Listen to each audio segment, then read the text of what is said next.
All right. Welcome in, everyone. Welcome to July's Aspire Esports Center Hearthstone tournament. This is on the Europe server. And to bring you all the action today, I am dragonrider, joined by Chewie and HeartAndScarf today.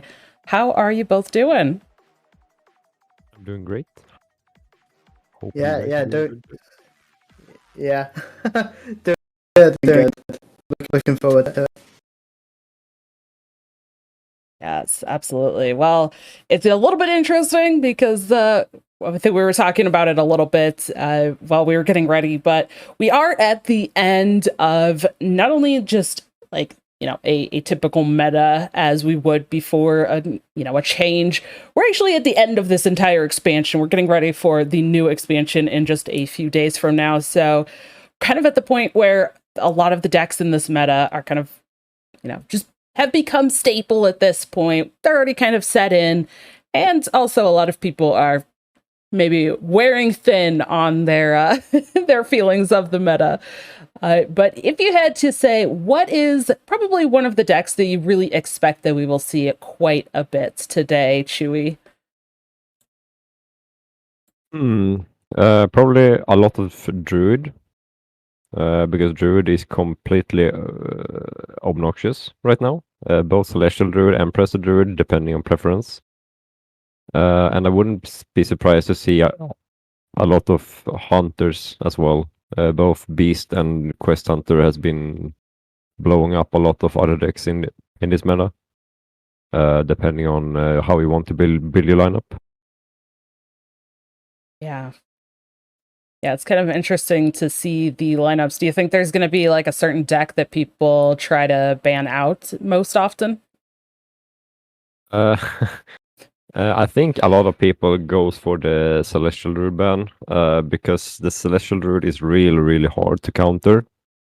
And like the same goes for Presto Druid, because if the Presto Druid hits Kazakusan, there is no deck that can deal with it because it comes out too early. Yeah. So I wouldn't be surprised to see a lot of Druids getting banned left and right. All right, Heart and Scarf, how much aggressive decks do you think we're going to see? How much aggro? I'm expecting a few games to be over by 6 or 7. I've got a few things. Yeah, I'm expecting quite a lot of Quest Hunter. Dabbling a bit of a Demon Hunter.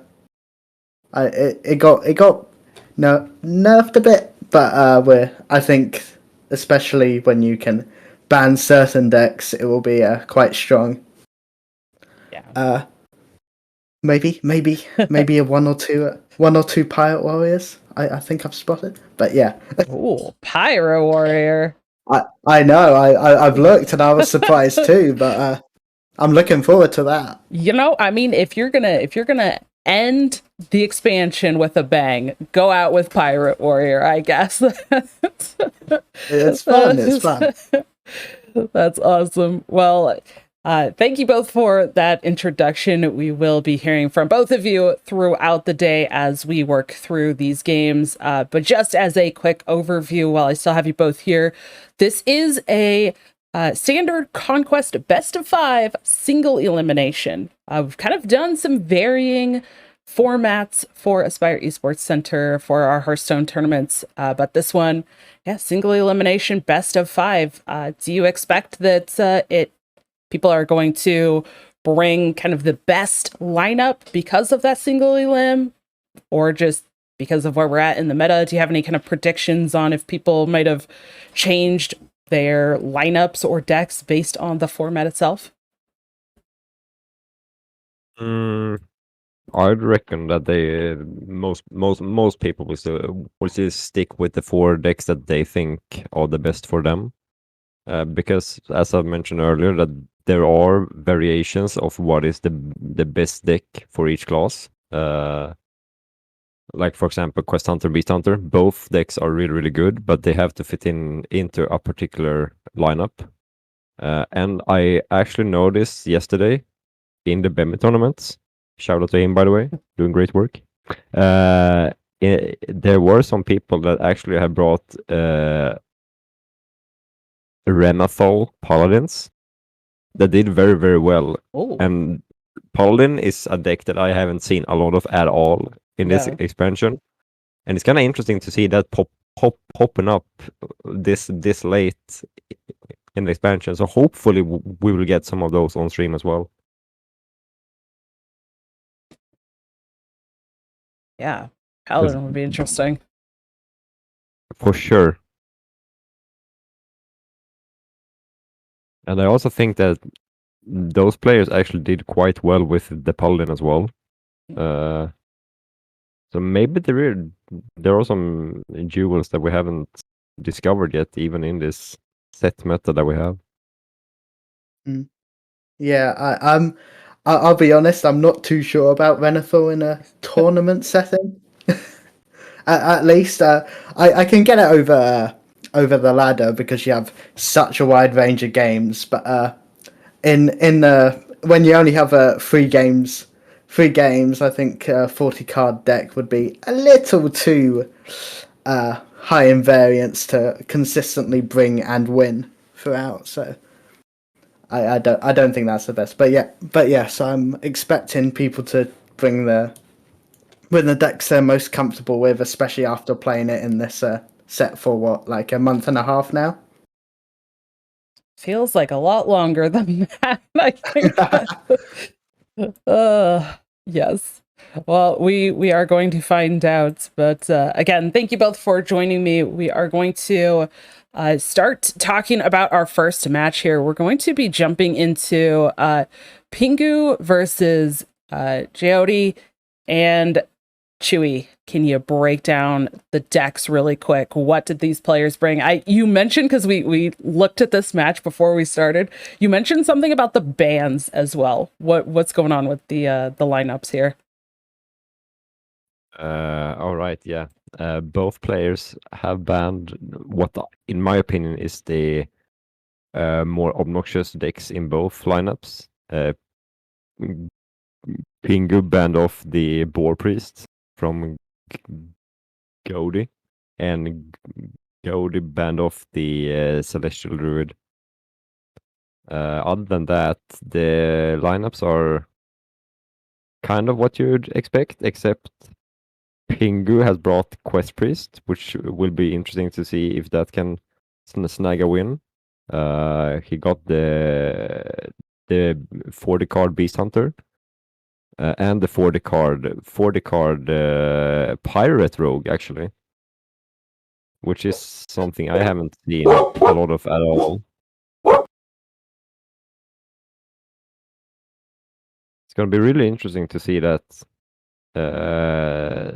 in the games, because I have no clue what that beats or what it gets beaten by. And then for Gold, we got the Presto Druid, we got the Mine Rogue, and we got the standard big spell mage. So I feel like it's a bit more experimental from Pingu, and it's gonna be really, really fun to see if it can snag some games of the more staple decks of Gold's lineups here.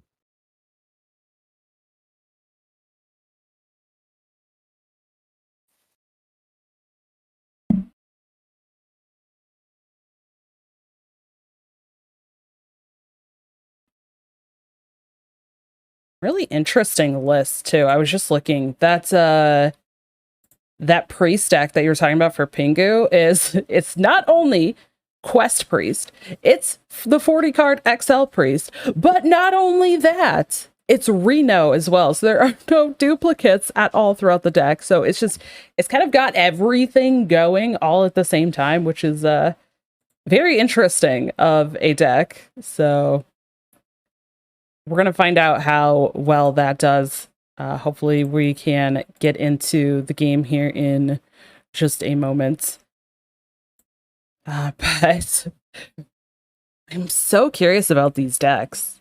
Like, it just feels almost like they brought opposite stuff in a sense that didn't end up getting banned out. But even looking at things like the priest, yes, the priest on one side is banned out, but it's still like completely different list. So even within these lineups, there's completely different actual deck lists within the same classes. And I think that is cool, but also I feel like that's just speaking to where we're at in the meta as well. There's kind of a wide range of decks. You mentioned how there's kind of different decks for each class, and we're already seeing that represented just in the way that these players put together their lineups. So it's always really interesting to see how people do that. I'm really curious to see how people are going to start putting together lineups after the new expansion, but certainly Renathal, which has gotten added, which technically is for the new expansion, has made an impact already.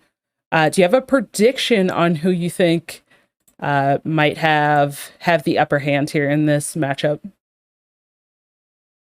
I am a bit biased because I really feel like Pingu's decks are very experimental, and I don't think that they are as consistent as his opponent's decks, because we have seen Mind Rogue a lot. We have seen a lot of big spellmage. We have seen a lot of Presto Druid. We know what those decks are doing, and we know that they do their thing very, very well. So I have to give the upper hand to Gaudi here. It would be really fun to see Pingu win because of his more experimental take on the meta. What do you guys think? Yeah, I think this is definitely really interesting. I'm specifically looking at, I think we were talking about it before the broadcast, the Hunter. And we were just kind of talking about Hunter in general. And this list, particularly, like you said, is all of these lists a little bit more experimental. They've kind of started popping up. Like personally, I've seen a little bit of this XL Quest Reno Priest. But yeah, the Hunter is a little bit interesting as well. Going in on the Prince Renathal as well, that XL, but leaning more into the beast stuff rather than the quest. And I think a lot of times that's where we have kind of been seeing the XL Hunter is leaning a little bit more into the quest version. But it does mean that because there has to be 10 more cards included in the Hunter list, it's kind of interesting looking at what cards got added here. There's some extra damage with things like the quick shot and Phelan, which I think we've been seeing kind of Phelan come back in with Hunter. But, some of these others, like a Faceless Manipulator in the deck, that one specifically jumps out to me. I don't think a lot of people have been including something like Faceless Manipulator into their decks, especially Hunter. I think if he is kinda lucky, he could go something like Revive Pet on the King K and then just Faceless King K immediately. Like, that's an 16 damage combo for 8 mana. Yeah. It requires luck, but it's super fun if you manage to pull it off.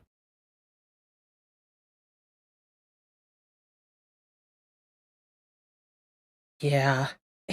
There's only one in the deck, and it's 40 cards. I don't know how often that will be able to happen, but it's cool to think about. I just don't know how consistent that is.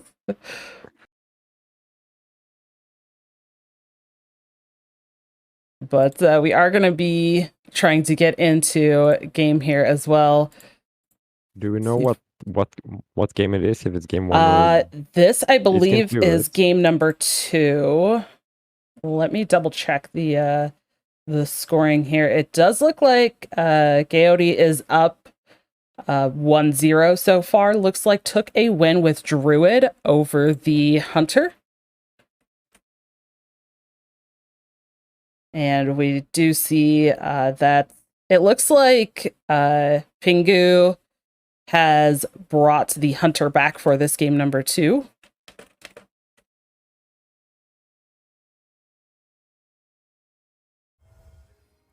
We'll jump into our game here versus the Mage. I definitely didn't like this play from Pingu because he essentially gave the mage a free spell by putting minions on the board and not being able to clear up the 3/2 on the same turn. Knowing that the opponent has the opportunity to go coin into the sorceress is really, really risky to let him give you a coin. And as Yeah. we see, that's exactly what happened. But a 0-mana rune whenever the mage wants to pull the trigger.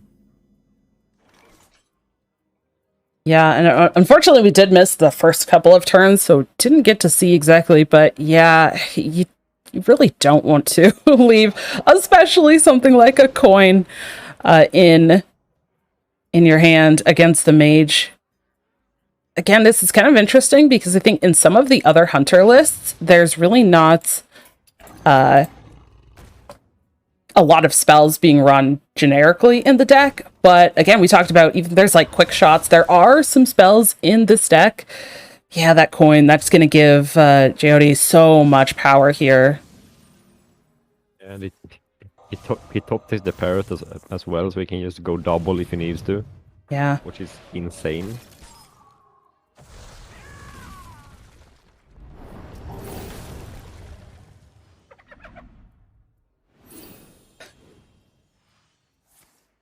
Amulet. Oh, amulet.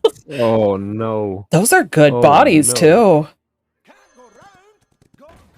Yeah, this is rough for the hunter. That was a pretty good rune.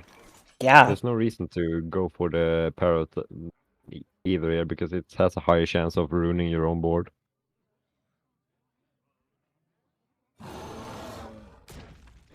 Yeah. And then in this position, it kind of just feels like Pingu has to go in on this mountain bear. I don't know if going in on the pet collector does enough at that point, especially against these 4/12s. Yeah, and we don't really know what's in the deck for Pingu either. Yeah. So we don't know what possibilities he can pull out of the pet collector. But the bear was definitely the correct play. He just needs to like make sure that the dragons can't hit face and then maybe like pull himself out of this hole. Yeah. Well, we're gonna find out what the pet collector pulls this time around. It's the saber. Yeah. Let's activate the Rat King, which is pretty good. He also can dredge it immediately. Yeah. Oh, I was gonna ask. This again shows the problem with the Renethal version of the deck. Even if he pulls the Sunken Saber, he might pull like a Savannah High Main, and the High Main don't really do much versus the Mage at this point. I think Pingu really wants another bear or maybe King Crush to put a bigger body on the board. He don't really want to pull the High Main at this spot. Yeah. Is that a Mordresh in the Mage hand? I can't really see. Oh, yes, it just got picked up.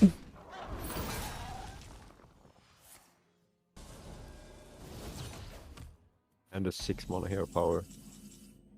Yeah, that damage is going to start adding up very quickly. There's not a way for Pingu on this Hunter deck to actually prevent any of that damage from the hero power. I mean, sure, some taunts from something like the Mountain Bear. Oh, gosh, it pulled out the other saber. Terrible. Yeah. That's so bad. Yeah, especially without another way to dredge in the hand as well. Oh no, and didn't even get the Sunken Saber picked up here as well. Oh.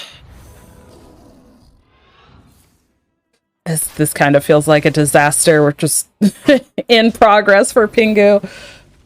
Yeah, for sure. I mean, they can proc the Rat King and trade away, but Yeah. there is like a 2-turn lethal here from Goldie side. He just needs to not die from 38. Yeah.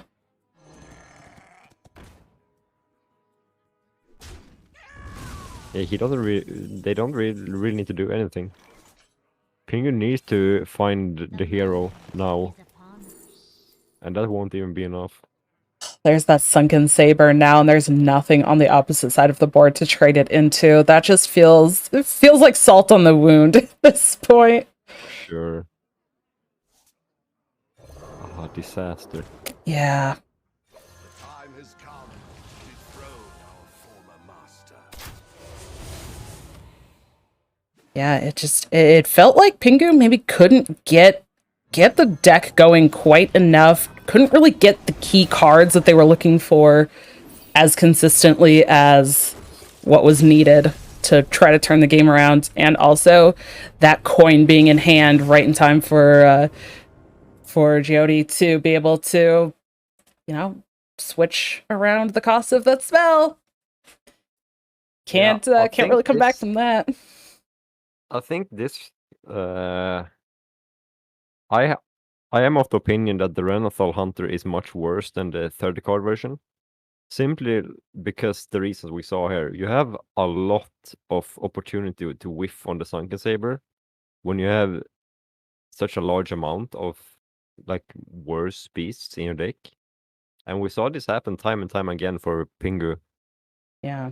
And I feel like this really shows that maybe you should stick to the 30 card in this particular instance. And also, your pet collector starts pulling like bad beasts instead of pulling like the Sunken Sabers or the Sharon Saber early. And those are really the power hitters you want. Yeah. And this is interesting here. We are seeing this third game now. Geode is up 2-0. Pingu still running back this Hunter. Third game in a row now. I mean, it's Conquest, so Pingu's gonna have to get a win with it at some point, but kind of interesting. How do you feel about this matchup here in particular? I think Pingu does the right thing by just queuing up his Hunter again. Like, he has to win 3 times versus this Mine Rogue, which of itself is an enormous task. But I do think that the Hunter in general has a great chance of beating the Mine Rogue because of the amount of face damage they are able to push before the Mine Rogue can do the combo. And the Mine Rogue kind of needs to kill the Hunter on turn 6 if they want to win the game. Usually. I'm not sure how the 40 card plays out, but that's usually how the 30 card plays out at least. Yeah, I agree. This is a really interesting choice here. I kind of like the flanking maneuver. Yeah, with the prep, it's definitely a good pick. Yeah. I wouldn't hate to have seen the Foresight either, because it's just a great way to cycle through your deck.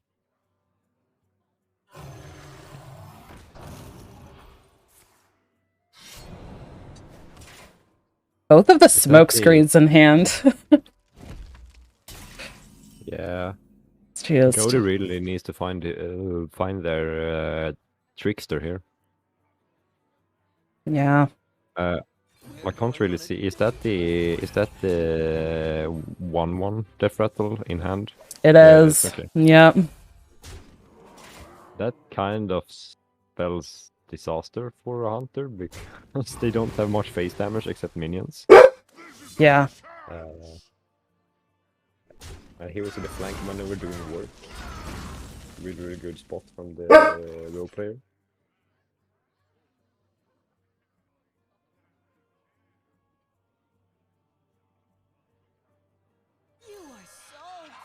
Pingu doesn't have much choice to make here, in my opinion. No, I agree. Literally just play the curve. Yeah. I mean, it's still 2 more bodies on the board. You're not getting a lot of instantaneous value or the death rattle going off right now, but it still does create a couple more bodies that Geode is going to have to deal with. But there is the tricks that are being picked up finally. Here comes the smoke screen. We're going to see what death rattles come out here, if any. Oh. Bomb? The last card, okay.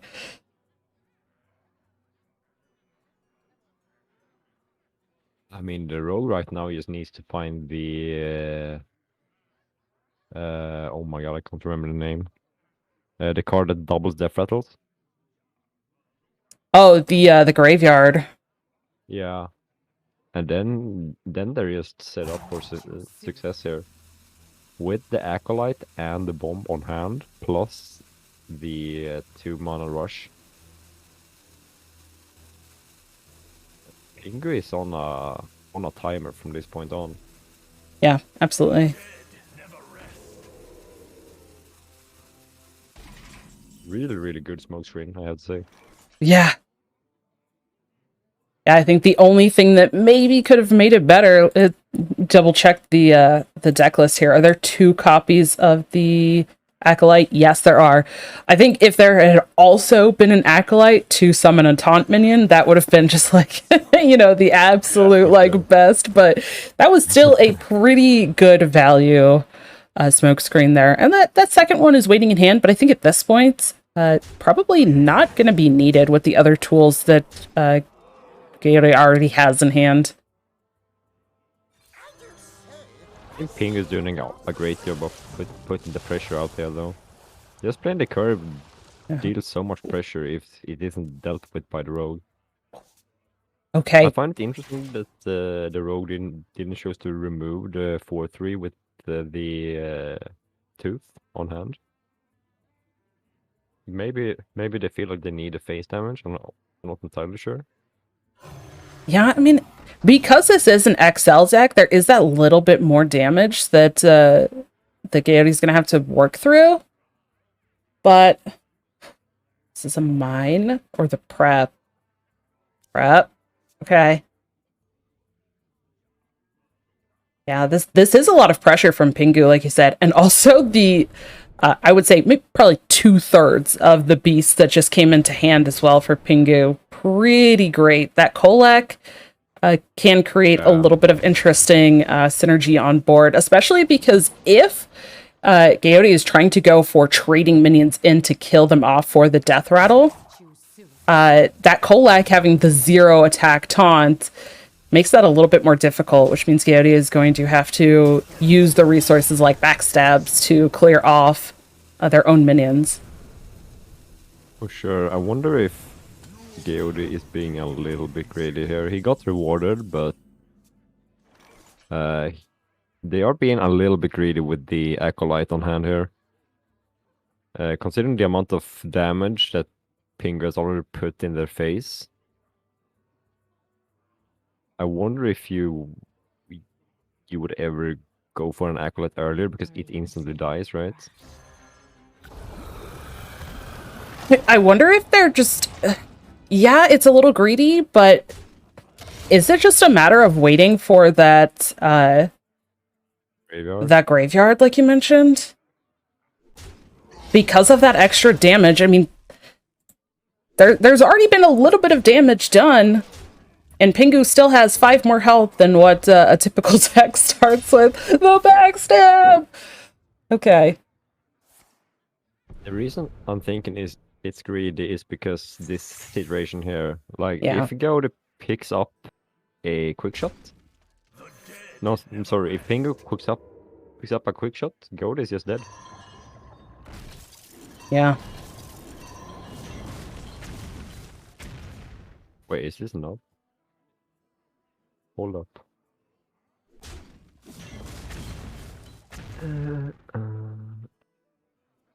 Not quite, right? No.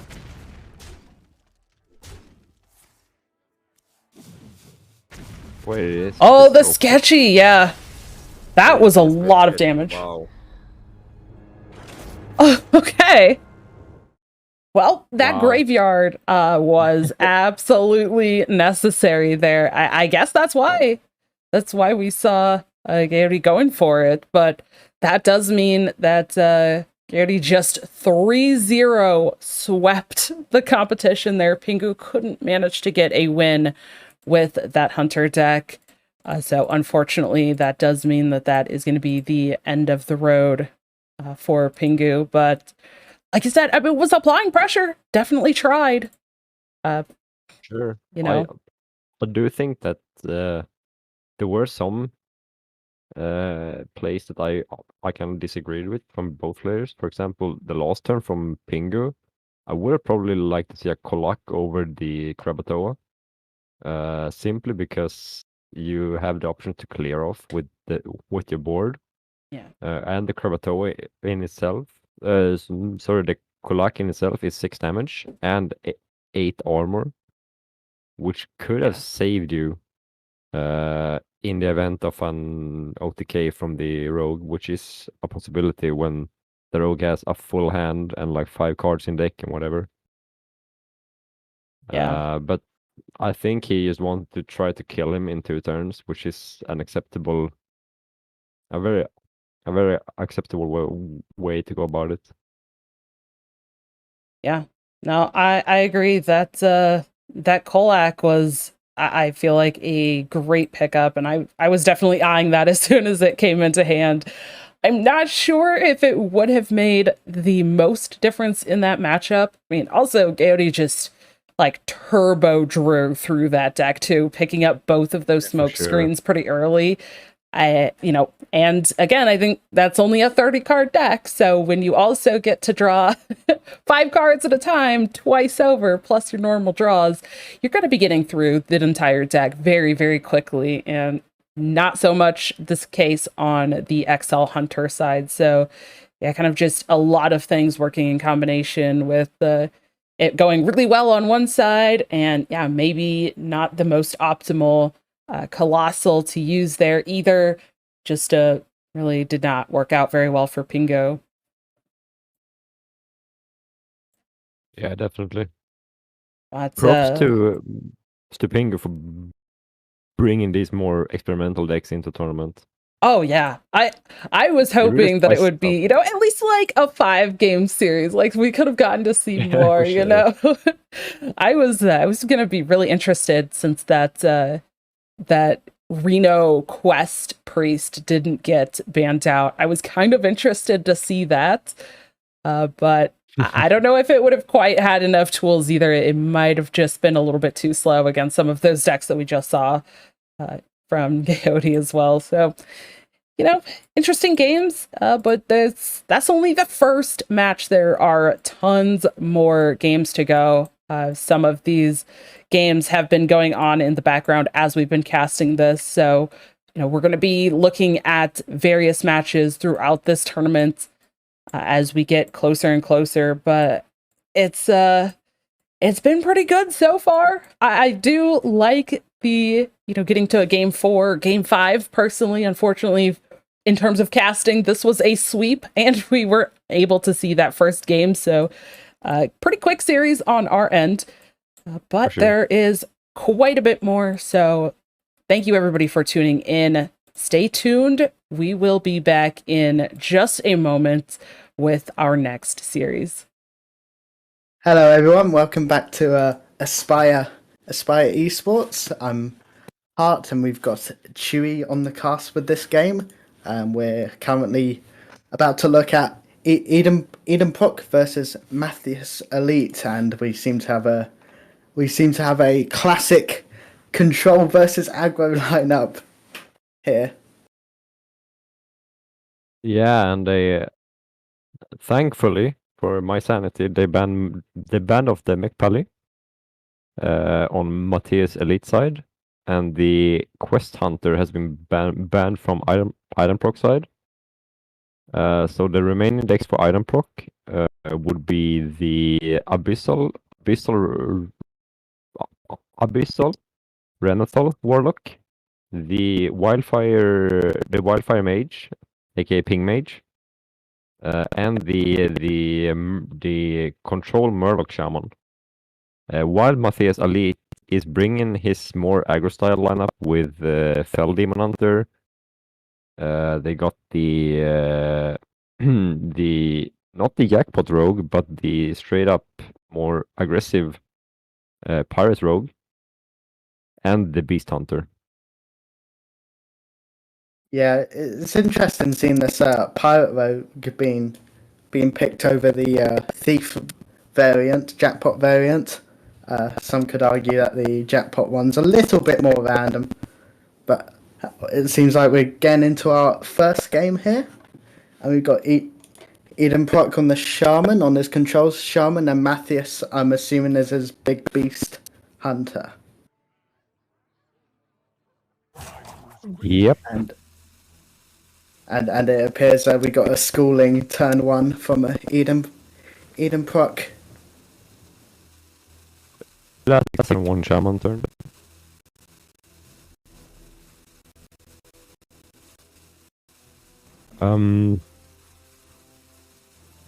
I think according to stats, Adam Proc should be a little bit favored here. But I know that the Big Beast Hunter has the opportunity to just run away with the game if they get their bigger stuff out early enough and don't get board locked. So it's going to be interesting to see how Matthias will approach this matchup. Yeah, especially when Eden Proc's got quite a good start, just drawing the Snowfall Guardian as well, along with the Sleepbreaker on 2, Clownfish on 3, Wildpaw Cavern, Commander Neptulon. It seems he's got quite the nuts in hand here. For sure, but I wouldn't hate to see 3 Scolings coming out either. Because that would clear off the board fully and put up a small board that Beast Hunter have trouble handling early game. We also see that Matthias has the King Crush already drawn and one of the bears, which actually is kind of bad, considering that the bigger beast in the Hunter deck is the 2 bears, the King K, and the Hydrolodon. They don't have much left in the deck to cheat out, actually. Yeah, it seems to be a little bit unlucky with the draws, but last turn he had the option of doing either the coin Okani play or either trying to dredge up something with the K9. Went for the Okani with the spell counter, which delayed the Wildpaw Cavern, which definitely could have helped, but clearing off with the piranhas. Sorry about it. Made it an easy clear for him. And the follow from Matthias wasn't that impactful either. Iron Proc's next turn, this turn and the next turn is looking pretty clean as well. Matthias will be answering with the Pet Collector, but that only handles like 1 bigger minion on board. Yeah, he seems to be falling behind a little bit. The draw's not helping with both the bears in hand right now, and drawing a peasant last turn as well. It seems to be falling apart a little bit. Yeah, he has the opportunity to stabilize turn 7 with a bear, but Iron Proc's hand is so full of value. He has plenty of ways to go about his turn right now. Yeah, almost too many choices to think of here. Could have Gorlak, she could have played the Sleepbreaker, and could have played the School Teacher. So many options in hand, while Matthias must be feeling a little stuck right now, seeing everything go off on the opponent's side of the board. I like this pick from Iron Proc here to pick in the rush to deal with a smaller taunt maybe, or dealing with the coming bears. Matthias' top decks here are really sad. The Royal Pet does get him another Saber, but the Saber handles one minion, and then he's back to square one again. He's really fighting from behind in this matchup so far. Yeah, I think the turnaround play, if any, will happen on the next 2 turns for Matthias. But seems like Eden Proc's board's just going to keep getting bigger and bigger. Like this turn right here, there were so many options for him. Oh man, that Okani The Akani's such a big draw there. So I didn't exactly catch, but I'm assuming he went for minion counter there. Yeah. That's the bear counter, then that's the game. Oh man. Oh man. Oh, That that wasn't- was a bit. that was barely a game. Like I feel like I don't probably had so many options every single turn, and Matthias was stuck with one play a turn every turn, and he couldn't do much at all. He just had to watch Iron Pro deal with his stuff over and over again until he died. And that Okani top deck was so important. Yeah, that definitely sealed his fate there. And having the mountain bends in hand from like turn 3 or something, it just never seemed to end well. But now we've got the next matchup. We've got Aiden Pock's Hero Power Mage versus Matthias has decided to switch him with the Demon Hunter. Didn't feel too good after that last game. Let's try something new. Yeah, and he actually got rewarded, considering that the fell Demon Hunter is usually really good into Ping Mage. Because they can, like, Ping Mage relies on building up damage over many turns, while the fell DH just ignores whatever the mage is doing, and just smacks them in the face. A great start from both players though. Yeah, they Matthias both got seem. the 1-drops and Wildfire from Iron Proc. Really good. Yeah, they've both seemed to pick up their vital cards in the first draw. Iden Prox decided to keep the Magister Dawngrasp in hand. Maybe hopefully using that 5 extra armor for that little bit of survival, if needs be. Turn 1, what do you do here if you're the Demon Hunter? You've got so many options here. Do you equip the weapon? Do you sigil? What would you do? I would probably equip the weapon, and then next turn either go for the Fury plus the Metamorphin or the Sigil.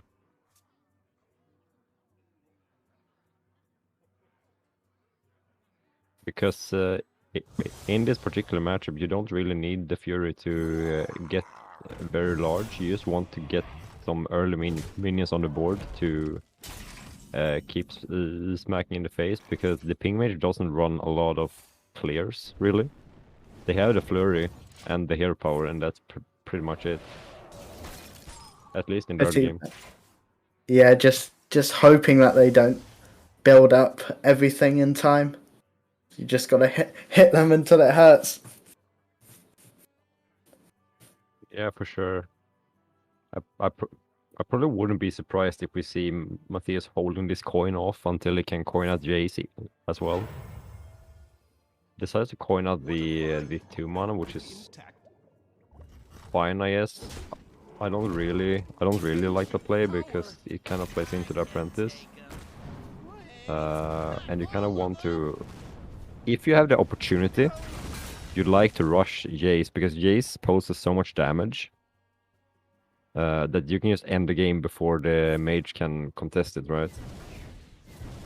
Yeah, for sure.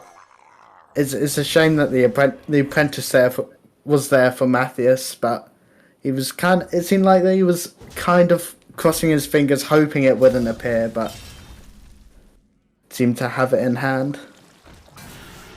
And the smothering starfish silence shuts down the Murgle. The Murgle. Oh. Pretty clean. You see the Stenor getting picked up here, which doesn't really do much, considering Matthias's hand is like 1 spell and a Jace.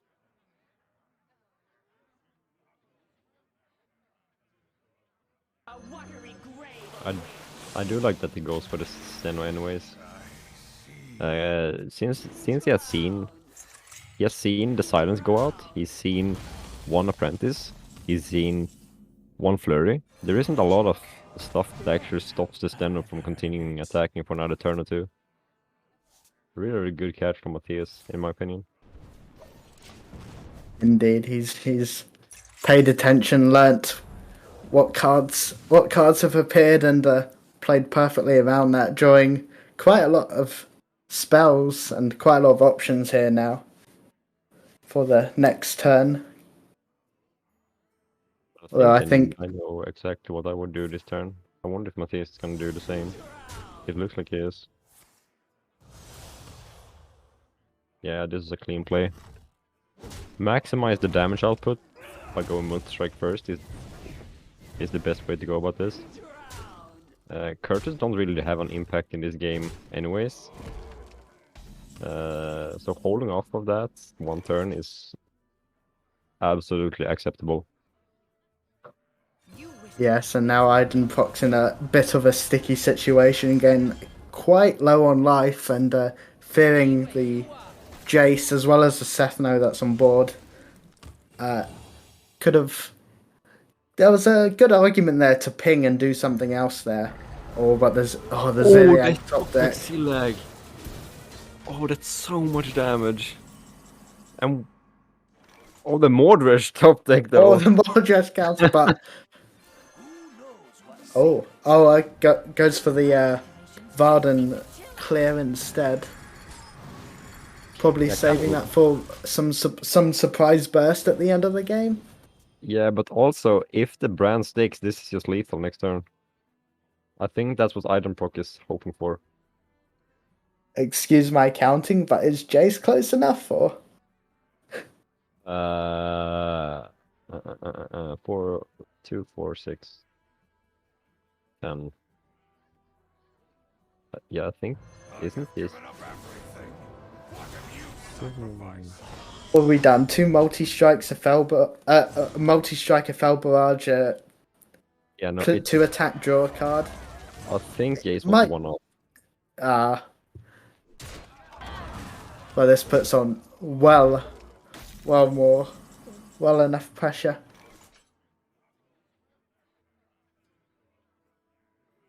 Yeah, I think this should do it, right? Yeah, I think this does it. Ice Barrier Finley into freeze is probably the only way Ironport can try to escape this. Hoping to hit like Flurry plus maybe, or like the Apprentice. Desperately searching there, trading everything, drawing everything he can. Yeah, that's just not enough.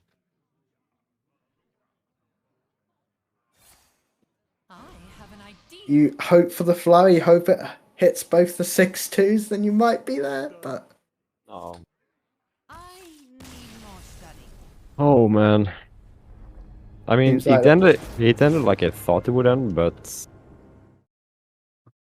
I definitely think Ironport did whatever he could to prevent the outcome.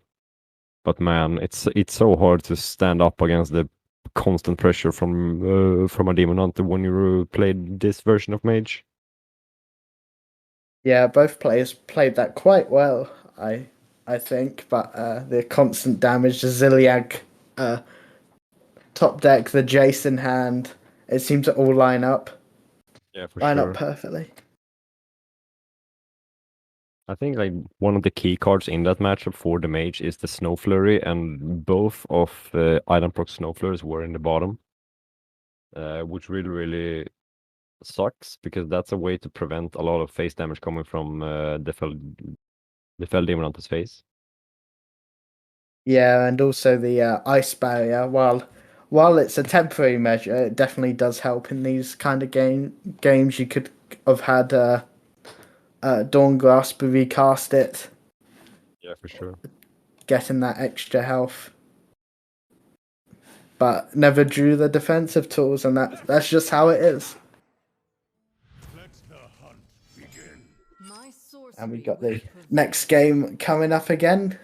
Got the Wildfire Ping Mage again from Idenproc, and Matthias coming back with the Big Beast Hunter with a lot better hand to start off with. A Peasant and two Doggy Biscuits. Oh, and the Dredge Weapon as well. Seems to be lot better start this time for him. It's a great top deck from Iron Proc. Indeed. Otherwise, With- like how that normally goes is that you have the coin hero power because you can't let the peasants stay on the board.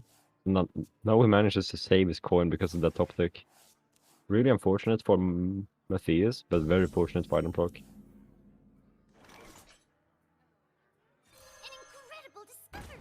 Got a nice curve plays from both players here. Indeed, but it all depends on what the harpoon gun manages to fish up here. Oh, both Both doggy doggy biscuits. They've come back. Oh, no. They've come back to haunt him. But the pet collector on top, probably for the best there.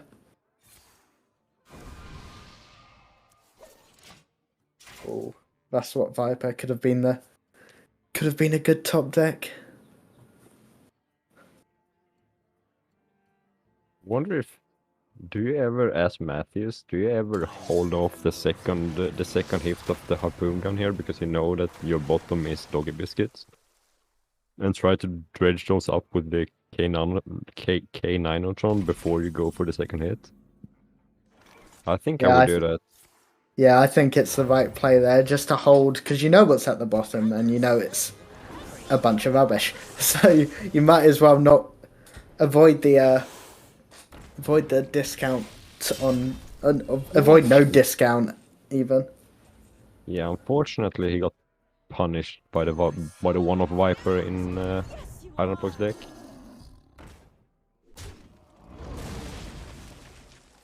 Probably doesn't matter that much, but it's really, really annoying when you hold off a hit and then you get immediately punished. Indeed, but sometimes those outs just happen. Yeah, for sure.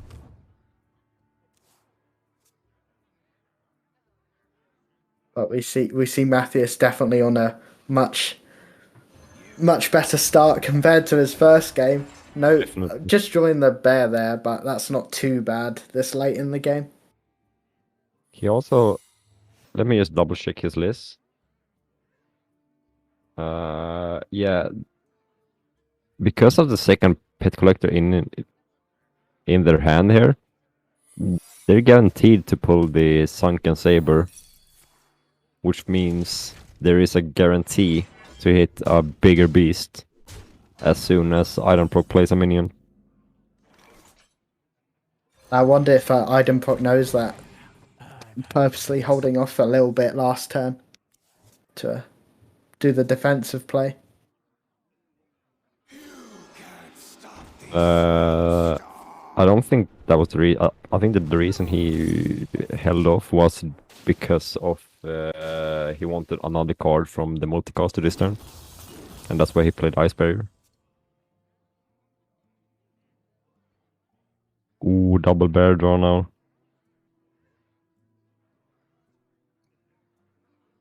So this means that the Sunken Saber will pull either King K or Hydrolodon, which I think I think it's kind of happy to hit King K in this spot.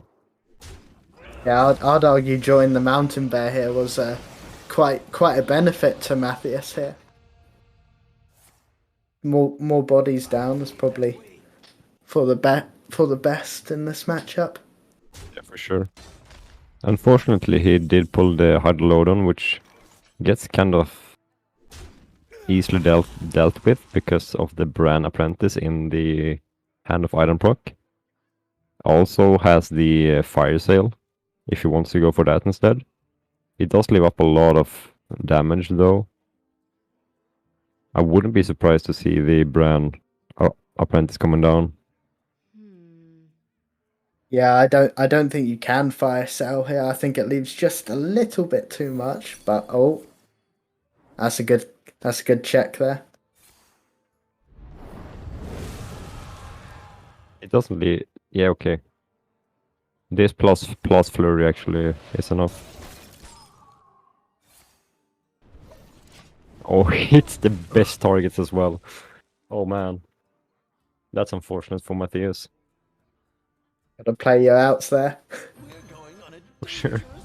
What's interesting here is the fact that we're approaching turn 8, and Ironproc has taken two points of damage from the hunter, which is not something you really want to see as the hunter, because ping mage real power comes after turn like 7, 8, 9.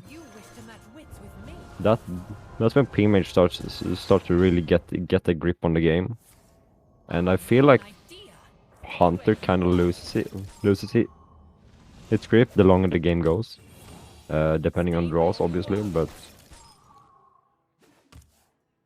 Yeah, because now exactly. we have an upgraded hero power, we have the apprentice, we have the brand. There is a lot of stuff in Ironproc's hand that just deals tons of damage. And if he manages to finesse a good apprentice with the buffed hero power, this could be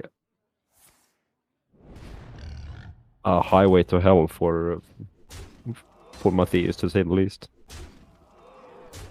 Yeah, getting the Dawn Grasp on, throwing the freeze out, and now has the didn't play the brand. Oh, it's already dealing 4. That's possibly more than needed. It's definitely more than needed. You usually hold off brand until either the hero power is high enough, or you can kill off, for example, death rattles from the bears or something like that. Because the way Bran works with the apprentice is that it triggers death rattles first. So I think it was clever to hold off the Bran from Ironproc side here.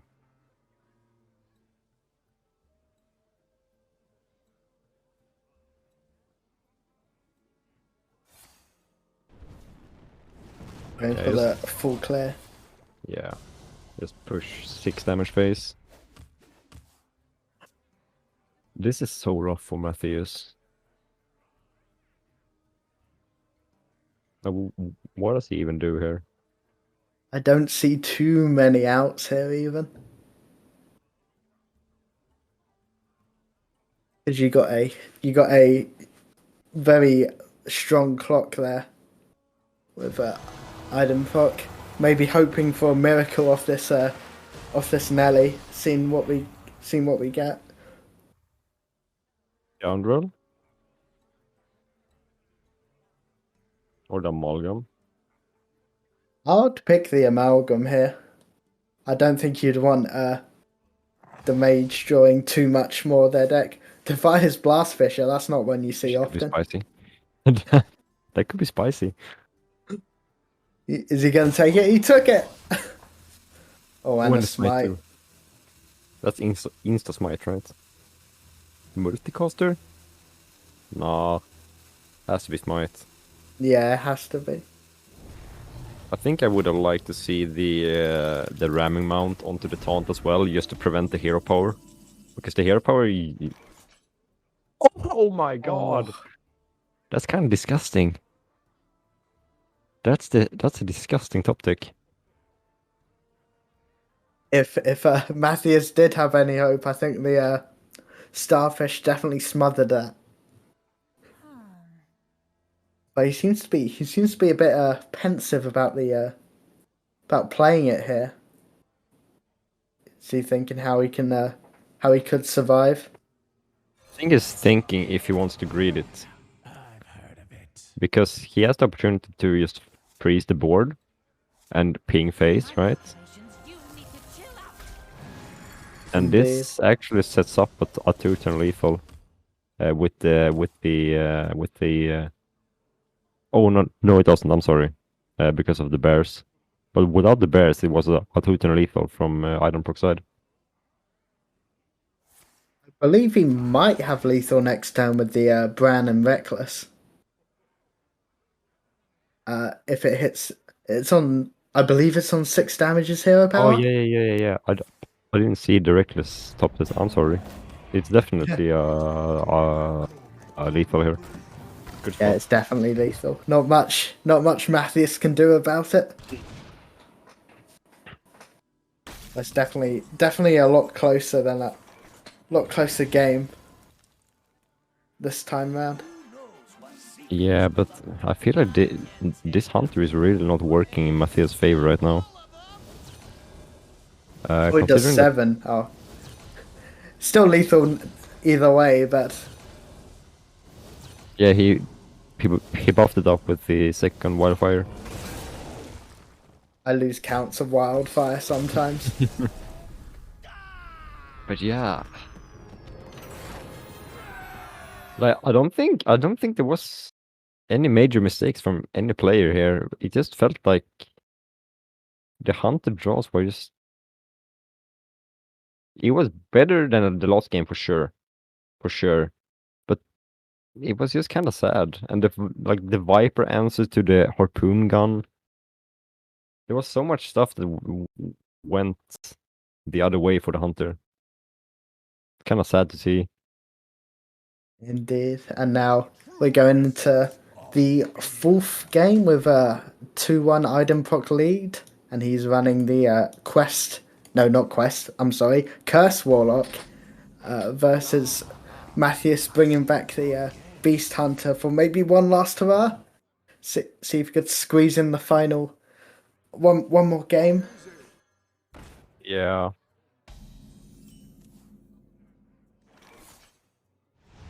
Well, the problem for Matthias is that this is Ironproc's last deck, and both of Matthias' remaining decks are 50-50 matchups versus the Warlock. And this start is not. Well, I mean, could pull out some stuff with the harpoon gun, but otherwise it's kind of sad. It's a little bit sad. He'll need to, especially with Idenpot having 40 health, it is definitely making it a lot harder for Matthias. Sure, and he also needs to be he can't really play the saber like on curve, because if there's a starfish, he really has no play if the saber gets starfished. And let's see what he manages to fish out with this harpoon gun. Anything that can save him? Oh, that was kind of sad again. Matthias hasn't hit those explosive harpoon guns that we have seen in other games. No.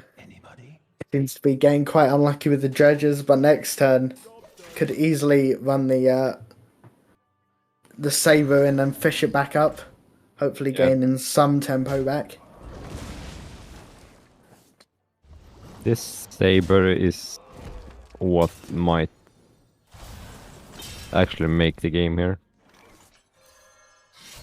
Oh man, I don't want getting to play the rod purely uncontested. This sucks to see as the Warlock opponent. Yeah, especially on a clear board. Yeah, for sure. Very, very rare sight. As a Curse Warlock player myself. Ooh. Actually, is tempo in the Sunken Saber. I mean, they do have double revive pet, so it's not that bad this time around. Yeah, even if it might get silenced off, you could always just bring it back up. If need be. Let's see what he gets off the saber. Mountain Bear, not too bad.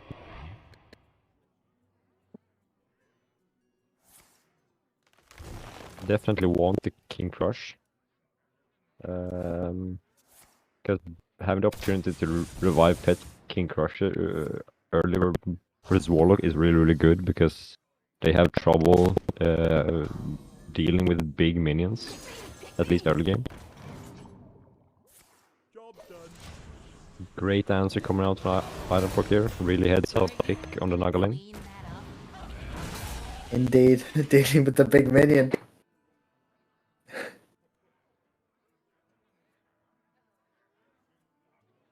Is that the hero for 6 mana on the right? It is. I believe so, yes. I believe he discovered it with tracking last turn. Oh yeah. This is What would you do here? Would you try and revive Pet the Asharan? yeah. Oh, Oh, didn't hit the sunken saber. I mean, the bear is good for sure, but the sunken saber is just so much better. yeah. Apologies, I did mean the sunken there, but He did hit the Asharon, but you know. yeah. I kind of spoke that into existence, didn't I? I apologize, Matthias. Yeah, he has the buff. That's fine. And we got the big hand discount there, definitely helping with the tempo. Oh, gonna go with the Tamsin double curse line here. Absolutely beautiful as a water player. Getting to do this when the opponent's hand is like halved is great. Indeed, and Zoloing it as well. So he Oh gets my another God. opportunity. Oh, how disgusting.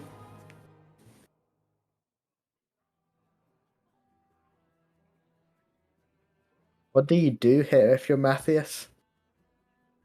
I mean, you gotta kill off the Tamsin for sure. I don't think you ever play these curses because they only deal 3 damage. I don't think you care about those. Yeah, I think you go like revive pet or maybe the hero at this point. I think I And he like went for revive pet into sunken saber and then doggy biscuit hero power potentially and just go face with everything else. Just push the damage while you can.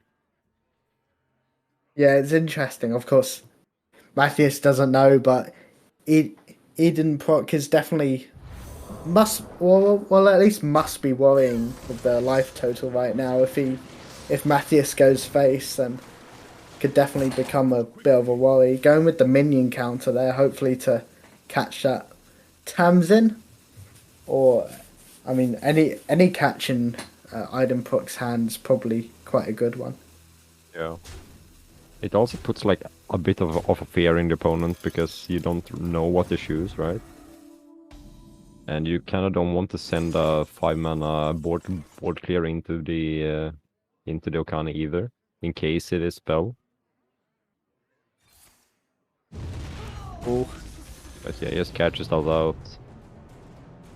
Ooh, the King Crush though. How many is 3, 6, 7? It's 1. Okay, well that's a full clear if he wants to go for it. Wait, no, he can't because the Okani. Oh my god. yes, the Okani's still up with the minion counter. He can't get rid of the King Crush. Seems to Oh be a wow. little stuck.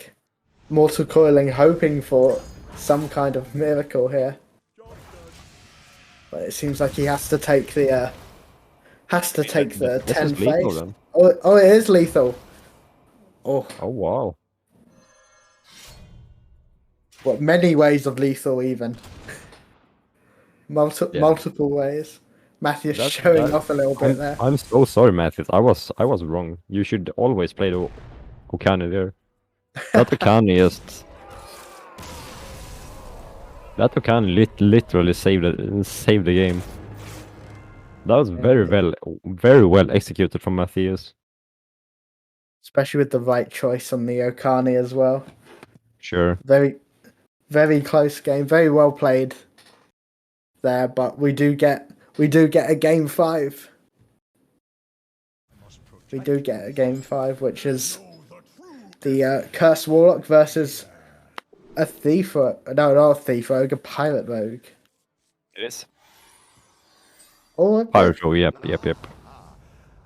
it's a bit of both. It's a bit of both.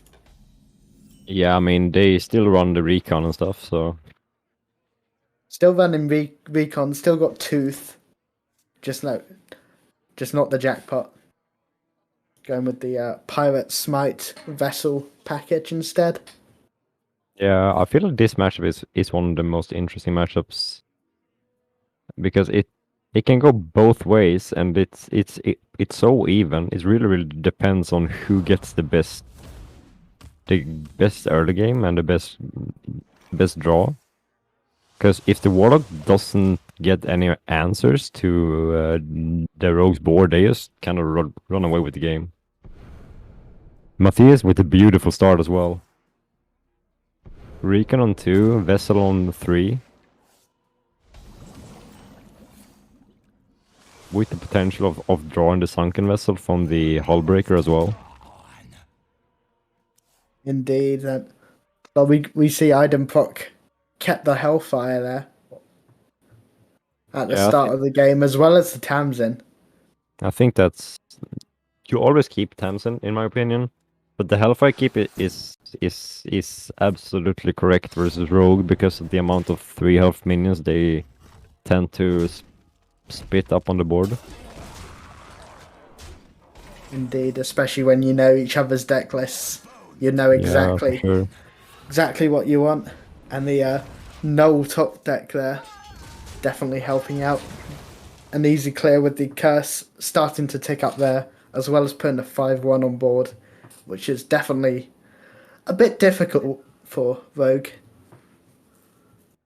I mean, Matthias could just run his face into it, but that's 5 more damage. You can't risk getting too low versus Warlock either, because they have a surprising amount of damage once they reach the higher mana totals. Exactly, especially with Curse, any Brand combo, any Tamsin minion combo. It can end up being 6, 8, 11 damage a turn. Yeah, definitely. Do you coin Tamsin? I think you always coin Tamsin. Yeah. Would overdraw a card next turn, but it's worth it to stop those pesky stealth 3/3s from getting you any lower. Oh, and the Bread Baker too. I think Iden Proc's definitely got a good way to bunker down in this game, but the Mida pick. Mida. Oh man, Mida is one annoying Death Rattle minion, especially when it comes from the Recon. Indeed, definitely helps on the survivability aspect, as well as the annoyance of just having to break through, because it's surprisingly tough to get rid of, with that Divine Shield. Yeah, especially as Warlock, since the Warlock has a problem getting rid of, as I said earlier, big minions, but also Divine Shields. They have to sack at least one spell into the Divine Shield, and then they need about 2 spells to get rid of the minion fully. Indeed, unfortunately drawing the Dread Imp spell there, which doesn't cast when you trade it off with Finley.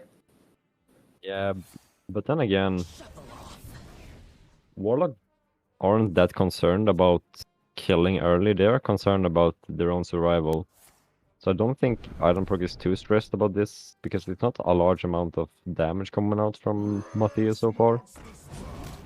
And even if he heals 4, then so be it.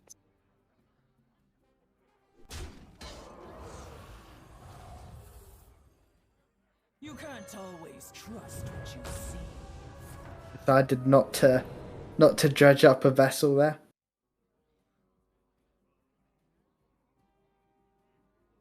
Nah, I think Matthias is holding on to this dredge, if possible, until he finds his Mrs. Might, just to get that extra burst. Seems to be that could be his only out to winning this game, especially with the amount of pressure this Warlock's starting to bring. Both curses in hand. Yeah, what's funny about this game so far is that the Warlock damage that has been put into the rogue phase isn't even from curses. It's just like the nulls. Just the nulls, just hitting it, yeah. I mean, Matthias is in a bit of a tough spot as well because his hand doesn't have a lot of resources and he has no way of gaining more except for this tooth. It's a really, really rough spot for the rogue.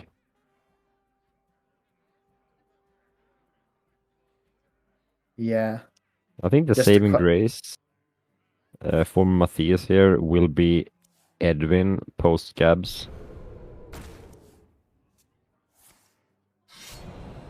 Because you see here the dredge coming out, potentially just to find the Edwin or another card that can get him back into this game. Because he probably knows that this board is getting rid of immediately. Yeah, I think he played that. He played that knowingly, hoping to find an answer there.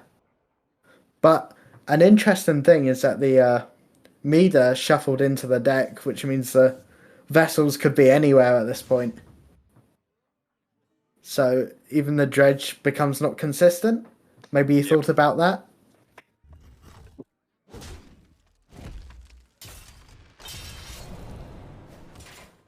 Yeah, that's a fair point. Yeah. But he's got the Mr. Smite in hand. I think he's just waiting for the Edwin now. Man. Or Oof. Oof. Oof. Oof. It doesn't matter if you're a player, if you're a caster, if you're a watcher, you always get nervous when the mutinous comes out. When there's a Mr. Smite on hand. the Stealth Okani. Definitely an interesting play. That's true. What do we pick here though? Spell? Yeah, makes sense. Spell definitely makes sense, but knowing Idenpox's hand, he could easily starfish it to either check or. I think one of the toughest matchups for Okane, in my opinion, would be Warlock, because it's always hard, like if it's late into the game, it's always hard to know if they're gonna go for a spell or a minion. And the Nargling picking up another curse. Just gonna pile onto the damage. What's the curse on now? I didn't see 2, 3. Curse on 3 at the moment. So there's definitely lethal next turn. Ooh. It's gotta be Scabs this turn, right? Gotta be. Even then, I think that might be too little health. Oh wait, you can prep, you can hero power the curse out your hand. Oh, and the 3/4 doesn't bounce back. Oh, it was the last blade.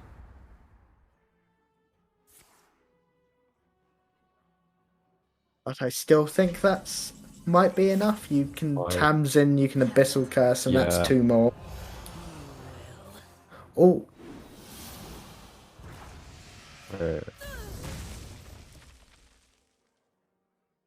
So 4, 5, 6, right? Nargling doesn't have a target. Oh, right. Or one off anyway. Yeah, I don't see. This is what's weird about this matchup, right? Matthias didn't manage to push enough damage early game, and that just made the Warlock able to do whatever it wanted for the rest of the game. And then as soon as you spill into the later stages of the game and the Warlock still has a good amount of health total, it's really, really rough to come back. But if Matthias manages now to keep a full hand,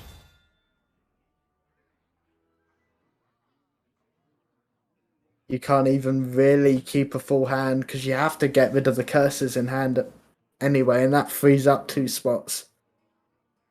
how much damage is... Wait, it's... Yeah, okay, it's lethal from hand in it. Yeah, it stayed in hand, so he's taking a 4 and a 5 anyway if he doesn't get rid of them. Yeah, and if he gets rid of them, he can just put more curses in the hand. It's a bit of a catch-22 there for Matthias. Yeah, I was thinking that the only way to survive was to fill up your hand and then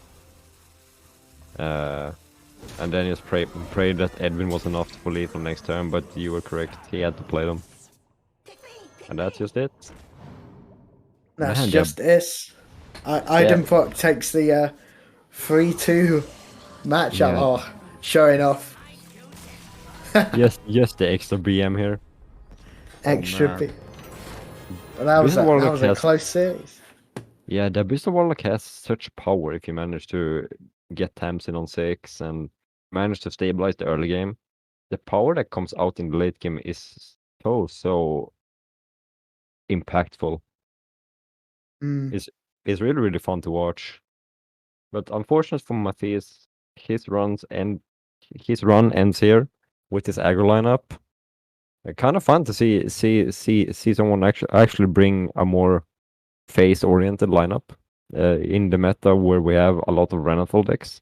It's really fun to watch people deviate from the norm.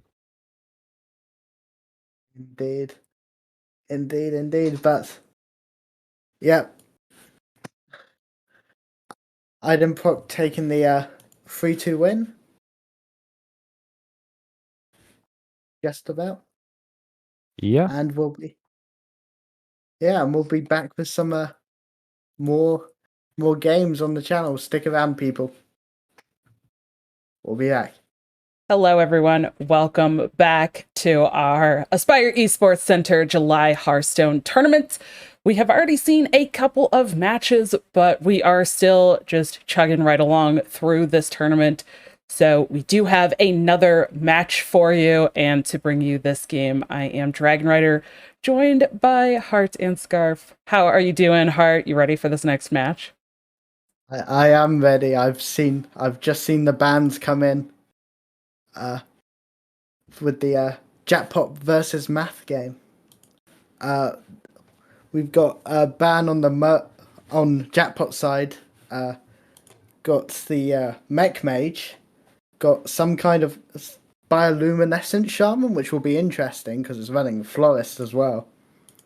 And we have a 40 card XL quest hunter versus maths bomb rogue, death rattle rogue, whatever you want to call it. Phylactrophy or warlock and another mech mage. So it'll be interesting to see the mirror match if that does happen.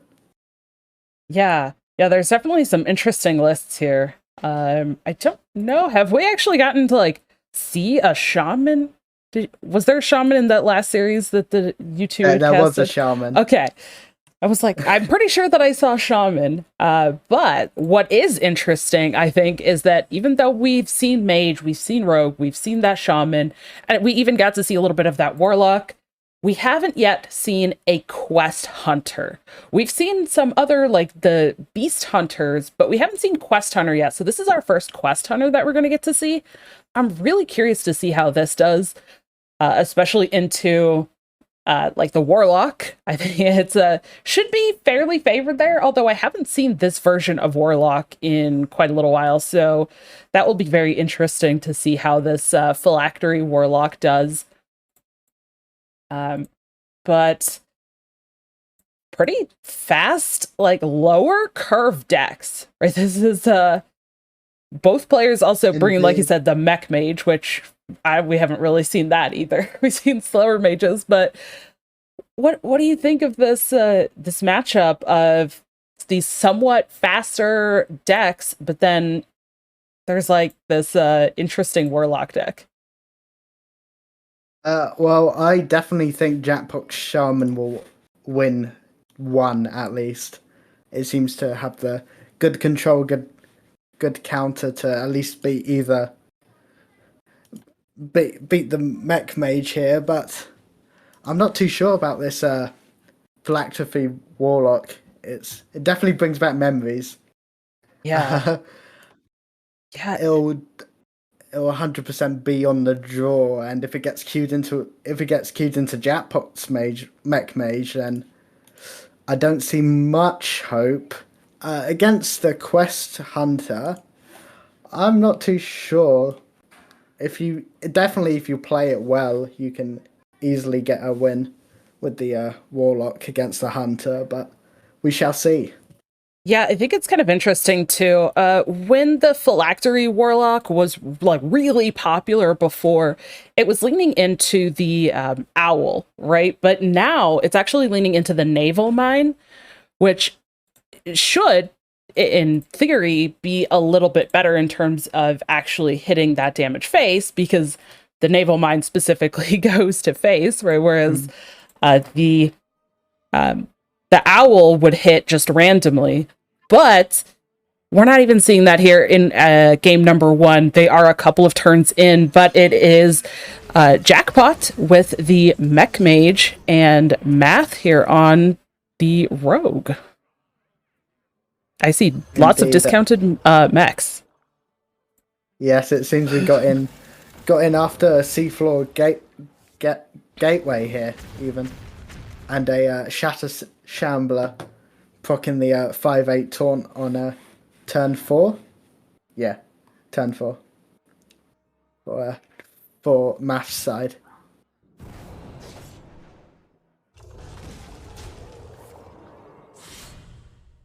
Well, couple of combo cards already waiting in hand for Math.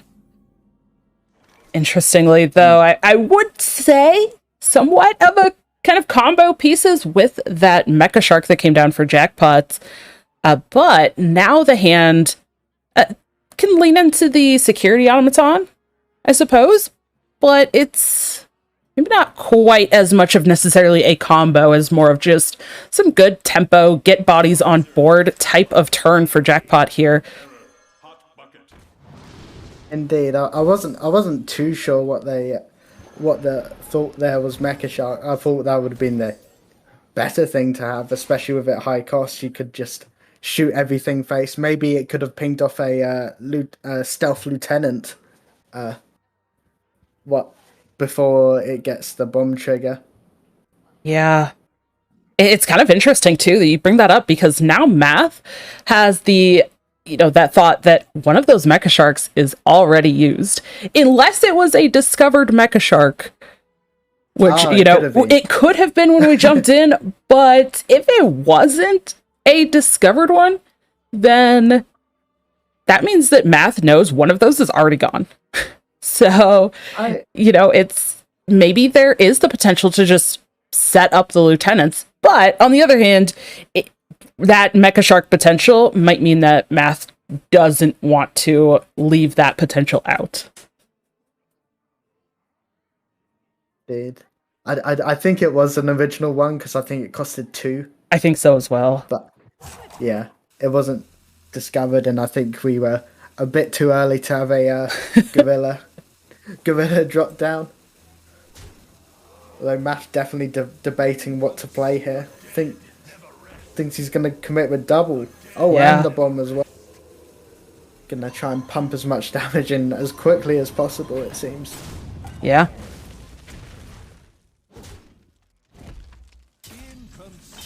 Oh, was that not fast enough to attack in with the second one? I wonder if the rope burned. That might cost the game here. There's still a lot of potential. I mean, even on board, there's still 8 damage from these naval mines. But do you think there's anything Jackpot can even do at this point to stop it? I think the Annoyotron is a definite play here, personally, because it means you can't kill off the they can't kill off the bomb very well. I think the play here is a security Annoyotron and whatever happens from there. Or it could be a free drop Annoyotron Trench Surveyor, one of the two. I don't think this Mothership's the right one, though, personally. Unless you fish up an Annoyotron from here. No, I mean, I guess the other perspective could be, yes, this mine goes off here and does the 4, but that means Math will have to find a way to kill off this other mine or find the other one. Oh. Well, I mean, there it is. That There you go. Yeah. That answers that question. forget everything I was saying. Who needs that anyways? Well, this this is why they are playing, because they find the answers and they just do the thing and it's fine. That was really interesting, though, I think, from Jackpot's perspective on the mage, looking at only 2 cards in hand, and both of the previous play, right? Both coming down before the naval mine. Like, what other answers? It forces Math to have some additional answers and additional cards to remove off that second, or that technically, I guess, third mine, however you want to look at it, but the mine that was on board that had no attack, it meant that Math had to clear it off themselves or find some other answer. Yeah, I'm trying to count it in my head. I think the Annoyatron might have kept them alive another turn, but the play after that is might be a bit of a lost cause. Yeah. Maybe he was hoping for Mothership into 2 Annoyatrons. Yeah, I think that might have been the only out. do you think even if the Annoyo came down, were you still looking at trading into that taunt? Because I think, looking at it from Math's side, there could have just been the hero power for a weapon to clear off the Annoyo Divine Shield, trade in the 5 attack into the Annoyo, and then still triggered the naval mines for potential lethal anyways. Oh, I'm sorry. I'm playing in my head. They've cleared the big taunt. Okay, yeah. Sorry. No problem. Yeah, kind of interesting. But we're gonna see Jackpot go ahead and bring back this mech mage here as Math moves over to the Warlock again. This is Quest or Conquest. So that does mean that once a player wins with the deck, then they can no longer play that deck against the same opponent. So Math gonna bring in this Phylactery Warlock. This is a good starting hand for Jackpot, though. It's a good starting hand for both. Math has the Hellfire and the Touch. It will definitely help. But the Click Clocker, I was just about to say, it really depends on where this hits, and it hitting the security definitely helps. You could definitely play the security Roar right now, and the Warlock's at a bit of a loss here.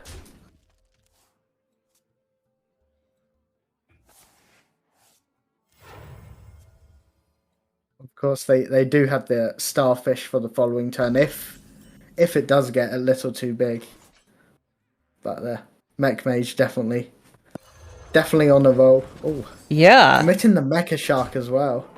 Yeah, I was gonna say, without finding that gateway to discount and create more, just going in on the tempo play seems pretty great here. But like you said, Math just has the tools to deal with this, and now Jackpot has to kind of come back. There's still some damage on board, but now Jackpot has to start figuring out how to approach this turn. Is it just going to be something like Deep Run Engineer and the Surveyor?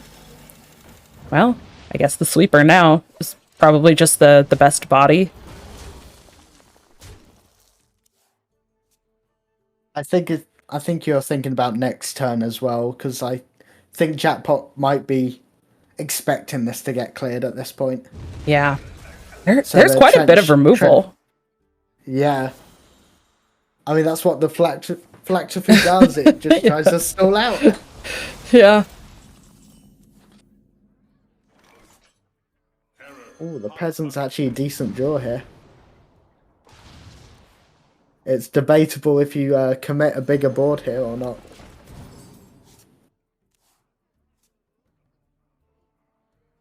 Who's the Naval Mine deck now? All right. Naval Mine Showdown. Let's go.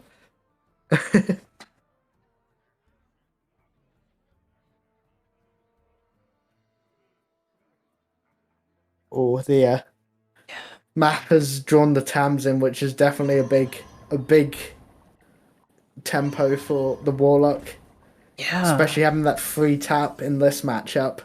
Not having to pay 2 health every time's massive. Also has the Phylactery in hand as well.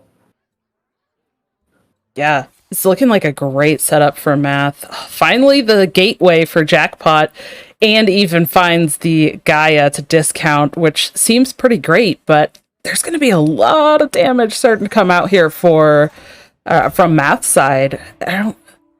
Is there anything that Jackpot can actually like, find that can do anything here? It seems all very kind of passive and reactive, which as the more aggressive deck is really not what you hope for. Indeed, but I think he did the right play here, putting down the Divine Shield, putting down a lot of free health minions. It depends what Math draws off this Tamsin, but even after the clear, he's still got a pretty good board, and the guy next turn can push 3 more damage to face, as well as developing quite a big minion. Yeah, it does, but Math has even more tools now in hand, though. Just needs, like, missing, what, one kind of piece for the combo? Is just actually creating minions on board at this point. Indeed. Just kind of hoping, but he's quite low. Maybe the naval mine will actually come out in surprise from Jackpot. Or it's arguable. Do you not play the Gaia and develop maybe a mothership instead, as well as a naval mine? To say, look, you can't really clear the board. You're kind of low on health, and I've got a naval mine that does 4 damage to you. Yeah, I mean, there could be consideration for that, but it's so hard to pass up on that turn 7 curve Gaia. Yes, especially sure. looking at the fact, like you said, it dealt 3, right? The turn that it came out. The mothership naval mine type of play pushes essentially 1 more damage, but it's a turn delayed. And I think just having that massive board there forced Math to keep clearing.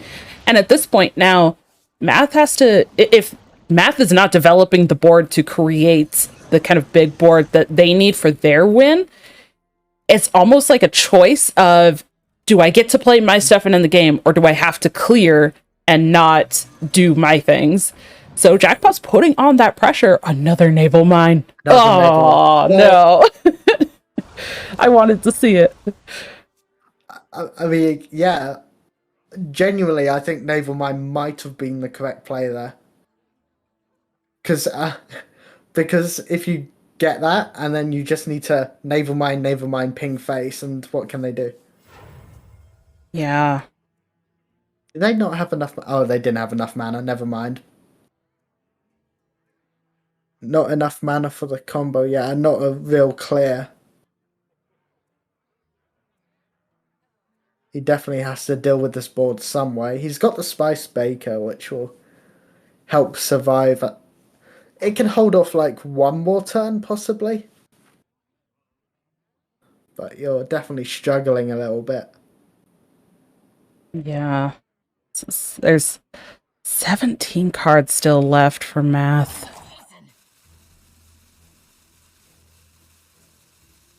Or is he gonna It using the Tamsin? Yeah. It feels necessary at this point. I think this is kind of the point where Math has just had to say, I need to live and find more of the tools from my deck, because at this point, if I don't, I will just be dead. So, like you said earlier, all that removal just stalls the game. This is just one of those pivotal points where, yeah, it hurts to use that Tamsin, but it feels necessary to continue stalling the game.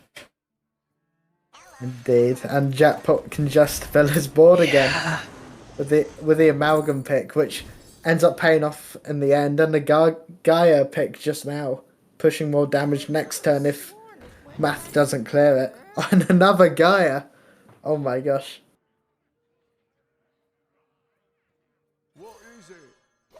This naval mine still sitting in hand is making me so sad. It might be the better line. I know. Got a naval mine.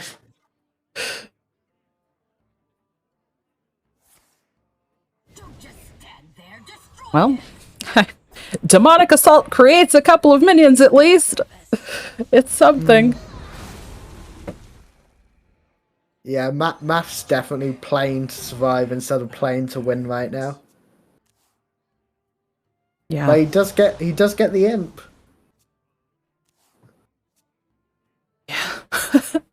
That mithril rod finally coming into hand, not going to be doing a whole lot at this point. Kind of a bit too late in the game for that to actually create some value. Indeed. But he has somewhat of the combo in hand. He just needs one more board clear. Yeah, Which I think might be his only out at this point.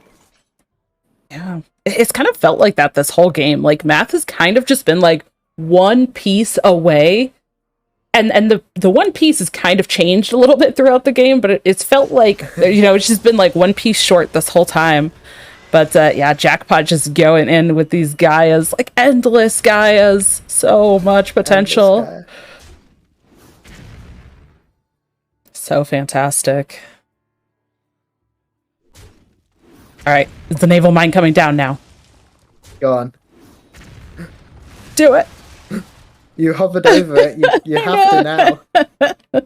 Look, trench surveyor might be better on curve, but the people want to see the naval mine. That's what it is. Do it for the fans.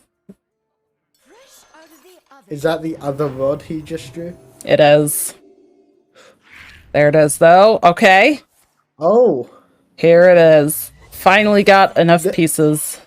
This is actually so smart. He's completely locked in. Because you can't attack with Gaia now. Yeah. At all. And you can't attack with any mech at all. I mean, is this a draw? Yeah, No! Oh no!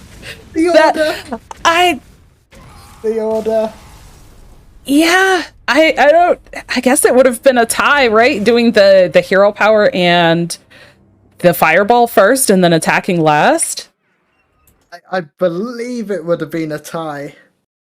Oh no. Oh, that... Yeah. That one just felt really tough, I think, from Jackpot's perspective. And some of the tools, it felt like just got out a little too slow.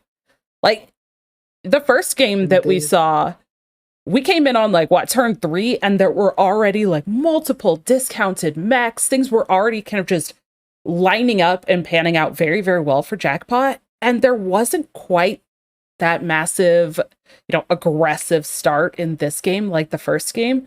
And I wonder how different things would have been if Jackpot had been able to find a couple of those tools earlier. Yeah, like the Gaias and multiple Gaias later in the game seemed great, but by that point, the Warlock had gotten what they needed, and it wasn't quite enough for Jackpot to really get that aggressive board. And like you said, Math, I mean, making a couple of great plays throughout, right? Just recognizing I need to stay alive through this, and I just need to continue kind of stalling that little bit. And kind of just teetered on the edge that whole time. Yeah, all due respect, like, Math played that extremely well. Absolutely. Choosing what cards to use, when to use them, knows how much potential that deck has. Is clearly lots of practice put into there, and you could tell. It seems now we got the mirror match. And look at these hands. Like, both players actually have a turn 1 play and the seafloor gateways. Although with a Mecha Shark in hand for Jackpot, I think the hand looks a little better, and Coin might allow a little bit more here from Jackpot as well. But both players have great hands. Indeed, it's gonna be a back and forth game. I think this one. Lots of Mecha Sharks holding on to maximum value and then launching the fireworks. It'll be fun. Yeah.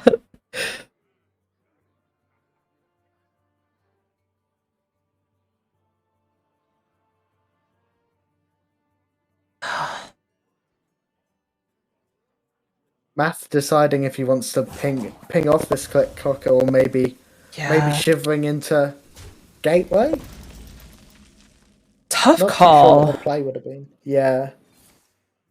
I wonder if there's just maybe not quite enough mechs or not the mechs that Math would like yet in hand for that gateway to come down. Probably hoping to draw a Mecha Shark or a Security Automaton before playing it. Possibly hold it. Whilst Jackpot, on the other hand, has both of them. Think you almost always see floor here. There's definitely a debate for the sweeper. This is dirty. This will be a dirty turn from Jackpot when it comes down. Oh my gosh. I gasped and my hand was over my mouth. It's like the second Mecha Shark. Like, I don't think Jackpot could have asked for a better draw from that. Like, that's fantastic. And there looked like a slight hesitation on maybe like coining out something, which would have had to be the Security Automaton, but wow, that was such a good draw. And now looking at it, I mean, Jackpot has such a fantastic hand here. Math picks up the second gateway, but is okay. Picking up the sweeper from the bottom will allow for more value in the future, in the next turn or two from the seafloor gateways. How does Math maneuver the next few turns, like getting to that point? It's definitely difficult, but I think you just try and develop as big as board as possible, and just hope from there. And Jackpot's hand's so good. The only way it gets better is another gateway off that draw, which sadly didn't happen. But yeah, this is always interesting. Yeah. Oh, that was a good snipe from the Surveyor there, and opting to play the sweeper instead of the other Mecha Shark. Not too greedy. Probably the right play. Yeah. I kind of like this. I was going to say, it's kind of interesting as well, the Mecha Sharks and Security Automatons kind of working together, because in a lot of cases, you'd want to play the Automaton first, right? And then get to buff it playing Mecha Shark. But with Mecha Shark, you want to play that first and then your other mechs. So having to kind of order that, I think Jackpot did maneuver that really well there, kind of going half in and not going full in on both Mecha Sharks. And now leaves a lot more opportunity this turn. And it felt like Math had to take that kind of slow turn to develop slightly, get the things in hand, play the seafloor gateway. But the next turn or two turns from Math are going to be extremely explosive. Indeed, I mean, look at Math's hand now. It's what Jackpot had a few turns ago, and I think it's Math's turn to play the game. Yeah, Math. Hopefully, it's Math's turn to launch the fireworks. Jackpot hoping for a snipe on the mothership to buff the automaton. Just a little bit, maybe out of range. It all depends on where these fireworks are gonna go.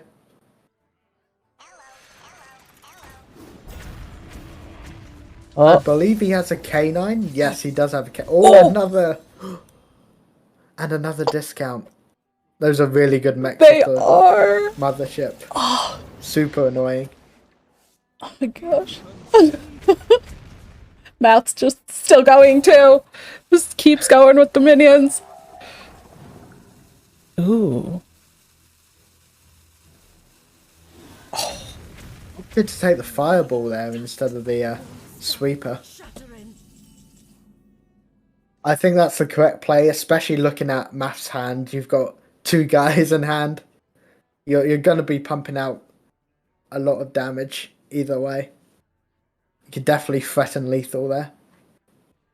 Yeah. Oh my gosh, talking about Fireball too. Now the second Fireball in hand for Jackpot. Both of these players do have to consider the damage from Fireball, but they really need to also manage the board, because if they're not considering the trades or the impact of some of these minions, like these Mecha Sharks that we see, it can really get out of hand on the opposite side of the board. So I think at this point, what do you like for Jackpot? How do you think Jackpot wants to deal with this board? Clearing the Mecha Shark? I'm sorry. I'm just counting up. I'm counting up damage here because I think you can definitely threaten lethal next. You can definitely threaten lethal next turn, Yeah. and I think that would be the correct play. I know it seems super silly to leave up a Mecha Shark, but it's not the Gaia turn. You just kind of hope. Yeah, I guess that's true. Although, if there's a deck that can still potentially play Gaia on 7, it is this, because if that Gaia was in hand course. when one of those seafloor gateways went off, right, then that Gaia could absolutely come down here. It's so interesting. I love how Jackpot did push that damage like you talked about. I still think for me, like, I might have sent the 4-2 into the Mecha Shark just to clear that and just make that a one less potential. Plus, it would have created the board space for the second little token and would have given the Mecha Shark that Jackpot has just that slight more value. And I think there was still the threatening lethal setup if Jackpot had done that, because pushing the extra 2 damage essentially, or 4 damage, but there still would be a lot of damage on board here with the fireball. But it worked out. It worked out. It worked out. No, I agree with you. If I was in Jackpot's place, I probably would have taken the safe play, especially when you're a little bit behind in the tournament. Is very debatable, and I would have taken the safer play. But Yeah. Jackpot definitely saw an out, played his outs, and got the win. That's all that matters. Getting on the board, and what a way to get on the board with that mech mage as well. Impressively powerful start to that game, I think, especially. Like, that was just such a good starting hand. They both had good starting hands, but Jackpot's with the addition of the coin and just having a couple of those key mechs to be able to get discounted very early, I think just really made sure the Jackpot kind of was in the lead that whole time. And it felt like Math really was kind of playing from the back foot for much of it, just having to kind of make those more passive plays, gather more resources before trying to go for a big swing turn. And at that point in the game, it was just a little bit too slow from what Jackpot had done. But that means that Jackpot is finally on the board, not knocked out. So, what decks are left now? It's the Bio Shaman and the Quest Hunter for Jackpot. Yeah. Which I think the Shaman will definitely beat the Mech Mage, but the Hunter's definitely going to be a lot closer game. It'll be interesting to see which one gets picked first. Yeah. And I believe Math won 2 games already, I believe, correct? With the Rogue and Warlock. Math has to play the Mech Mage now. Yeah. This is really going to be interesting. I am so curious to see how Math can try to get some of these resources, because again, that start to the game, I think, is so important, as we saw in the previous 2 games. And if Math can find some of those early resources, Jackpot might not be able to keep up with it. Indeed, and we see Jackpot chose the Quest Hunter in the end.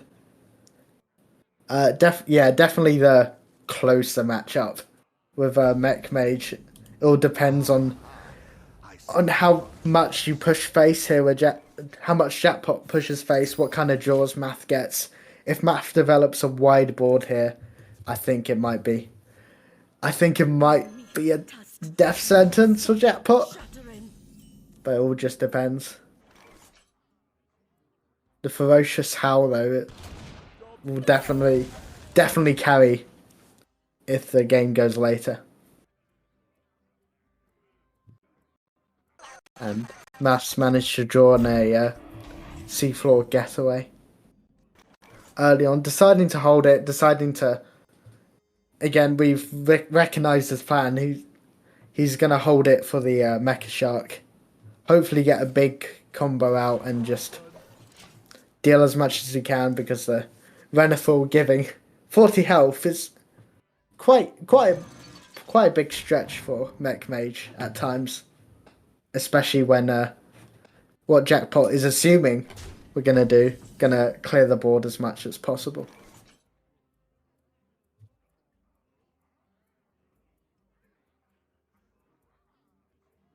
Jackpot's got a little bit of an awkward hand though, with the not much clearing the gorilla there. The Divine Shield on the Anoratron, of course, will block any quest progress he tries to make. So possibly waiting for that until the hero power becomes free, so he can ping that down. Oh, Gorilla Bot, Amalgam or Gaia. Those are all great choices. But opting for the Gorilla Bot and the Mecha Shark, that's definitely got Math quite happy there.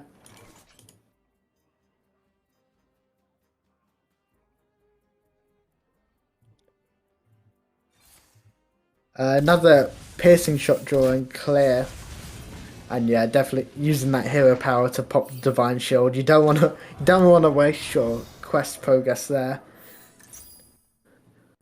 It's interesting. I think they're both. The Jackpot's definitely going for the control, the more control game here, whilst Math's going for the combo. Definitely gonna have a pop off on about 6 or 7, it seems. Let's see what he gets with this seafloor gateway. Anything good? A sweeper. Not the best, but at the end of the day, it's still a decent body. Jackpot doesn't have too much to deal with it. But depending on where it goes, depending on the draw, Jackpot can definitely complete his quest this turn, and that scares Math. For sure. Because then you just have an infinite board clear. Somewhat infinite.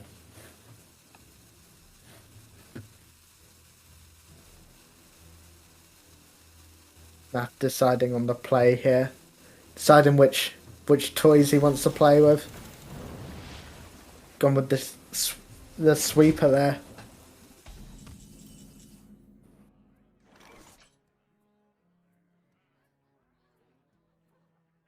I don't know how many procs on the multicaster Jackpot has, but an unfortunate draw. A real debate if you do track in here. Trackings, of course, is a very good card to combo with. Ooh. I think you take the Ice Trap here. It's not good in this matchup. I mean, it could stop a Fireball. That might be worth it, but not great in this matchup, let's just say. Apologies there. I did have to step away for a moment, but what has been happening in this game? There's a Mech Mage that has no board, and a Hunter that has very few cards in hand. What did I miss? Well, we've decided that Math's going to go with the a bit more of a combo plan. Okay. It seems. Yeah. Pumping up a Mecha Shark and just going pew pew pew one turn, while Jackpot has been trying to get this quest completed as fast as possible, hoping and drawing as much as he can. Sadly gotten a little unlucky the past few turns with draws, but I think either this turn seems to be the quest complete turn for Jackpot. Here again, kind of that awkward, like the awkward ordering of, do you go for the automatons or the mecha sharks first? Indeed.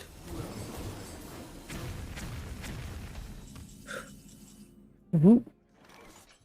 Well, that's a quest completion for sure. Yeah. But you don't really want to leave those security automatrons up, and neither the Mecha Shark. But I think especially in this matchup, you can leave the Mecha Shark up. You're not developing that many minions, so a Gaia isn't too afraid. It's just that you can't deal with big minions, Yeah. and you wanna get rid of them. Yeah, this is such an interesting turn here, I think, because right, a lot of the tools that the quest hunter has are dealing with trying to clear minions or deal damage to minions. And there's a little bit of that here with this wound prey, but Jackpot had to go in on the Kraken to clear one of those, like he said, and probably is going to have to just use the hero power, I guess, to clear off the rest of the Mecha Shark. It does mean that that quest is completed, like you mentioned, but having to kind of go for both to alleviate some of the damage on the board means that the quest reward itself is not coming down this turn. And that does slow Jackpot down a little bit. I think it gives Math a little bit more leeway, but also seeing that there's 4 cards in hand and one of those is the coin. Math's gonna have to find some stuff here.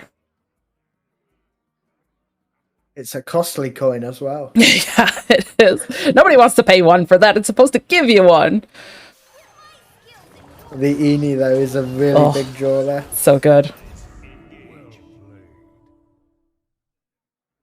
And yeah, just playing the quest reward, while good in the long turn, you can't do it when you have a giant Wind Fury, giant minions staring you down.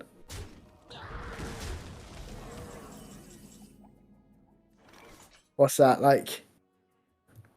At least 20 damage. You've got mechs in hand, so that's another 3 every mech. I don't see how Jackpot comes back from this. Yeah, that's... The shell shot would be great early, but at this point, and against these big bodies, it's not really doing enough. There's some miracle you hit the 3 on the 5/5, and the 1 on the 3/1. Nope. Oh, that was Sadly like... Yeah. That was like the completely opposite hits of where Jackpot would have wanted those to go. Oh, disaster. Yeah, and I think you play anything and it's pretty much lethal for Yeah. Math's side. I think it'll be harder to miss lethal here, even. I mean, there's so many mechs that can be generated because the mothership will end up dying. And I think it's relevant, too, that this coin costs 1, because right here, I think Math would love to play this 5-cost mothership and coin that fireball, but not possible.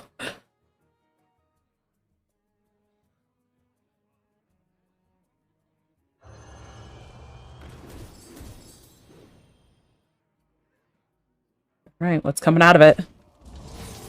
Whoa. I mean, doesn't matter what comes out. I mean, I don't probably think it not. does. Like, maybe if it were like double explosive sheep, that might make a difference. Not for the not for the fact that Math has lethal still anyways, but if Math hadn't had lethal, there could be potential for Jackpot to turn things around if there had been an explosive sheep, but yeah, it seems like Math's just had very big swings. Very big swings. Definitely played it right, holding the combo pieces at the start, generating the discounts, getting the value. Played that very well. Yeah. I think Jackpot still played pretty well. I loved that Mech Mage mirror game. That was an absolute highlight. Yeah. It's kind of interesting, though, because, even considering how well I think these players did play, maybe that slip up earlier in the Warlock game with the imps that had the death rattle, I still don't think it really would have made like that much of a difference, but it just seems like the matchups weren't quite there for Jackpot to be able to leverage those, the matchups very well. So it seemed like just fighting an uphill battle the whole time. Indeed, yeah. Just how it goes sometimes. Yeah. But I think, was that a round 3? Yeah, that was a round 3 Yep. match. So again, this is a Conquest best of 5 single elimination tournament. It looks like basically the finals, the grand finals for the tournament will be round 6. So we are about halfway through the tournament now. So that means we still have multiple games to go here and check out. So thank you so much for everyone who has been tuning in. Don't go anywhere. We will be right back. Welcome back, everyone, to our Aspire Esports Center Hearthstone tournament. As we are getting ready for our round 4, do you want to talk about our matchup that we have, Chewie? Sure, we got Bjerke versus the guy you just saw on stream, Math 4804. Bjerke is running the Pirate Rogue. He got the Big Spell Mage, the Presto Druid, and Beast Hunter versus Mass lineup, which we just saw. Presto Druid, Mine Rogue, Mine Warlock, and Mech Mage. Math has gotten his Mech Mage banned, and Bjerke has gotten his Big Beast Hunter banned. And Bjerke is currently up 1-0, so we're gonna jump into game 2. Straight up the bat. Yeah. What was do we know which And decks won? It's kinda interesting because this is the mine decks has gotten into a very niche spot in the tournament meta where they're actually pulling off a lot of wins versus the more stable meta decks. So it's gonna be really fun to see how Bjerke is handling this matchup. Because in my head, it could be quite difficult to beat, say, the Mine Rogue, due to the sheer amount of power they can put out early through the turn 6 lethal. And we're jumping into the Mage versus Rogue here. Arguably a really good matchup for Rogue.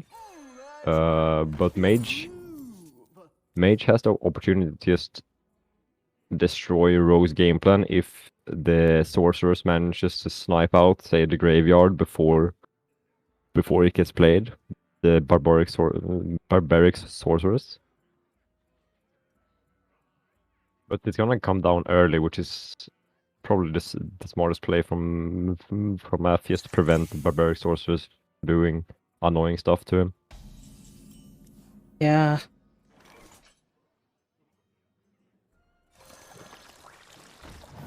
Oh.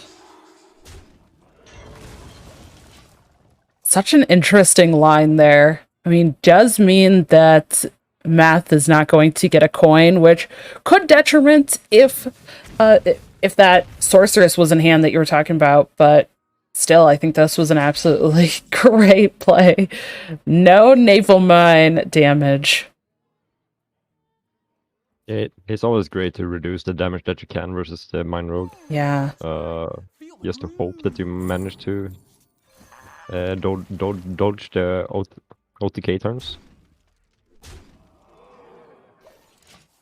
Matt actually manages to snipe his second bomb of the 50-50 from the 3-mana draw, which very much helps him in this matchup. Backstab coming a turn too late, unfortunately. Yeah. I mean, it does work with the second naval mine that's in hand, but probably wants to wait to use that for a little bit more there. Maybe? Is there something else that could be done instead this turn? Or something that's a little better? I mean, yeah, this is what I was thinking. Just playing the Acolyte and backstabbing it to get 2 5/8s on the board. Because Mage, sometimes if they don't have enough of a board, they have quite trouble dealing with 8 health minions.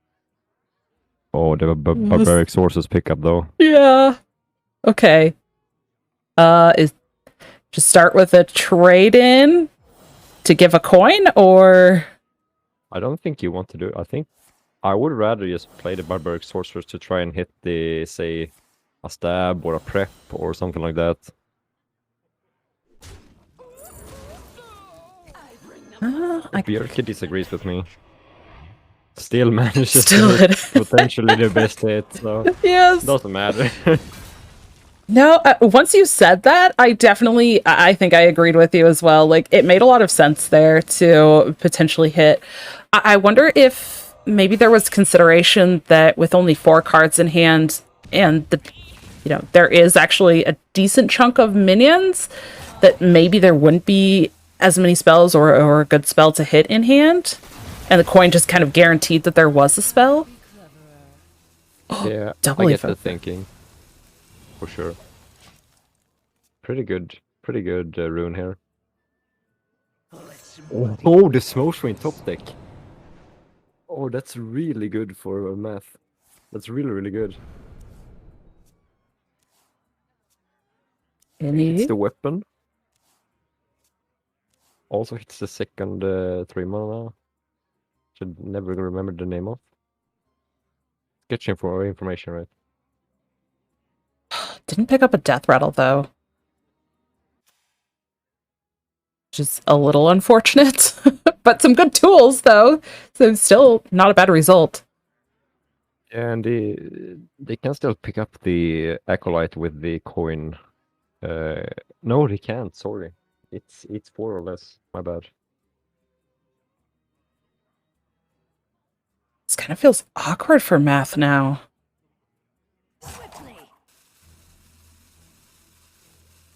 They just pass.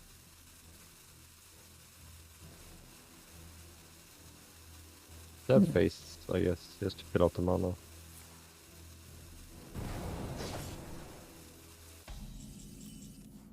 No waves can sink this A ship. sorcerer doesn't do too much here, at least not this turn. Yeah. It's just so interesting because that coin is still in hand for math. So Yeah. now, the combo of having those evokers in hand plus now picking up the sorceress, if math doesn't get some of these spells out of hand, there's going to be a lot more work done. But I think even having that second evoker too is really important. Just all that additional armor gain potential could put math out of range. Especially since both mines are gone, right? Or does it still have one in hand? Yeah, one's still in hand there. Okay. Then it's fine. I was like, I don't remember the second one getting played. Okay. Does he go for it here? Does he go for the sorceress? Just want to clear that minion. Is that? I like the clear. Yeah. Then you can put on the taunt to protect yourself from the weapon damage as well. And if he hits a weak stab, for example, the amulet gets played next turn alongside the sorceress if he wants to. Yeah. I wonder if there had been a rune in hand. I mean, obviously there's not, so this is kind of more of a speculation, but this just really felt like I'm going to answer the stealth minion now. I'm not going to let it be value, but if there had been a rune, I wonder if it would have potentially gone in on maybe using rune, but it feels like you're just leaving so much up to chance at that point. And this just felt like such a great setup. And now math has to answer it. Yeah, and math is almost dead as well. Yeah. Bjarki just needs 3 damage at this point. So I think as math you probably are a bit afraid. Yeah, clearing up the hand is pretty good. Setting up for the naval next turn. Yeah. Did get to set up that second graveyard as well here on this turn, so Yeah, pretty good setup. Interestingly, though, that was both Wicked Stabs now that have been used, so they're... And, yeah, Math gets the bad news. There's even more armor to answer. Yeah. Is Math going to be able to find enough damage at this point? I don't think so. The thing is, I think Math was in the mindset of trying like getting Bjerke down to 16 and then just kill him next turn. Yeah. But with this 10 armor, he needs so much more damage, and this taunt is very much in the way. Yeah. Yeah, pick the minion as well. Which means that the damage is getting negated. Yeah. Amazing. I mean, Yeah, Math is realizing his loss here. yeah. The hand looked pretty good. Like you said, it was setting up pretty well, right? There was the setup from Math's side. It just... Bjerke had the answers. Yeah, and that early sorceress is just, it's in some scenarios it's just so game winning. Yeah. I mean, And like getting an early rune like that is just perfect for the mage. yeah. Yeah, that early rune and then getting draw off of rune always feels great. But specifically also drawing into both evokers and like hadn't seen other big spells at that point too. It was just like the perfect setup, especially into that match. I think in some matches, you know, maybe like Boar Priest or Quest Priest or something, gaining that armor isn't quite as relevant. But in that matchup, absolutely that armor mattered. For sure. I found myself versus Mine Rogue just scrambling to find those evokers, because like finding an evoker could make or break the game. Yeah. Like that extra 10 or 9 armor, it's such a huge deal versus a deck that has, I mean, it is a lot of potential damage, but it's also limited in a way. So if you manage to just like armor it out, it could just win you the game.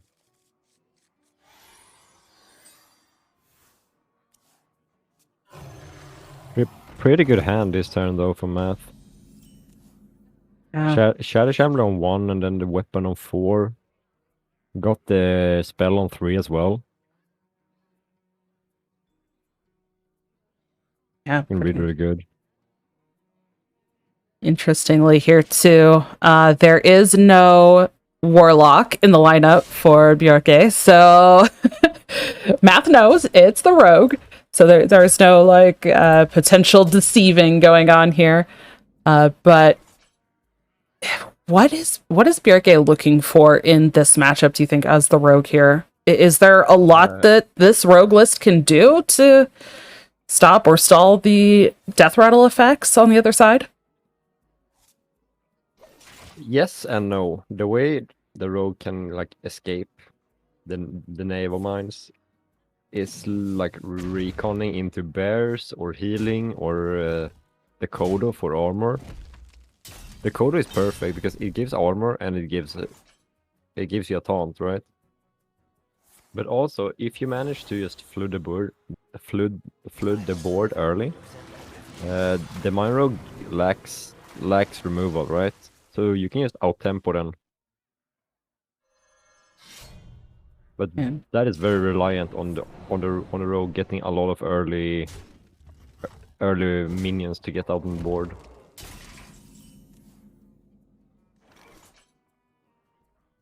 Also, Bjerke did choose minion there, which I think definitely is reasonable. Interesting choices here. Just goes for the taunt. Again, slow down that weapon damage, like you were talking about in the previous game. Kind of the same effect, right? Like not allowing Math to push that additional 4 damage face by hitting with the weapon itself. Yeah, for sure. Problem here is that Bjerke is already down to 17 and it's turn 4. Yeah. And we see that Math is just stacking up the damage in his hand.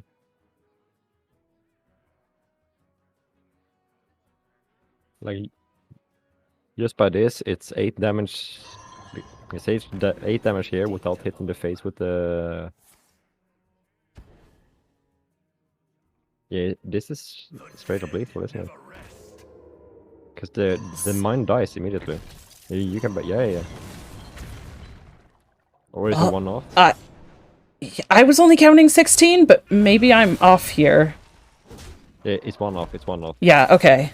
But like one off, it's one damage. Yeah. Well, and you know, Rogue, if this had actually been a Warlock like we saw, Warlock maybe has some potential for a little bit of armor gain or healing, but Rogues do not.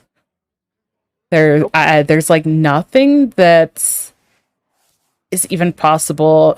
No other taunts or anything have been generated, so it's not even going to stop just a hero power to the face. Yeah, and this was a perfect example of the like bursty power that Mine Rogue has when it gets to draw. It's like the curve it wants to draw. Like the Shadow Shaman on 1, the weapon on 4, the spell on 3. It's so much it's an insane amount of burst damage that just comes out of nowhere. Yeah, it really does. It's added up multiple times over the games I think that we've seen in kind of the last 2 series. But you know, finally, Math getting a win with that Rogue. Again, this is Conquest, so still not quite over, I believe, at this point. Just double checking. It looks like it is 2-1. Yep, Björke is having his Rogue left. Yeah. Do you think it And matters? Math has to decide how they want to handle this Rogue. Yeah. I have to say that Math is kind of looking pretty good in this position. Because the Druid is Druid, and Phylactery Warlock, even though it has like it takes a lot of damage, but it has the opportunity to just burst down the Rogue as well with an early combo.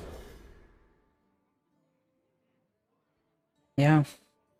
Well, it's gonna be the Druid, looks like, and there are some early minions in hand already for Math.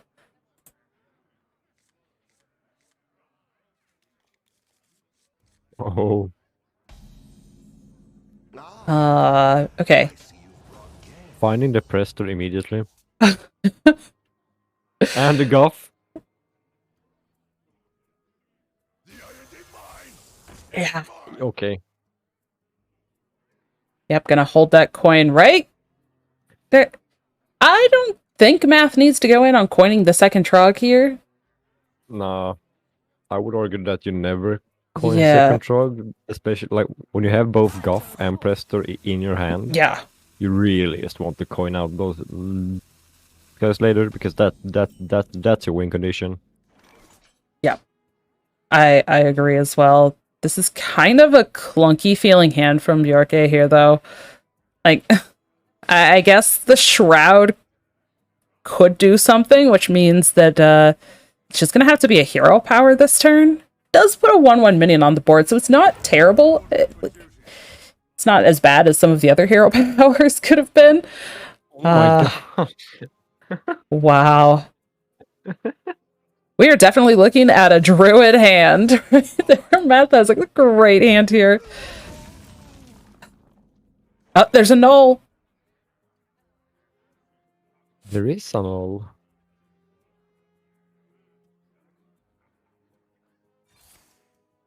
It still costs 3 though. Yeah.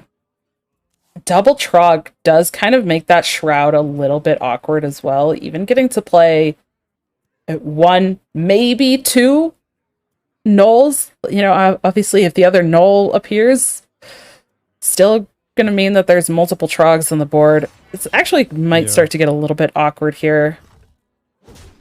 I think we're gonna see like Filet Fight plus null this turn. Yeah. Kind of surprised that Björke didn't go for Hero Power Filet Fight the last turn, just to get rid of the 1 null. Yeah, that's what I was expecting too. Control. Yeah.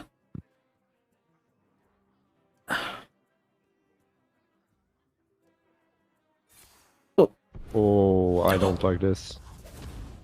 Okay. He gets the second null, but I feel like he greeded a little bit here. But got rewarded, so Yeah. I guess it's fine. But like, if he didn't find a second null, that would have been a great composting turn for Math immediately. Yeah.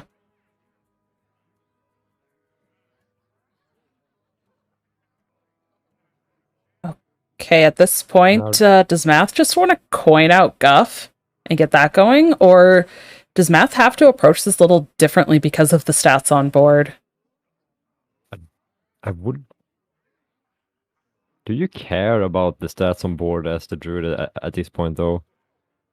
Like, they could just coin Guff, play the bubble thing, and just trade away the 3-1. Mhm. And then he's That's- just like, they're facing 6 damage, so they go down to 39. But then they can press the turn after. Yeah. That's the line I was looking at too. So kind of interesting choice here to not do that. I guess unless Math just wants to forget about Guff right now and just go coin Prester next turn then instead. And so Assume just that's wanted the to play, but yeah. both make sense, but it's essentially the same play packaged differently. Yeah.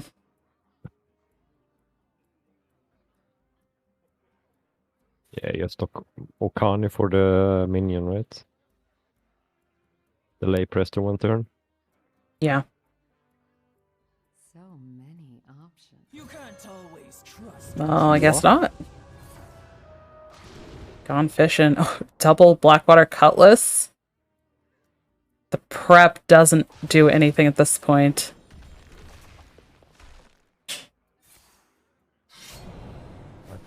I think Björk might have forgotten to trade there first. I am super interested as to why he didn't go Okana this turn. Because he knew that the druid held on to coin, and Yeah. it's going into the turn 5. It's usually a Presto turn at that point. Show these mortals your true form. Yeah, I completely agree. I think that that may have just been a lack of hand recognition, potentially, just looking at that the coin being held for that long. I don't know, maybe hoping that really the Krakatoa just does a lot of work here, and you having to use the coin into Prester, maybe there's not enough in hand to find resources, or that Bjorke can just start applying pressure here. But this does just feel kind of weird. I guess there's some curve now with Mr. Smite next turn, Scabs on 8. But I agree. I would have liked the Okani. Yeah, and they just set up pickup here, literally just destroys Björk's board. Yeah. Oh, Presto Druid. Let's play the Tiny Fin for good measure. Or you just hold it, the Tiny Fin for an extra composing target. I think I liked it more.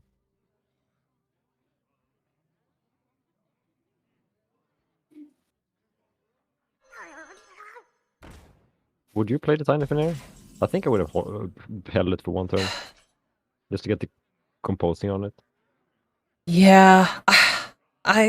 It's tough because I see what you're saying with the composting. I feel like the hand is already decent sized, but maybe Math doesn't care about the composting at this point. So many. Because I'm looking at the idea of maybe next turn going for Guff plus something, or going in on just a couple of minions now that are in hand. And if Bjorke is spending resources to clear the Tiny Fin, I think as Math, you're probably okay with that. So maybe it's just a lean into it, and if they remove it, then that means they had to spend resources or attack into it, and sure. But I see your point, though, about the composting.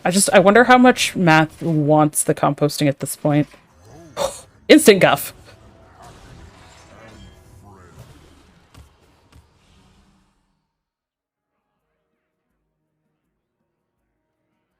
Can't really see what the dragons are, but That's a Bronze Explorer and the Cardra, right? Yeah, gold tooth. Mm-hmm. The Explorer is actually pretty good. With the lifesteal and the... Considering math's mana total, the Bronze Explorer mostly never whiffs. Keep your Yeah. enemies close, and your shit is closer. Well, there's the scabs. Start generating a little bit of pressure. What comes out of there? Whoa. Insta pick. We didn't even get to see the options. That was picked so fast. Well, you know, it's a good minion. I can't argue that. It's a good pick. This Hale is gonna do some work. And the top decks today in these matches have just been nutty. And with the amount of spells Matt has on his hand, that Hale is incredible. Look at the procs. Oh my god.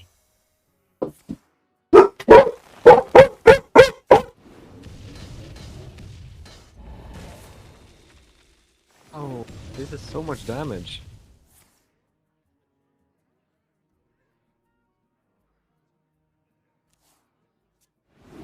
Like, even if Björky doesn't die this turn, how is he comebacking this?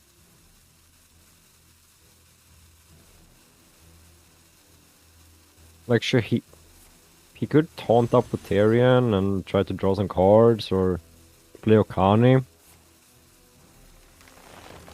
But this is so much oh my god, another alley. Oh my god. There's so much. Oh my gosh, the work that this Prester has been able to provide has just been so much. Shadow Step. Didn't even play the Tyrion.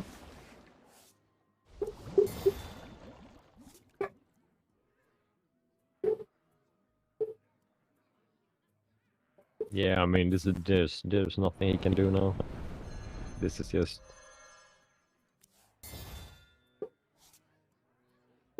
I mean, I guess the Gone Fishing can pull out the other part of the vessel. Just have to do it to create minions on board to soak up some of this damage. No, it doesn't even go for it. It goes for the prep. I mean, I understand this play because he doesn't have cost division, so he's just building the biggest Edwin he can and possibly kill next turn. But he's just dead. Yeah. This Harley is just gonna end it. So much damage.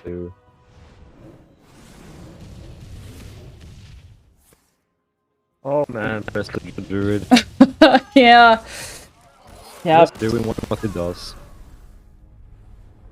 Well, I mean, you said it earlier, right? Druid just does druid things. Well, we just we saw that in full swing there. Which I believe that means that we are at game 5. Yep, tied up 2-2. Got the Phylactery Warlock versus the Pirate Rogue. Yeah. I kind of want to see a bit of a better start from the rogue here, just because I want to see Bjarke actually do something with this rogue. It just Yeah, this rogue Ross has been very underwhelming. Yeah.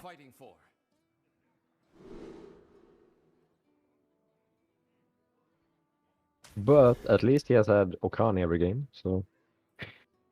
Yeah. See how much work it can do in this game here. Yeah. I said this when I casted with Heart earlier, that I feel like Okani versus Warlock is such a difficult minion to play. Because Warlock has so many ways around it, and it's very, very hard to read if their hand is a spell hand or a minion hand. Yeah.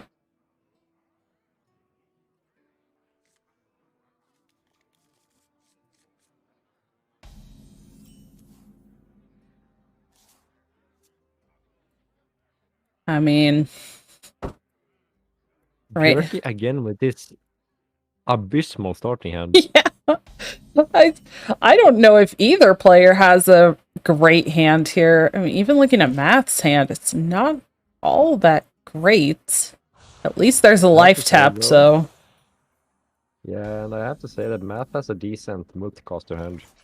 yeah. Because he has every spell from every school. And the Hellfire is actually a decent answer to the turn 3 vessel here. Yes, which picking up that vessel made Bjorke's hand so much better here. Yeah. That prep was looking a little lonely without that vessel. The Tunnel's Optic with the Wow. Jomar as well is much better than Hellfire.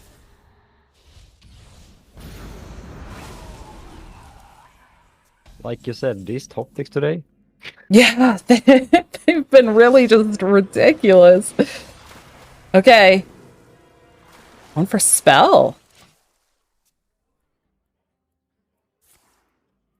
yeah, I think that actually makes sense versus Phylactery Warlock because the amount of minions are way less than versus Abyssal Warlock. The problem is the coin. Yeah. Yeah, it really did not feel like it slowed Math down at all. The benefit, I suppose, is that it at least still just leaves the body on the board. Oh, speaking of bodies, these are some bodies. That's right, King. There you go. Okay, gonna go ahead and shadow step the Okani though. Still go for a spell. Now the coin's gone. Go for another spell, yeah. No, oh, Go Minion? for the minion this time. yeah, minion. I'm not sure if I agree, but what minion are you hoping to counter at turn 5? I guess he's saying that, hey, if you want to get rid of this, you have to commit more spells than you want to. Yeah.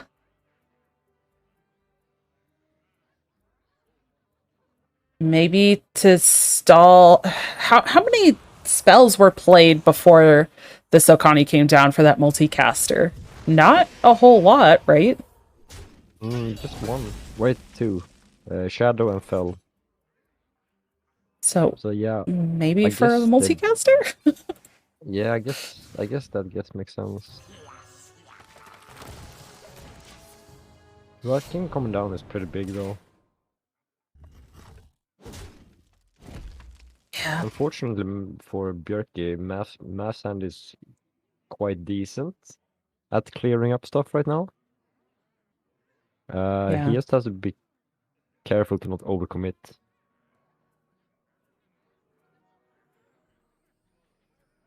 Yeah, it's kind of interesting. I do like getting the Rat King out before the Krakatoa.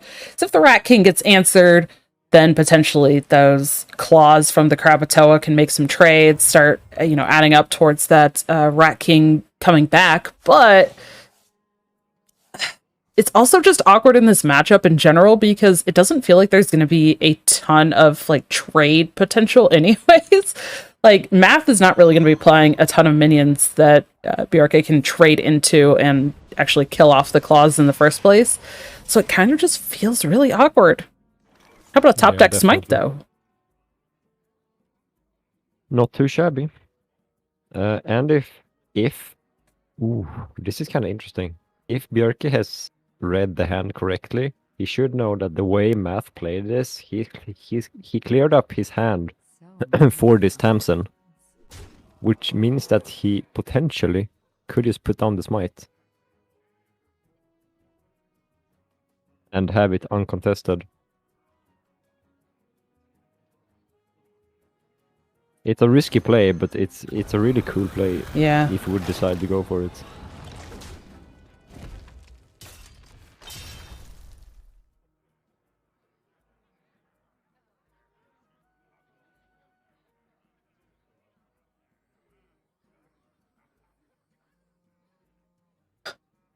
Math hovering over that customer.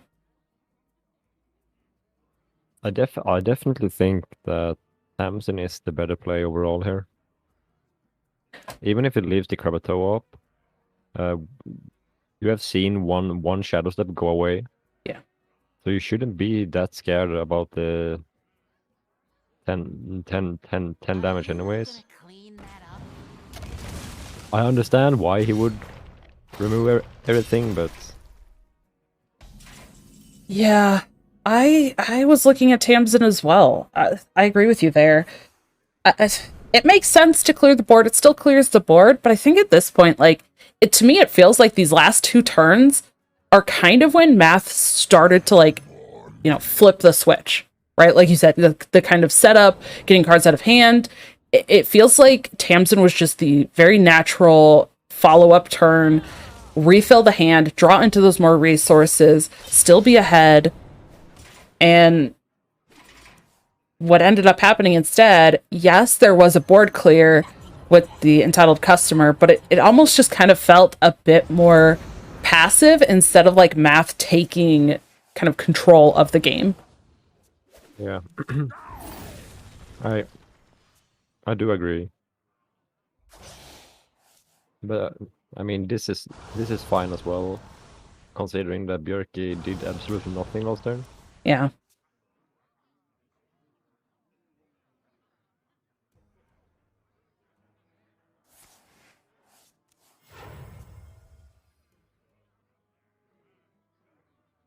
So this is so rough. How many cards are in Math's hand? 9. Okay. Yeah. 13 left in deck. Ooh, that's a Scabs? scabs. This is a really good scabs. Just, This these is a top really, really good decks. scabs. It is so good. If Björky is really, really lucky here, a certain card gets burnt. Yep. Oh my gosh. Okay. It was an okay card to burn, but there's another copy, so Yeah. I think Björky really wanted to see that phylactery just go poof. Oh, absolutely. I think that Wicked Shipment, was that the one that was... Oh, it doesn't show it. There we go. Okay.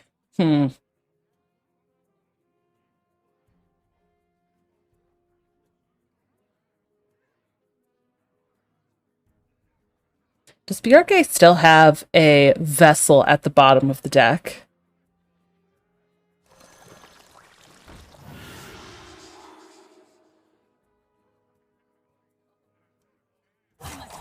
Yeah.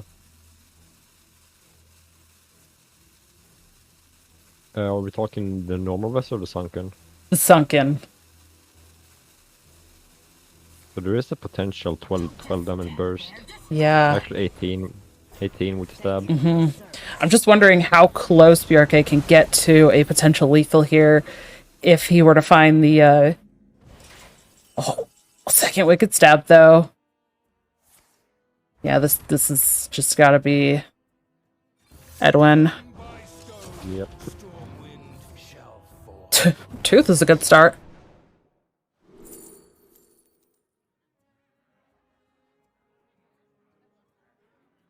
It's kind of sad. Yeah. Very good. There's the gone fishing. I mean, you play it, but you Yeah. don't pick the vessel, I don't think. I agree. I think you picked the fillet fighter. Yeah, for the extra damage, which because this could set up a lethal next turn. Mm-hmm. Oh, these are some really good Edwin draws. Oh, like so good. Oh my gosh! These are so good. Is Björky is Matt running more than one? No, he's just running the one starfish. How is Matt dealing with this 1818 Edwin? Your guess is as good as mine. I don't think it gets answered. There's no way, right? There's no way. Wow. I Björke thought doesn't. Matt was in the driver's seat for so long. Yeah. I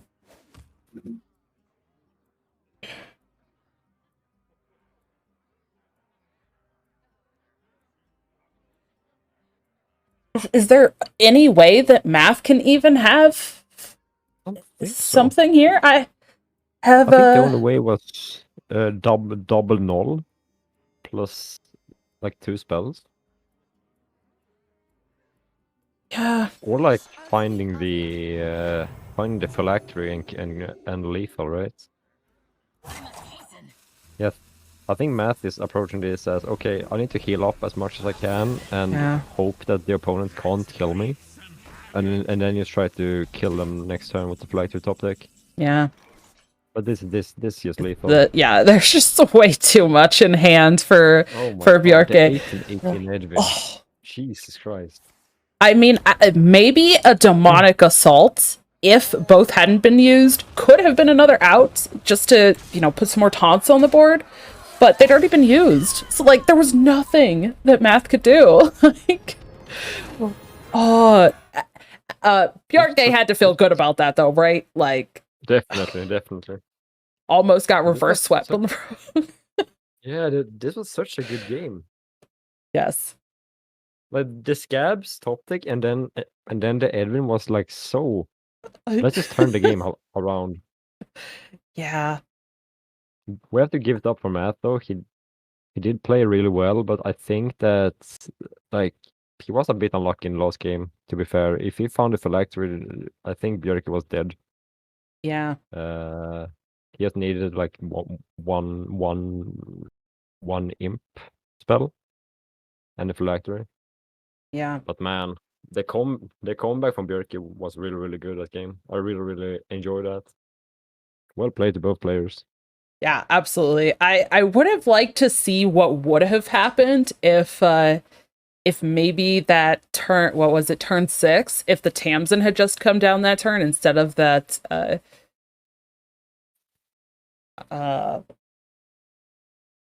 Yeah. oh gosh, what was the entitled customer? You Yeah. know, I agree, because the 10 damage that the Krakatoa plus the weapon would have put out it didn't really matter for the end result. yeah. I don't think. No. Yeah. It could have changed it. Maybe it wouldn't. I'm not sure. But what's important to note is that if the Tamsin came out earlier, would have gotten him a bit deeper into the deck earlier, and maybe help with clearing an Edwin. So Yeah.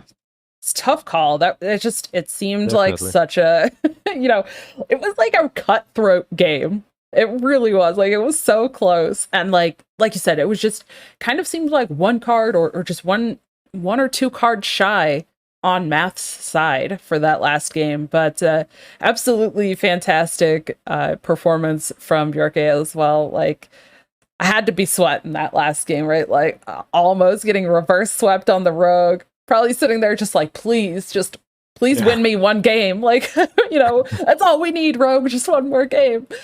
That was fantastic. But unfortunately for Bjarke, that does mean it is the end of the tournament there for them. But we will see Math continue on in the tournament. And no, the other way around. oh yeah, excuse me, Bjarke. Yes. Excuse me. Yes. That's the end of the line for Math. We will see Bjarke move on, and it actually does look like moving on into our top 4, facing off into Zli. I'm not sure exactly on the pronunciation there, but it looks like that top 4 match maybe has just gotten underway. So we'll take a quick break here and get ready for that first top 4 match. So don't go anywhere. We will be right back. Hello everyone, welcome back to the Aspire Hearthstone tournament. We're gonna check out a game from Van versus Morkani. It's a quarterfinals match, I believe, and we have some spicy decks. Both players bringing in a Presta Druid, and Van going with a hero power mage and a 40 card paladin, and Morkani has along with the Presta Druid, has got a big beast hunter as well as it's a jackpot rogue. Yes, and I'm here with Chewie, and I know he's been excited about this 40 card paladin. Yeah, I mean, I played myself in a tournament yesterday, and it actually felt really, really good. And then I knew a couple of people that I'm in a Discord with played this paladin as well, and they went really well with it. So I think it's like an overlooked gem in this meta that people haven't really thought about. Because even if you run it with 40 cards, it feels quite consistent. And I'm really excited to see how it fares in this tournament today. Yeah, it looks very consistent. I can see there's quite a lot. You've got the Bannerman for the minion draw, and you have lots of city tax for tradables. You got Knight of Ointment for holy draw, and you have Myrmidon for just a lot of draw.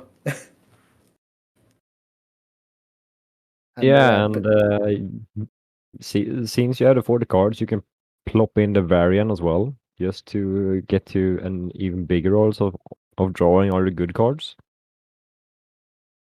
And like I myself thought it looked very weird to me when I first looked at it, but it's surprisingly consistent at getting your good cards. And it seems like we're being dropped into right into the thick of it with a giant Ozomat on the board. With Carriel already up on Van's side. And Samuro, oh my gosh, everything's happening. Let's catch up here. What's been happening? Well, it is game 1, turn 9. Game 1, yes, of course. We got the Paladin versus Rogue, which is actually a quite good matchup for the Paladin. I think Van Spurton is very happy to have queued the Paladin first.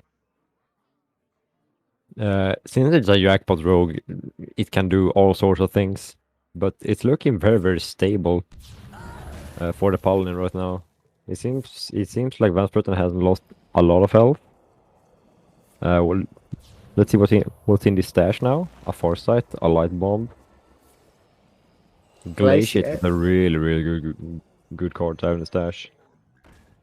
Oh, that's a good minion to get as well.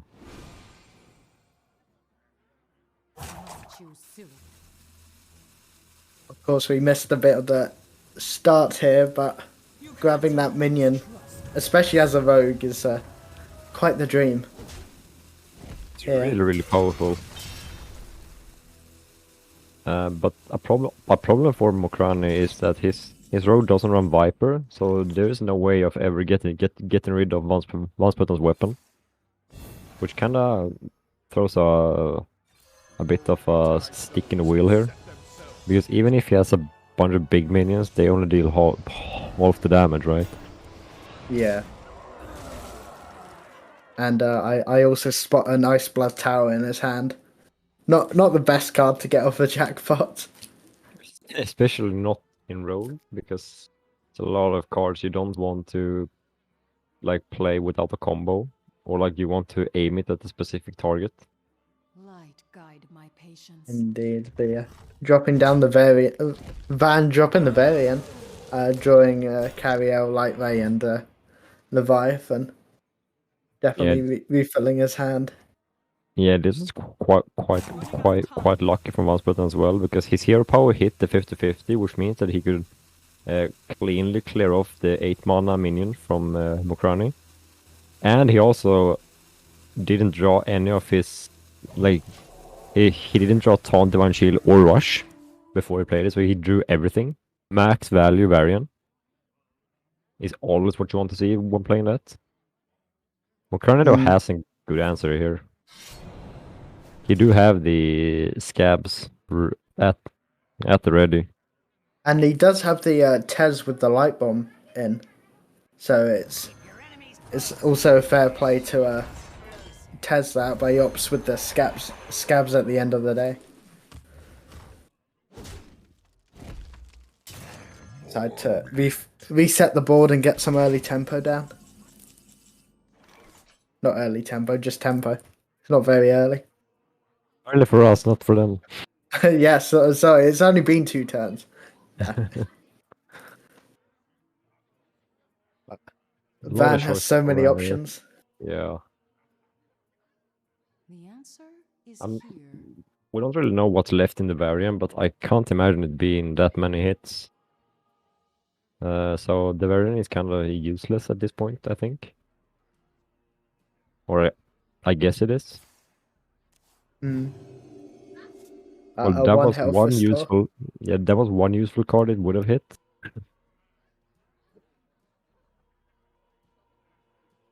I wonder if Mouseputin is thinking that maybe just like push down a bunch of taunts or like a colossal. Oh well, there you go. It's kind of a taunt, not the best taunt, but it's definitely there.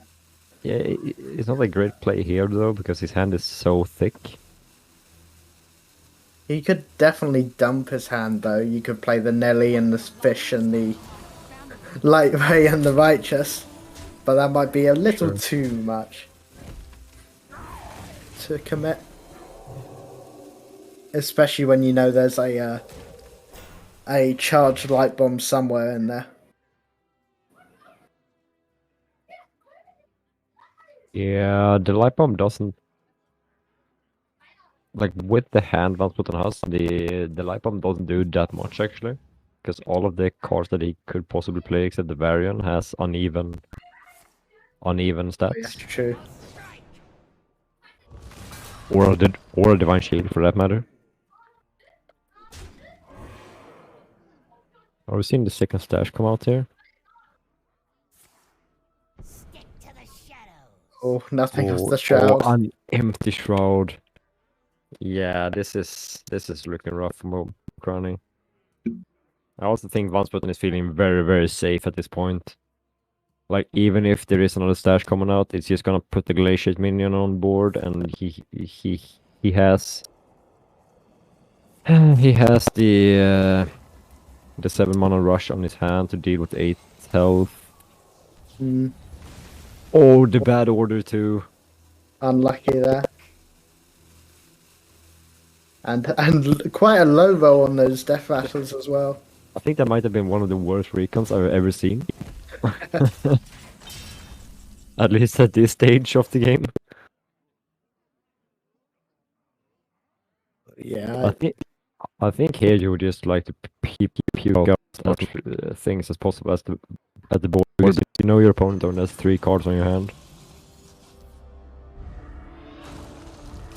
I would have liked to see potentially Stunfish, Nelly, and the 6-mana spell, just to maximize the stats on the board.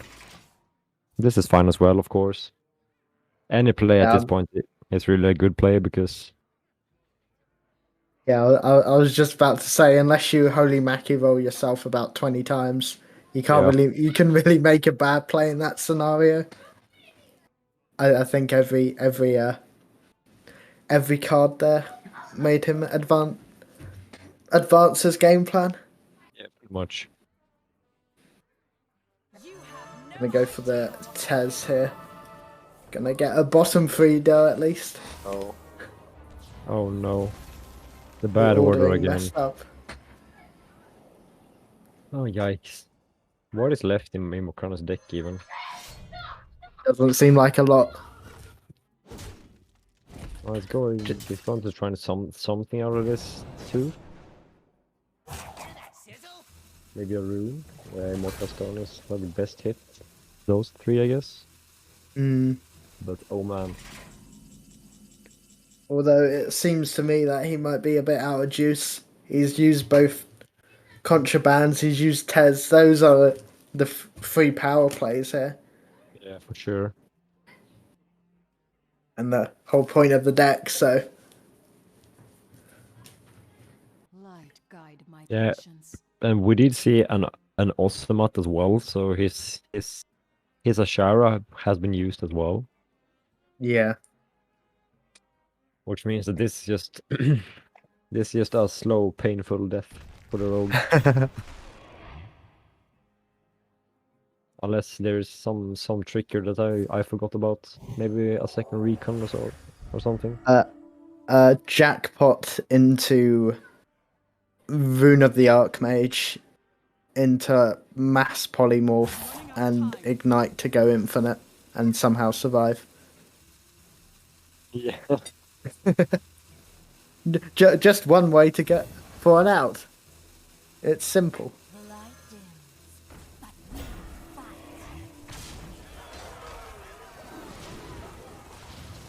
we fight. But Van's playing it well. He's playing it safe. Taking it really chill as well. Yeah, taking his time, not trying not to overcommit, not get ahead of themselves. And a better recon this time, but too little, too late. Yeah, this picks a chance to get to remove some stuff on the board, but still can't handle the 9-10.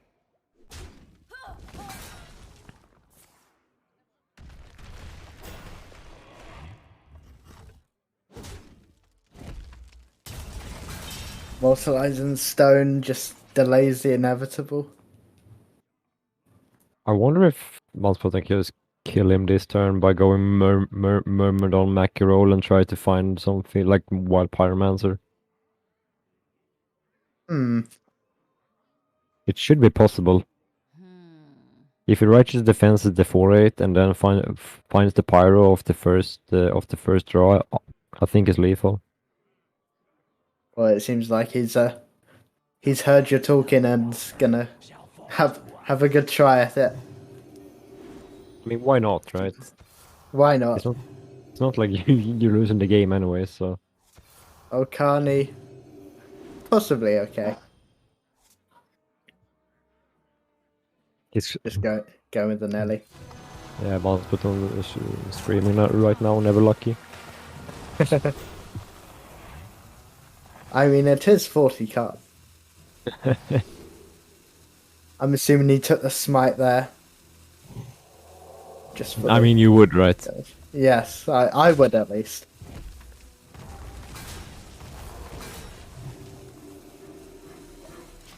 Tries to heal himself for final time. And there's a city tax. That's another empty shroud. I can't imagine that Mokrani had a very good draw this game, considering how poor his late game was. Yeah, let's see what this oh, the Ice Blood Tower didn't even trigger. Oh no. That So did trigger. It sent a stab into the Nelly boat. Oh no. Not only did he draw an empty shroud, but the fact that the shroud was empty, the fact the shroud was drawn meant there was no more spells in the deck. How upsetting. But yes, I believe that makes it 1-0. 1-0. That seemed like a very, very poor game from the rogue side. Like the draws just weren't there, and the RNG effects didn't really get there either.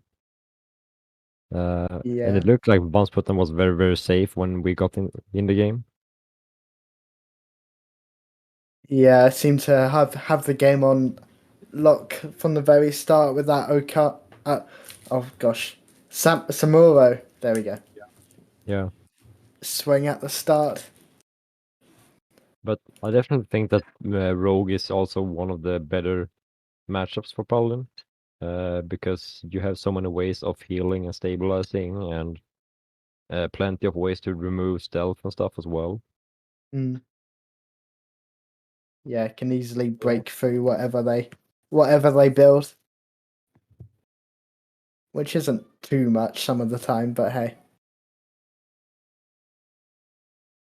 All right, and I believe we're going into the second game now, where we shall see the Prester Druid on Van's side versus. Rogue I, again. I was about to say Mage. It's not Mage. it's the Rogue again. Instagoff as well. You Oh, hate to see it.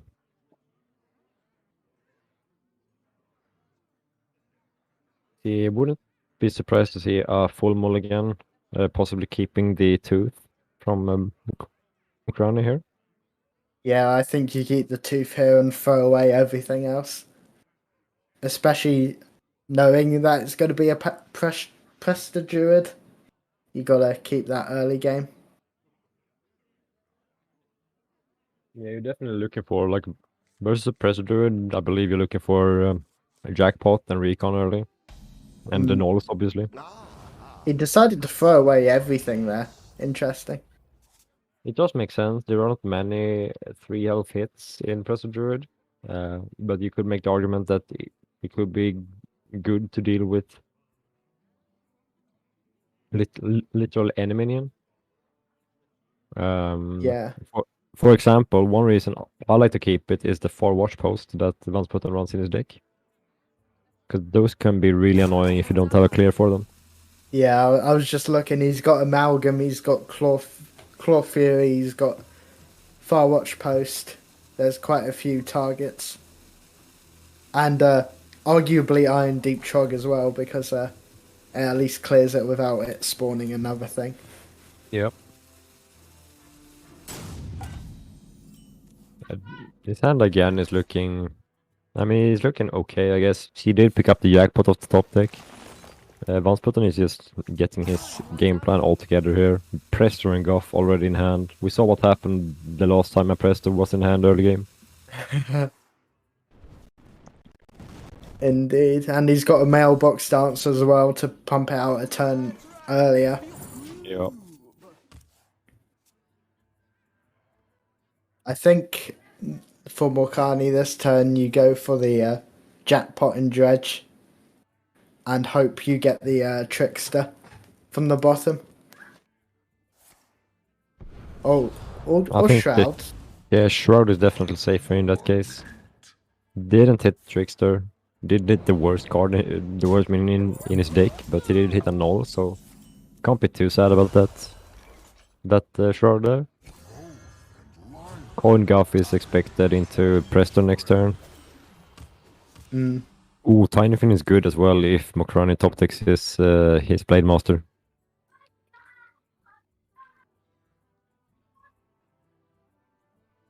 Indeed, yeah. A good counter to the counter. But it seems to not have been needed this time around at least. You can't always trust what you see. This And is Mokrani is the trying to go wide here. Yeah, best play here is to empty your hand.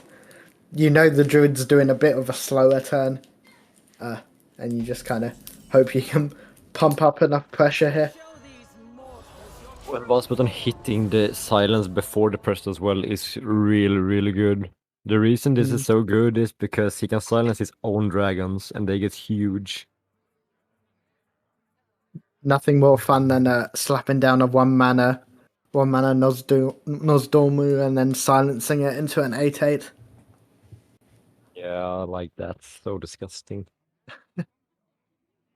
I can't really And see it can- what is in Mokrani's hand here.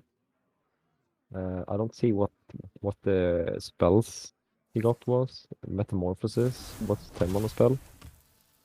Is that another iFly? It's a Shield Shatter. Okay. Shield Shatter is actually not terrible versus Presto Druid, at least not late game.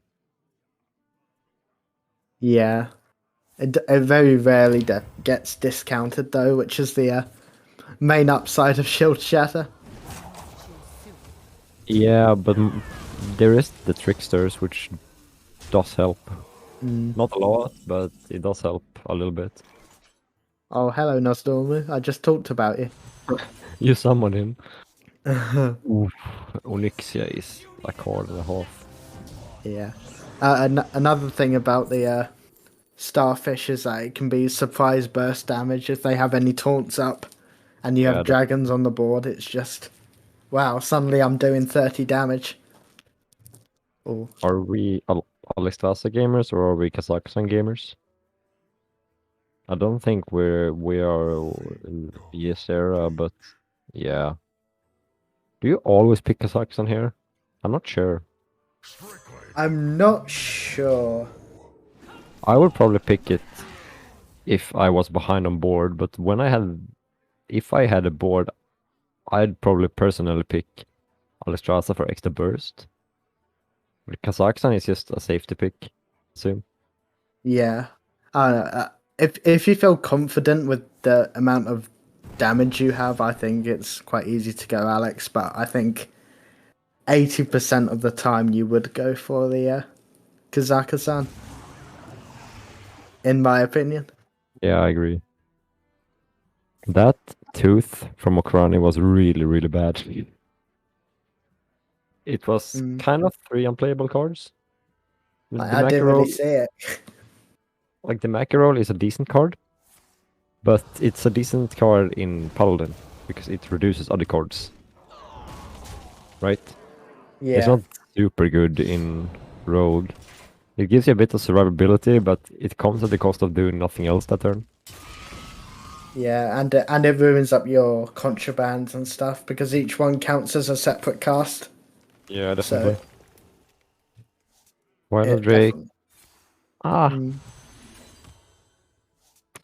Double 1-1 Twilight Drake. Ah! I'm not sure about that one. They're just big whelps at that point. Yep.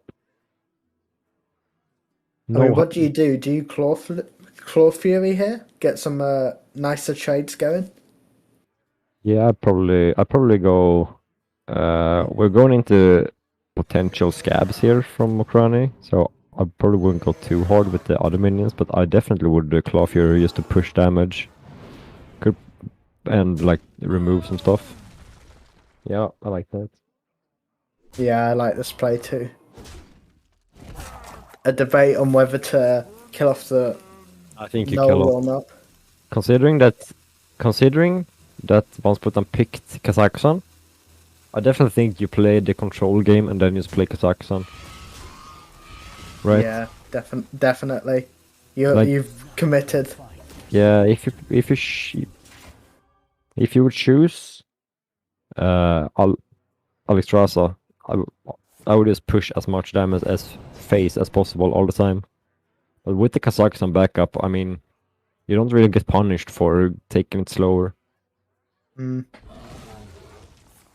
I was thinking, would the so they had the option of the spines there.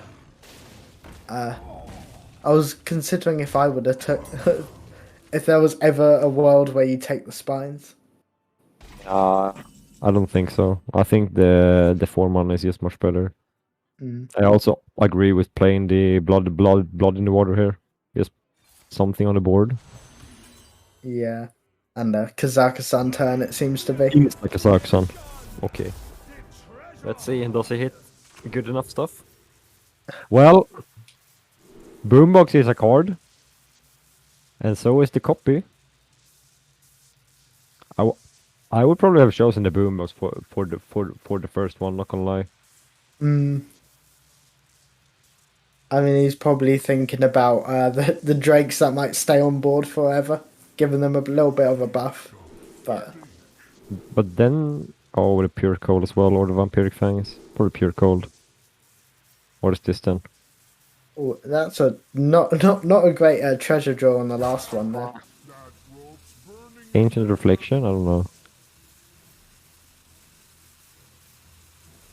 Oh, actually, ancient reflection is actually really good. Don't mind me. Oh, I think that yeah. You picked ancient reflection because you have the silence on hand, right? So you could put down like a board of Kazakhstans and then you silence them and get a full board of 8/8s. Like hello. ah, true. Some surprise damage. Yeah, Mokrani is clearing off what he can. I would think that he'd ignore the Twilight Drakes because they have so much health that it's really annoying to clear, and they currently just deal 1 damage, so it's not that scary to face. Yeah, decided to go with the one tick on the Mackie roll there to proc the Ashara, and in the long game doesn't mess up the any contrabands in the future. But depending on how long he actually has is a different thing. Marcus decided to go for the Annoy Horn. In that pick. Oh, I have to say that like we didn't see what else he picked really. It's very, very difficult to see what Discover choices was, but I don't think I agree with him on the Anoitron. what was the other options in that bucket? I think it was like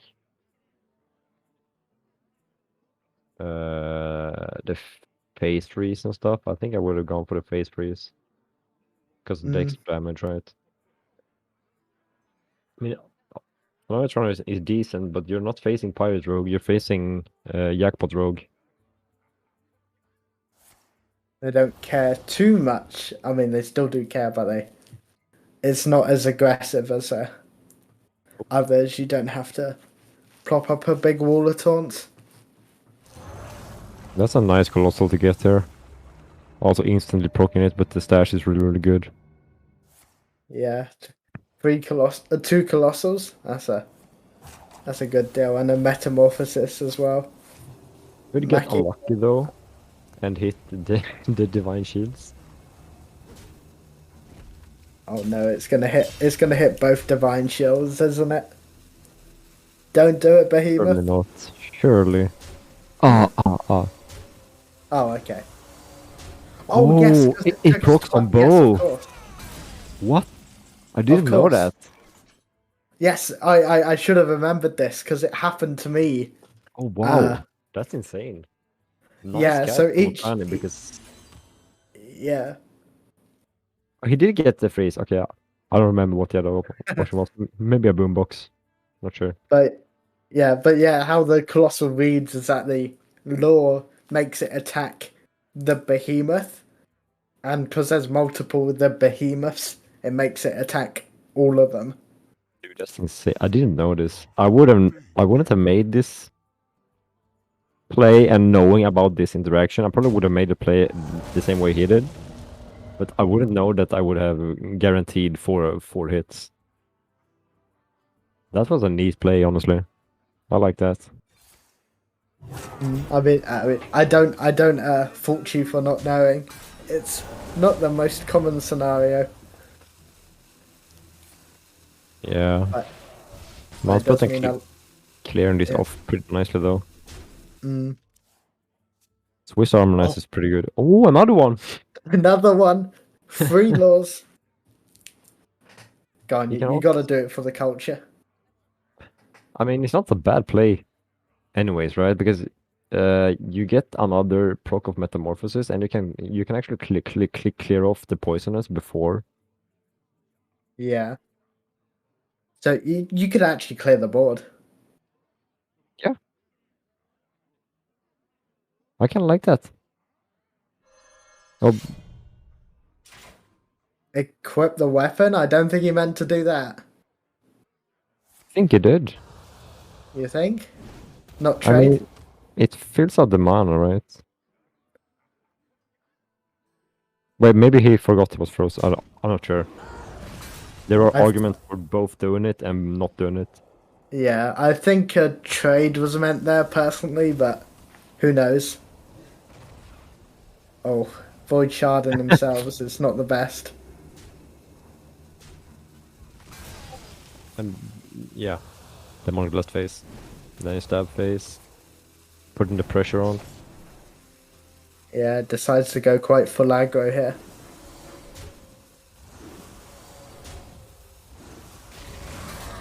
I mean, he kind of has to, because the opponent is a Kazakhstan deck now.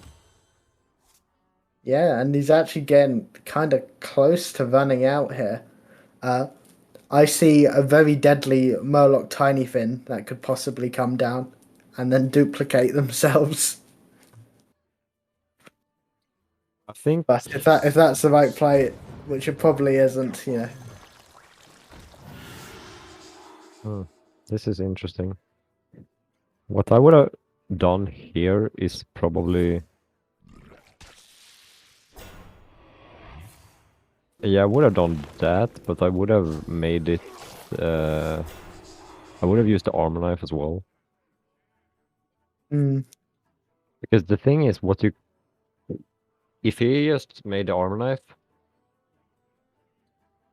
he could have, like, not attacked and duplicated them. And then, even if the behemoth procced, it would have just died immediately, right? Yeah, the behemoth would have died off the top. We'll probably... Mm. I don't know. It's again, We it's a bit of a again? difficult game because there's so many random things going on. Yeah. Test again, It's- right? Yeah, and we're not even playing it. We're not doing it, and it's hard to keep up. I can't imagine how crazy it must be to keep track of everything in the game. Yeah, I would just be annoyed this game. Idea. Void shard, where? On the tiny fin. Oh, Of course. That's a behemoth. Okay. Would Macrani want to stab the 10-10 then? Or the 10? Choose soon. He's not guaranteed to clear though. he's gone with his face. Oh, that's Oh, it's not lethal. Oh, he's got the behemoth tech, of course. Yeah.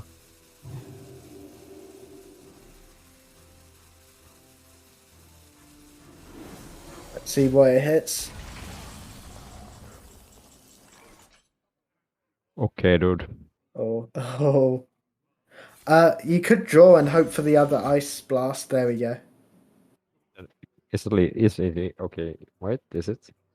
It's not lethal anyways, right? It's not lethal, but it definitely threatens. I mean, it's practical lethal, but you know. It is basically lethal. Yeah.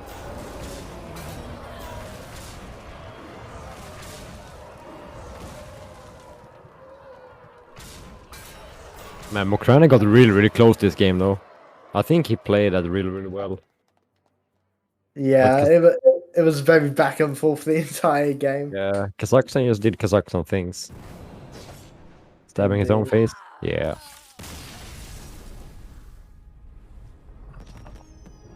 What a crazy game. So many triggers, so many effects.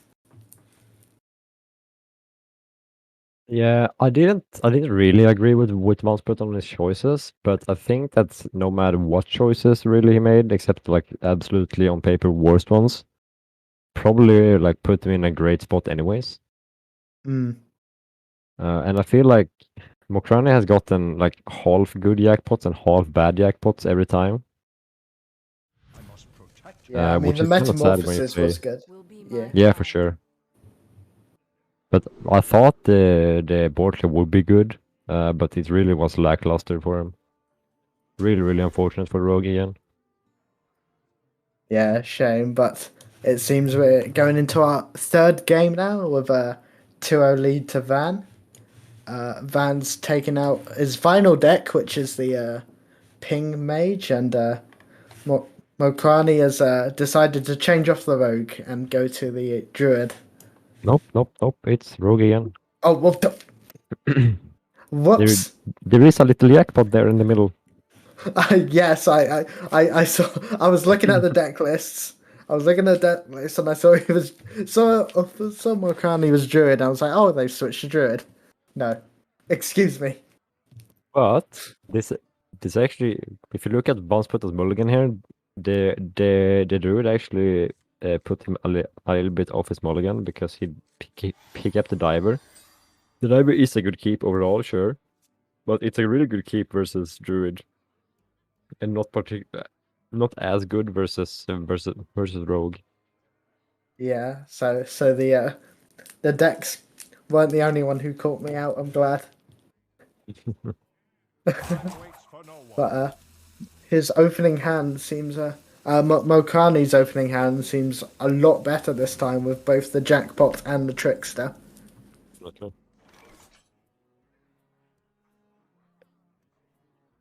Yeah, having access to the trickster is like it could be really really game changing in that deck. Indeed. Pelican coming down is just expected. Yeah, and fans just realised it's not the Druid deck.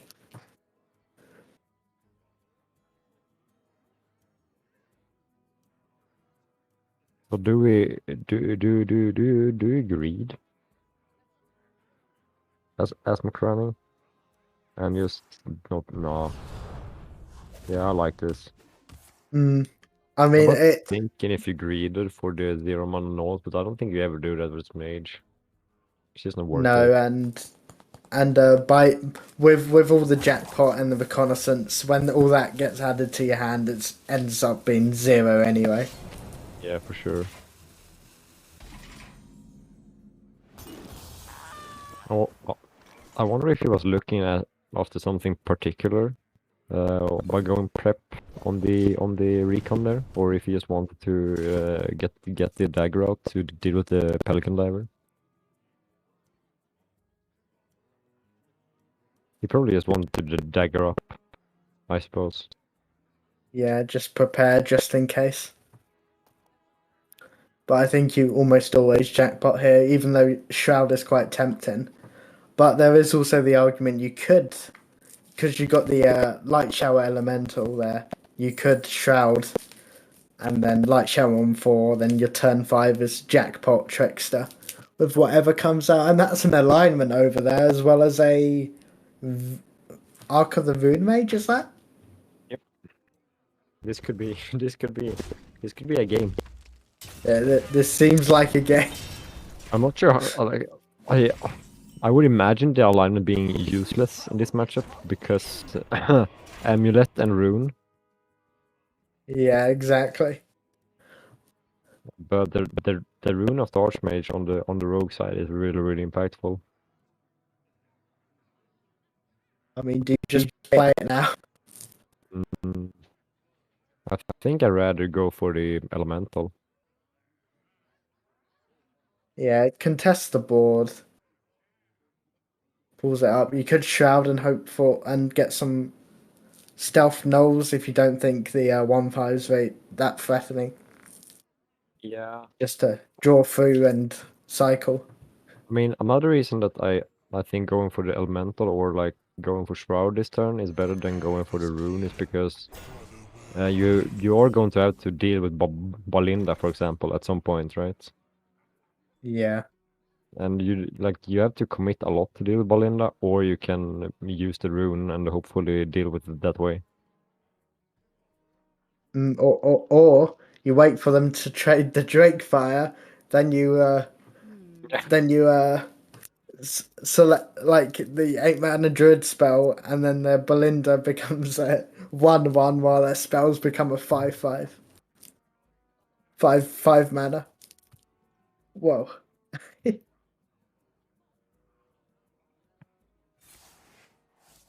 Oh yeah, not a reasonable play, of course, but gonna commit a Pelican Diver. I mean, why not? Yeah, why not? Helps you kill the Light Shower next turn. It's not like Bounce Button's hand does much else than playing the Pelican Diver. Next turn has to be a Coin Belinda, right? Yep, definitely. He held on to the Dancer, which is interesting to me. You can't always trust what you see. Considering that it was like taunted up. I could have seen him play it that turn. That probably doesn't matter, but still. The ping actually made him able to clear the elemental off anyways. So that was a nice heads up play from last button here. Yeah, enjoying Coming down. drawing those cheap high cost spells. Definitely will help with the tempo, but little does he know he's Morkrani has his own. As his own little rune. I wonder if This game's gonna be chaos. Yeah, for sure. I mean, this turn not as much, right? It's always Krabatoa here, isn't it? Maybe it isn't. No, I agree with you. I think it is a Krabatoa turn. Is that the second jackpot beside the Krabatoa? I know Yeah. it's a 2 on the right, but yeah, it's the second jackpot, okay. And then you just throw the claw face. The claw that you have in your hand, that is. The weapon even. Whoops. Okay. And yeah, easy Easy break fire, J for fire. sure. You definitely hold on to the rune for a more wider board. Insta 12-12. Oh, Halle as well. Nah, I agree with the Vans here. I think the taunt is better than Halle. Because like the big spell mage plays like at most two spells at a time, so. Oh, here we go. Oh, do we see the counter? If we do, let's see what happens here. Ignite, not much. The Krabatoa still gets to attack, so it didn't kill that off. No mass polymorph then. Double 2 fireball, fireballs. okay. Snap freeze. Oh, Oh, bruh. shooting star.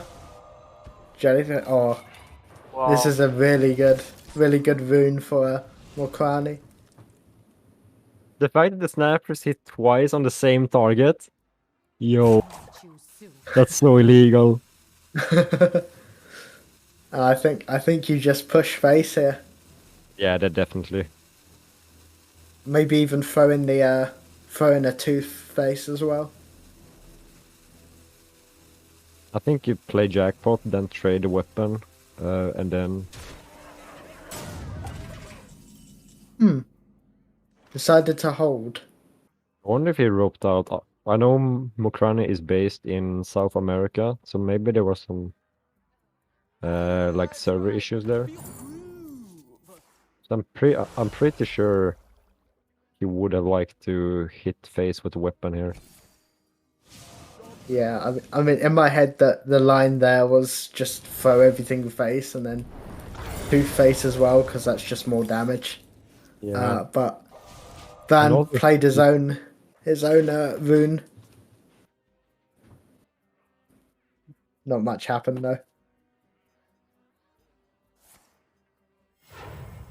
He possibly could have like hero powered as well if he didn't want to play jackpot, so that was just really weird to me. Yeah, we can only think he roped out a bit there. So okay, is he ascending everything? I think he ascends everything. Yeah, I like this. Super aggressive play. Mm.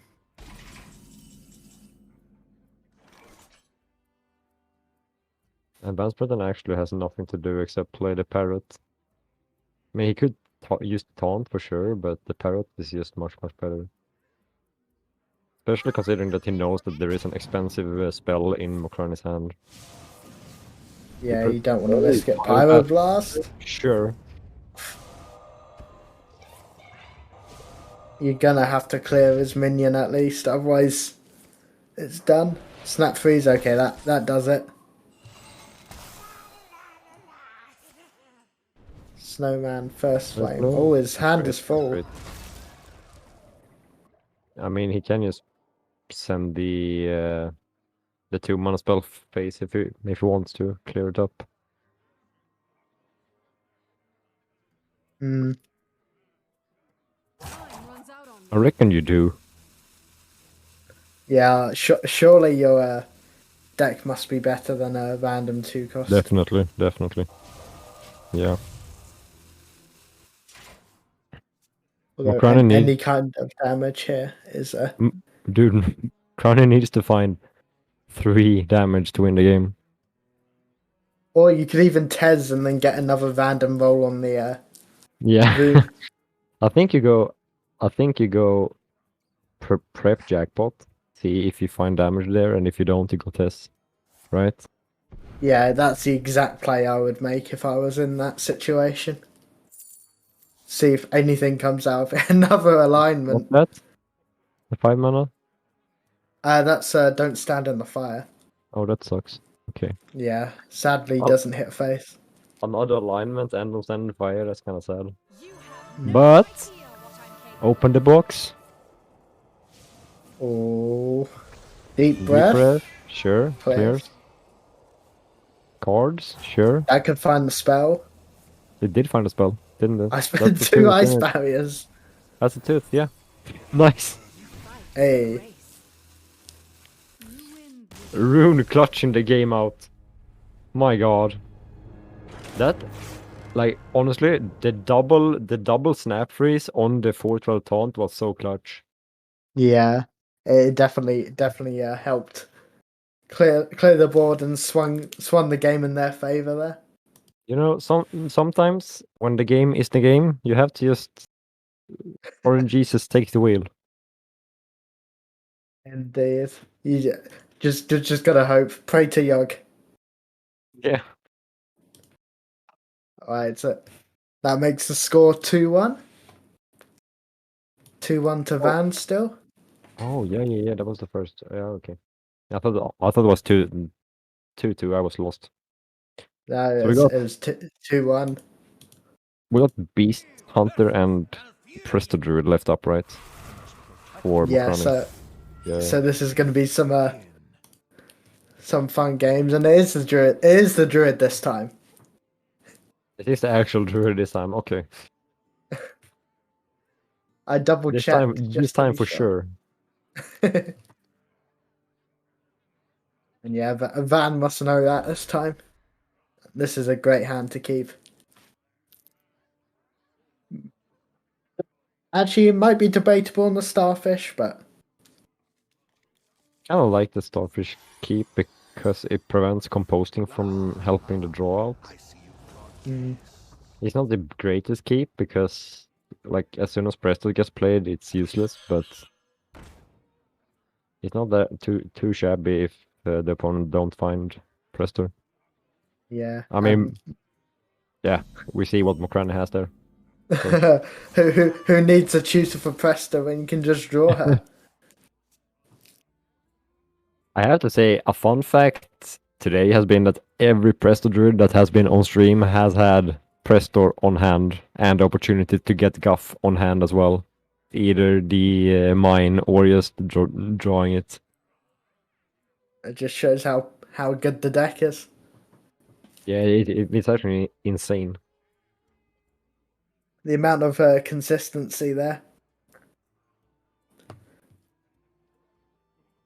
Especially when you have like, in theory, you have like 5 copies of Presta. So Yeah. even in the 40 card deck. I wonder what's the rope for here.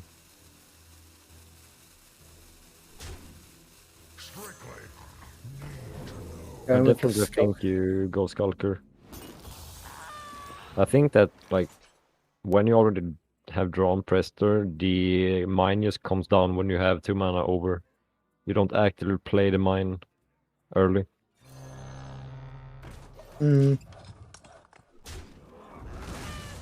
Yeah.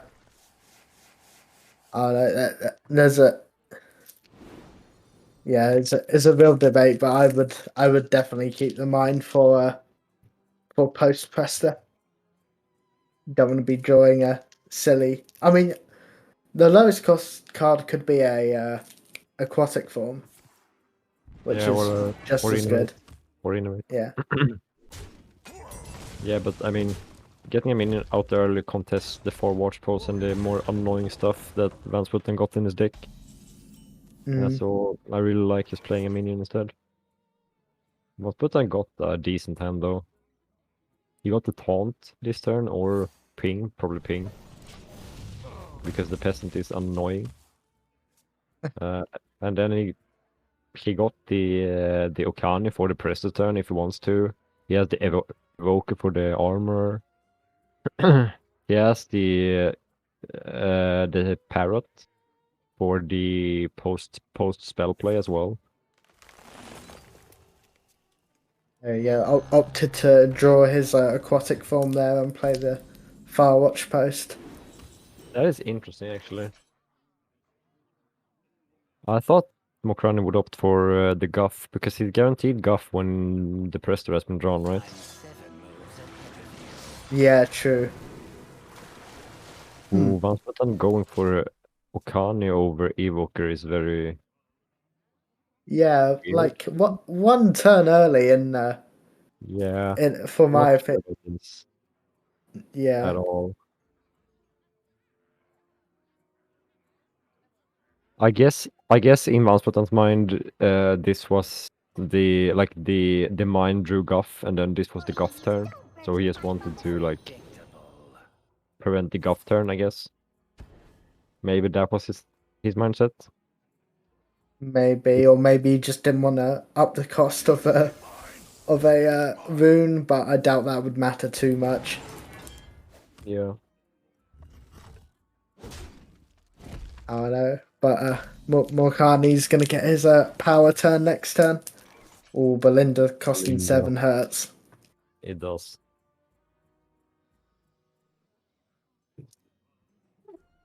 Offense isn't too shabby. It deals with the watch post and puts a body on the board.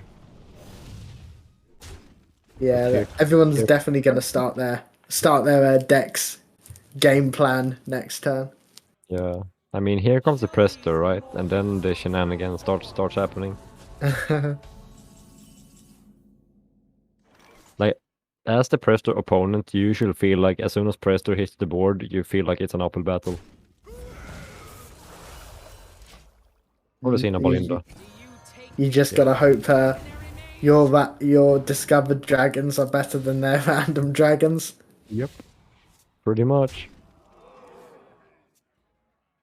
The positive part for one person though, oh my god.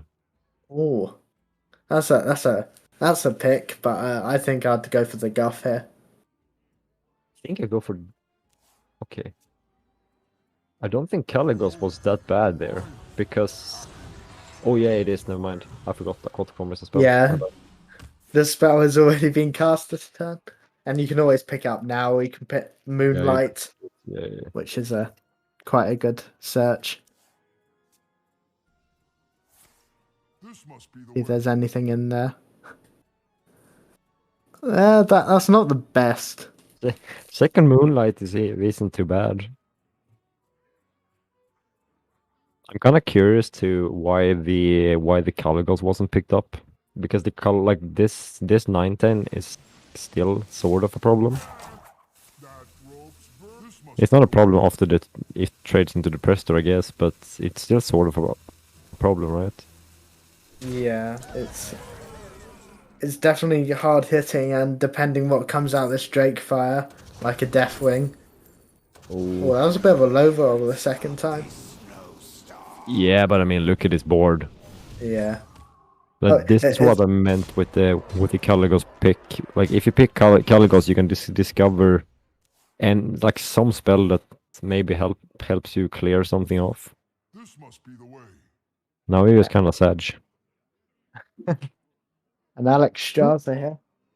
I mean, that's sort of good enough. It deals with the Belinda with the brass wing. And the cycle of life is reborn. I've definitely seen that play there. With the brass wing, at least it heals up a little bit. You should hear power. Yeah, that was a terrible dragon. And the cycle of life is reborn. Yeah, Sori is trying to like do what he can to get the board back.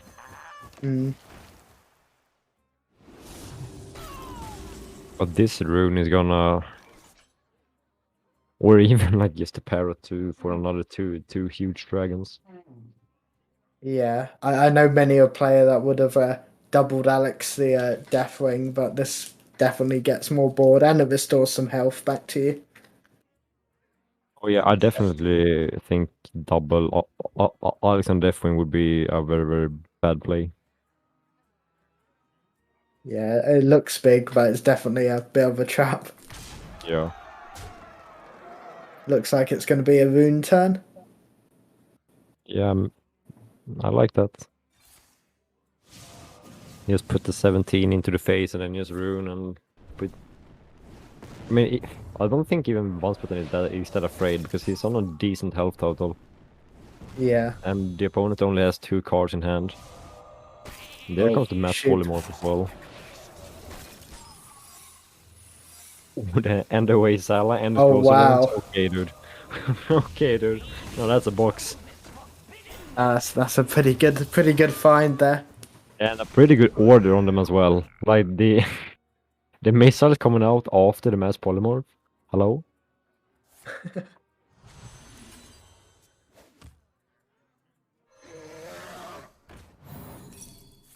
Playing around the explosions very well there. Good catch. Smart Healing play. 8, taunting up. There's definitely a chance for both of them to still stabilize. I don't think it's that you can call a winner here still. Definitely not, but Mokrania has about 2 draws to find something really, really good, while Bonsputten actually has almost everything he needs in his hand right now with the double parrot and the and another amulet, plus the evoker for more armor. Oh my god. Random jack. Oh. Rundor, That- what do we see? Oh. Volcano Man is really Volcanomancer. good as well. What streak? Yo. Yeah, that's a decent rune too. Man, Bonsputten is not whiffing on these runes. Jesus. And that just might be game here.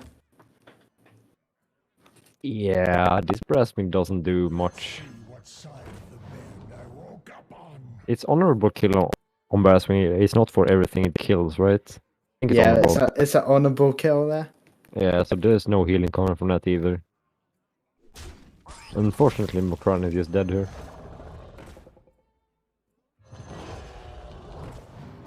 He did put up a good fight, but after Presto, his hand was just empty, to be honest. Yeah, didn't keep enough card draw, which is what we were, what you were saying and what we were saying, just trying to keep the mind at the start of the game. Could have maybe helped, but it's hard to say. Yeah, I think picking that color goes up might have put him in a little bit of a better spot, but I can't say at all that would have changed any outcome in that game. It's essentially that after Presto you need to find some way to draw cards, like Malgoth, for example, or finding your composting or whatever. If you don't find that, it's really hard to develop a board, even though all of your minions are dragons. Yeah, or just hoping for that Kazaka-san. Yeah, or Halle, or like any impactful dragons. We didn't see many impactful dragons either from the Presto. It was mostly just kind of half bad vanilla dragons. A Twilight Drake. Yes. To attack Twilight Drake or whatever. Yeah. But I mean, But hey, yeah. Vansputten gets away with a 3-1 victory versus Mokrani. Indeed, and I believe we might be following them into the semi-finals. Yes, we are. You are. So everyone do look forward to that, and we'll be back in a little bit with that game. See you around.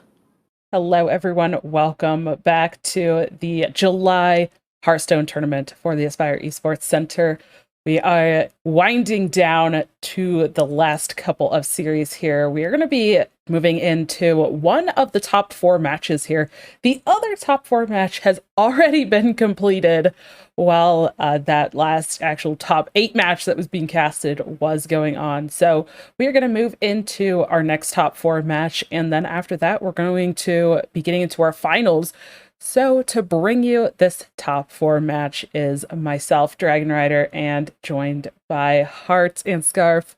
All right, Hearts, let's talk about this. We just saw one of these players in the match that that you and Chewie just casted, right? We just saw Van, but I don't think we've gotten to see White Panther yet on stream, who is Van's opponent here. So can you walk us through the deck lists real quick? Maybe a little bit more focus on White Panther since we haven't seen them yet. Okay, well, I don't believe they've banned yet, but White Panther has brought along a pretty standard bomb death battle rogue, as we've seen throughout the tournament. He's got his own big spell mage. Slightly different decks between Van and White Panther. It'll be quite interesting. Van offering to put the Bran in. Gosh, that's a mouthful. Over. I can't really see. Oh yes, one more spammy Arcanist for White Panther. White Panther also bringing a pretty standard big beast hunter. Not the 40 card version, but it does have a Phelan in it, and the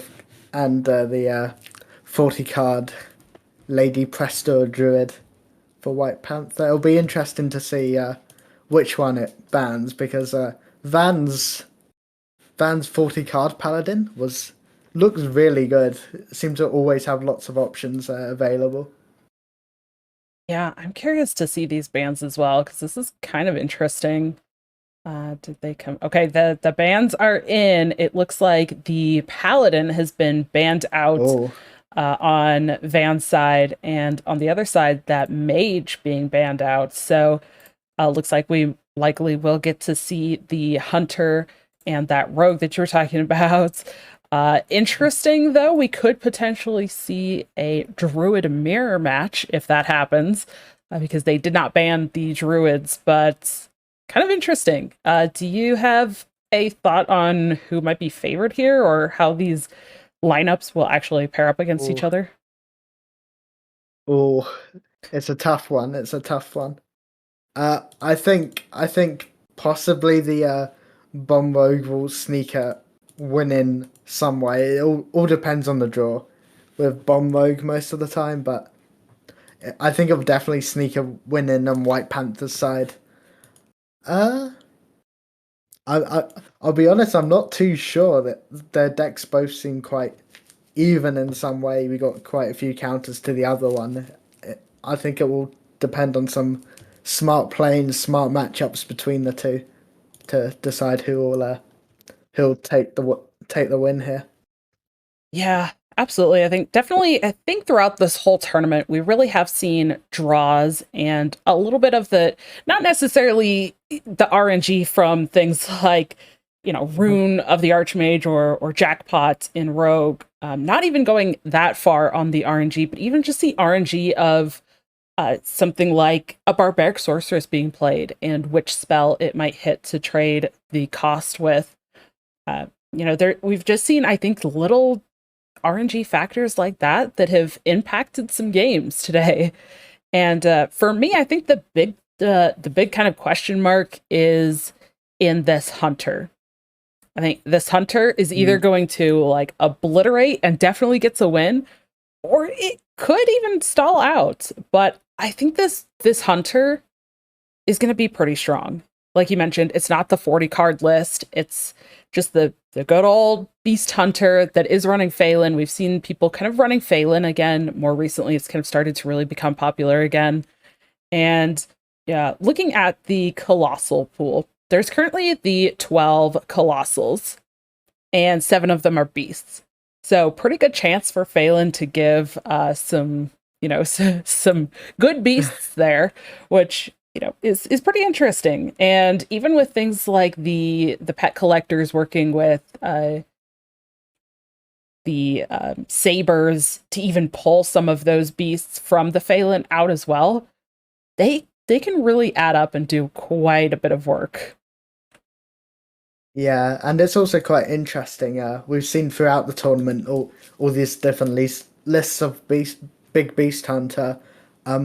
White Panther's gone with 2 sabers, where we've seen some people go with 1 saber for a bit more consistency on getting the summon a big beast out. So maybe it'll end up being more efficient. Maybe it will end up ruining it for him. Who knows? Yeah. But I think against the mage and the druid that are a little bit slower to get started, I think the hunter has a good chance there in those decks, those matchups. So I think overall in the lineup, I definitely would expect the hunter actually to get a win. But again, there's druids, and like we've seen a lot today, these rogues. So they're gonna do druid and roguey things, and I'm sure that they will snag some wins at some point. So we are just starting to get into the first game here. It's going to be really exciting. Again, this is a top 4 match. I do want to just specify as well, because I don't think we've actually touched on it yet, that there is a prize pool, and all top 4 players will be receiving some prize money. So that means that at this point, these players are in the money. They are just now fighting to get More money. They're fighting to get into that finals and get even more. So we'll see what happens here. But yeah, we jump into the game here. White Panther on the rogue and Van up on that druid.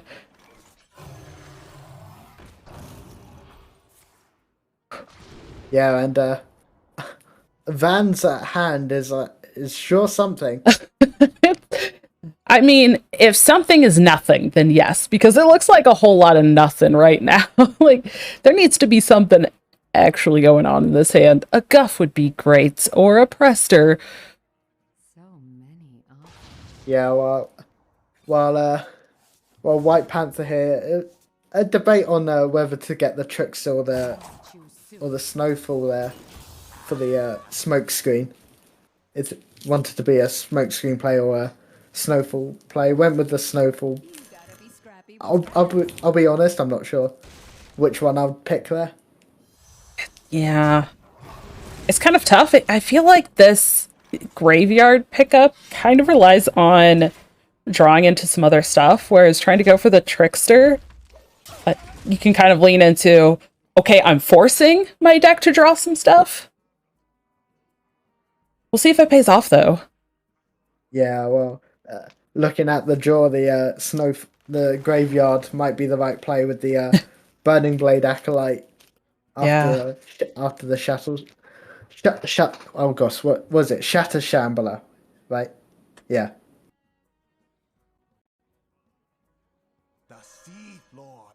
Get a big turn out there.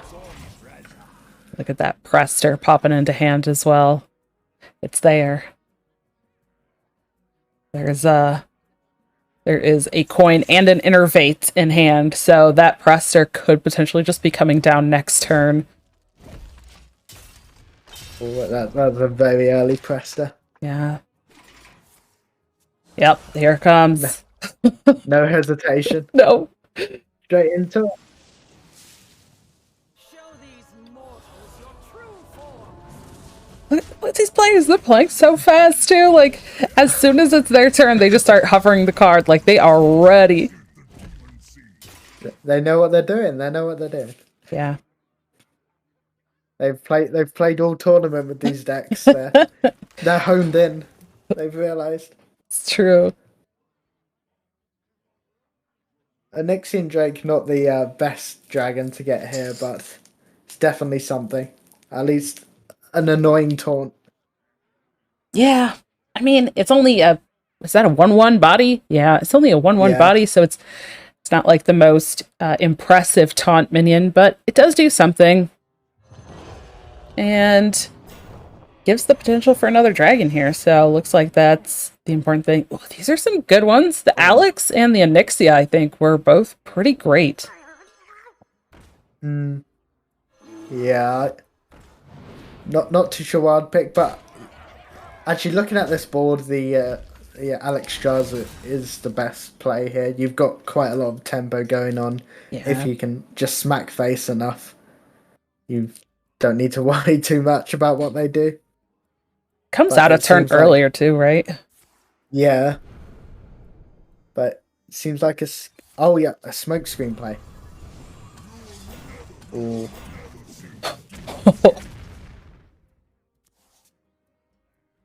Two death vassal triggers there with the two 5/8s and 8 damage face. That definitely helps. Yeah, absolutely. There's what, one turn? Yeah, this is the last turn, I believe. There. Yeah.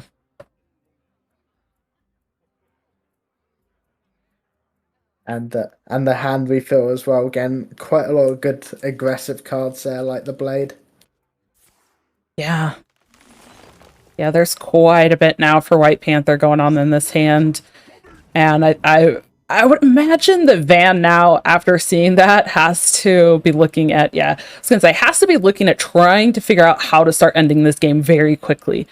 And I love this pickup of the Wicked Stab. Unfortunately, having to kind of send it into a taunt minion rather than actually using it for face damage, which I'm sure would be the most ideal situation. But just going for a little bit of damage there, trying to clear these up, slow down the game slightly, because White Panther has been able to put out a ton of damage already, and that is not slowing down. Yeah, and the graveyard draw there kind of helps with that plan quite a lot. Unfortunate for Van, but White Panther seems to have the perfect hand for that. With the Forsaken Lieutenant, for the Naval Mine, for the blade in hand, seems to be gonna punch through him. And the Sketchy as well, drawing the bomb next turn. I don't see a way that they can get out of it. Interesting not using the backstab there for the Naval Mine as well. Could have gone to push another 8, but I suppose it could come out kind of at any point now. Yeah, I don't think it mattered too much at the end of the day when it happened, but Oh my gosh. yeah, that's what I was on about with one of those when Rogue can draw well, when Bombo can draw well, they can just win. No matter what deck, they can just win. Yeah, I mean, that went from a not a good hand to a great hand with all the things into like killing the opponent in like 2 turns, 3 turns. That was absolutely amazing. At least just to spectate. I'm sure Van does not quite feel that same way. Really interesting to see that though. That was definitely one of those situations where all it takes is kind of that one flip, right? Just that one action, that one turn to really get a big swing in and get what you want for your deck. Try to get together what your deck is doing. Because on board, initially, it looked like Van was really kind of far ahead and kind of setting up this wide board, had that Alex in hand for, a little bit down the road, but it did not work out that way. Yeah, if you asked me to predict but a few turns before, I would have said Van would have won that game 90% of the time. But Yeah. These things just happen. Well, here's that hunter that I was talking about earlier. Going to be up against the mage for Van. Looks like Van switched over.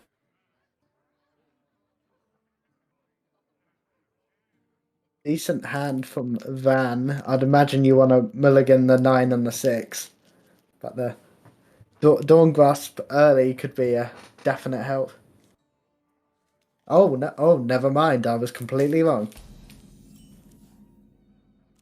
It's kind of a weird matchup Looking at the list, there's not a ton of spells that Hunter runs in the beast list. There's Doggy Biscuits, the Ramming Mounts, Revive Pets, and that's pretty much it. I guess Trackings too. So essentially 8 cards in the whole deck, but I don't think Van could have asked for a better replacement card in that mulligan than this Mailbox Dancer. Like, just so good. Indeed. Yeah, it could be a very a quick rune out for Van to deal with any border, any board White Panther may develop. Yeah. Oh, I didn't even see that. I did not either. Well, ended up picking Tavish, I suppose, from the choices. Don't know what the other choices were. They came up way fast, but did see it looks like a Tavish picked up there. This is a really interesting choice as well. I kind of like that from White Panther, going for the attack into the minion, knowing that, you know, getting the coin, it's still too early. Even with 2 coins in hand, it's still too early at this point for Van to be able to double coin into a sorceress or Belinda. Yeah. Are they going to make the mistake though? Are they going to keep coin in hand? Because you know your opponent has a coin, and you know your opponent has a coin for going second. What's the chances they have the barbaric sorcerer? I don't know, but there were I think 3 cards kept from the mulligan?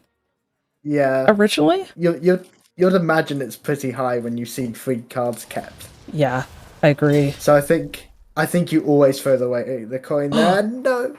No. Oh, it was not. Oh my gosh. Okay.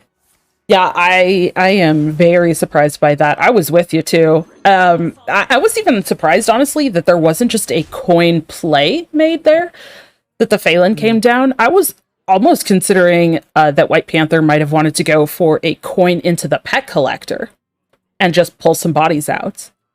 And then the next turn could follow up with the Phelan and a swing, or even just getting the weapon swing for the Sunken Saber, but wanted to go for these potentials here. This is so interesting. And it's also another thing, too, to recognize that White Panther sees that 9, so knows it's rune. But yeah, that rune is coming down here. Yeah. Let's see what we get out of it. Oh. Where's that going? Oh. Okay.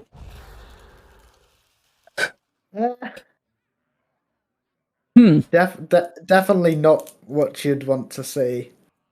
Yeah. And you can't really play anything to contest. You could maybe commit the smothering, but I don't think it's worth it. You could freeze it with the hero power, just to stop the 8 going face. Yeah. I mean, the downside with that is that the appendage still pulls the minion into the body anyways. So, yeah, you're stopping the 8 to face, but you're kind of just throwing a minion out into its jaws just to die. Yeah, and you're feeding it. It's almost like if you go that route, is it good enough? Or are you just in that same position the following turn? I like this here. Kind of went in on both, recognizing that 8 damage is going to be a problem, but can't just let it eat the minions along the way either. Yeah, definitely. You could be a little bit scared of undercommitting the starfish there, but it was kind of needed. Oh, the emergency movers could. Yeah. So it was Ice Trap and the Snake Trap that were selected. I was kind of with you on the maneuvers. I guess getting another 1/4 or getting a couple of 1/4s doesn't feel great. But I definitely agree that White Panther did not want to pick up a freezing trap there. You don't want to allow your opponent to No. potentially put that starfish back in hand. The thing is with maneuvers, especially when you have such a big minion on board, is that it can like play becomes really warping in a sense. Yeah. It can change it.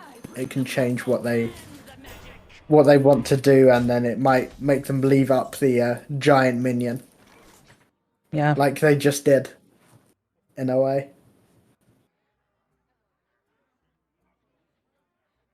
This is so interesting too, because okay, so I love this. Both players have 2 secrets on the board. And these players are like, they're having to figure out these secrets. And it's so interesting because the secrets kind of I feel like are opposites in this case.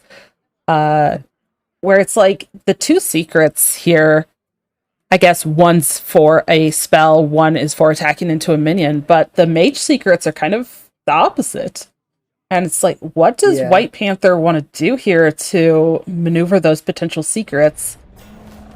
And as well, there's not really many spells getting played, so is Counterspell that relevant? Yeah, they're kind of like both tiptoeing around each other, not wanting to commit too much, but also at the same time trying to build their own board. It's kind of funny in a way. Yeah. I think good recognition. They're playing that Slither Spear for the explosive rune. Yeah, developing a bigger minion on the board.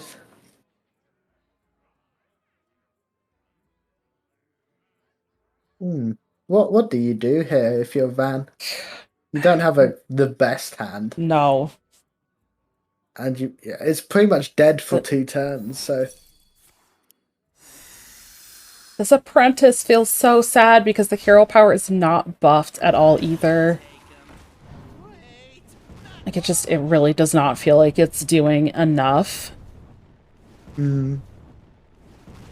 it clears one and softens up another one to get pinged off, but Yeah. Ping down the taunt, probably. yeah. I'm sorry, what was the other mage secret? Counterspell, right? Yeah. Yeah. I mean, I'm sure White Panther knows this by now. Or like, I guess he hasn't checked the water elemental one. But hey. Yeah, I don't think that attacked face at all. I think, wasn't there trades last turn? So I think He had didn't check for tested. one of them. Yeah. I think it's a possibility of could be armor from just the block, or counterspell. I think are the only 2 that White Panther hasn't tested for up until this turn. But attacking face meant that it's not armor gain. These cards are not super great for Van. I guess it has to be an evoker at this point. Yeah. Getting some armor and hope it's enough. Whoopsie. Oh. That didn't seem correct. Yeah. I would have snow flurried and throw something. Instead of trading off the Drake Fire. Maybe you thought he had 1 more mana?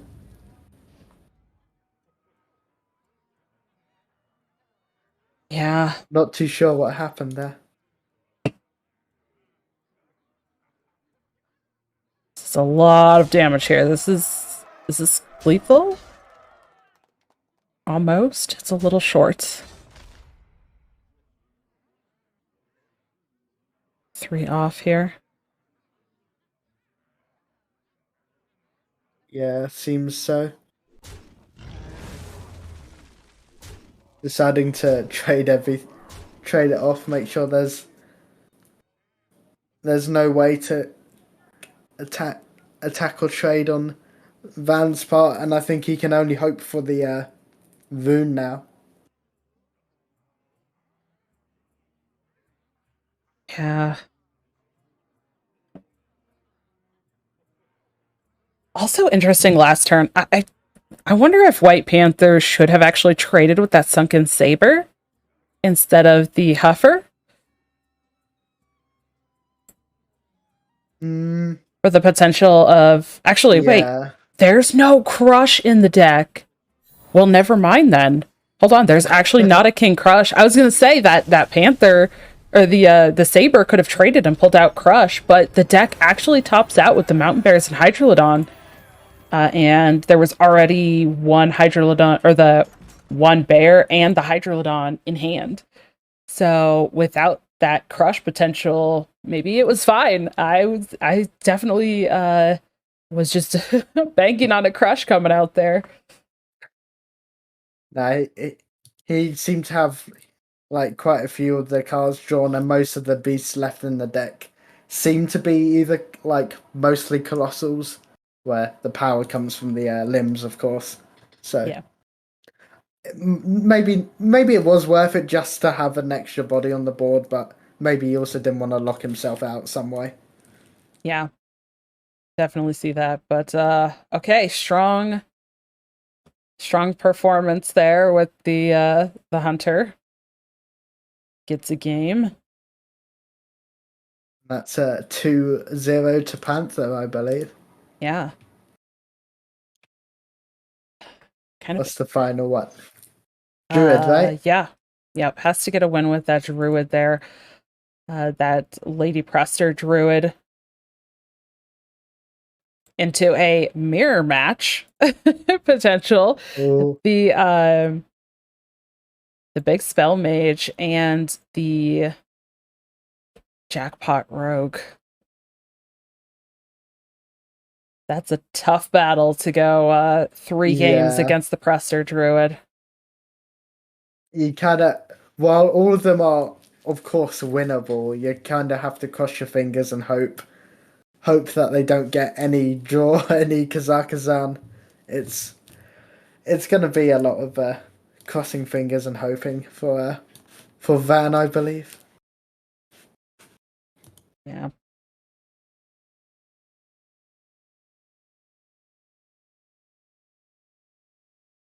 Okay. There we go. We are in game now. Here we go. Jumping into game number 3. White Panther bringing in this druid. And Van sticking to the mage. Yeah, I guess. You have to play at one point. Might as well do it now. Yeah.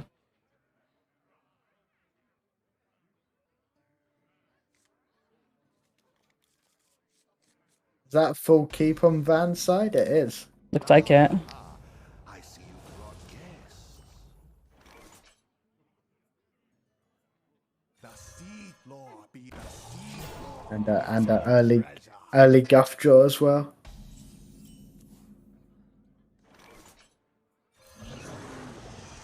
A strong tempo start from White Panther.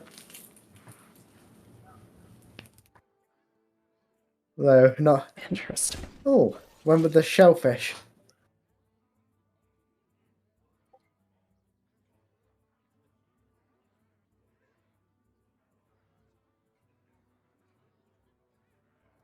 Went for the shellfish instead of the pelican dive on the pick there. Probably because it's bigger and harder to deal with. Yeah. I like it. Might as well be aggressive. Get some minions down. I mean, it's a little bit harder for the mage to deal with. Maybe can get frozen. Okay, the coin is coming out this time. Oh. There it goes. Hey, Love it. 4 mana 7/7. Pretty hard to deal with.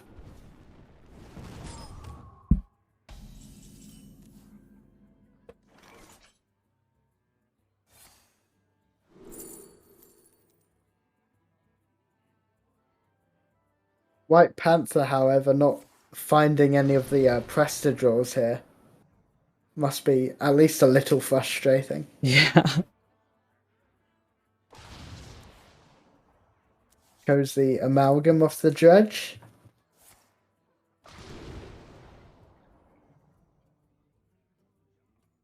It's somewhere in between those cards. Yeah, Trog's spicy here. Trog plus the Pelican Diver. I like this route. Panther is just kind of being very aggressive with this, maintaining the board, kind of forcing Van to have answers, and knowing that Van has these coins, wants to get out on board. Now, if it is a sorceress that comes out, then there's going to be some minions on board to trade into the taunts. And there's also no spell in hand for White Panther at this point. So if that was the play, then I'm sure White Panther would have been pretty happy with that. Yeah, White Panthers playing this very well, emptying their hand free of spells, so there was no sorcerer opportunity, and putting the trogs down to maybe make their opponent think twice. But it's good. Oh, composting here. That's so Could interesting. definitely help. Yeah. Get a nice little hand refill. Is that the play? You Is it kind coming of down have to here? play. Yeah. But there's still You kind of some... have to play expecting the rune next turn. Yeah, yeah.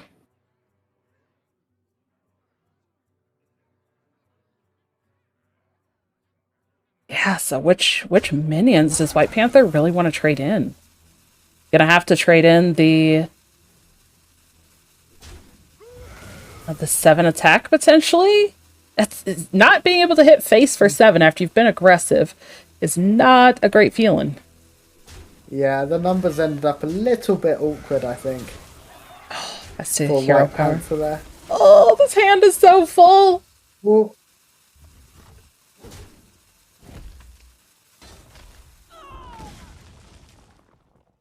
Okay. managed to sneak by in the end.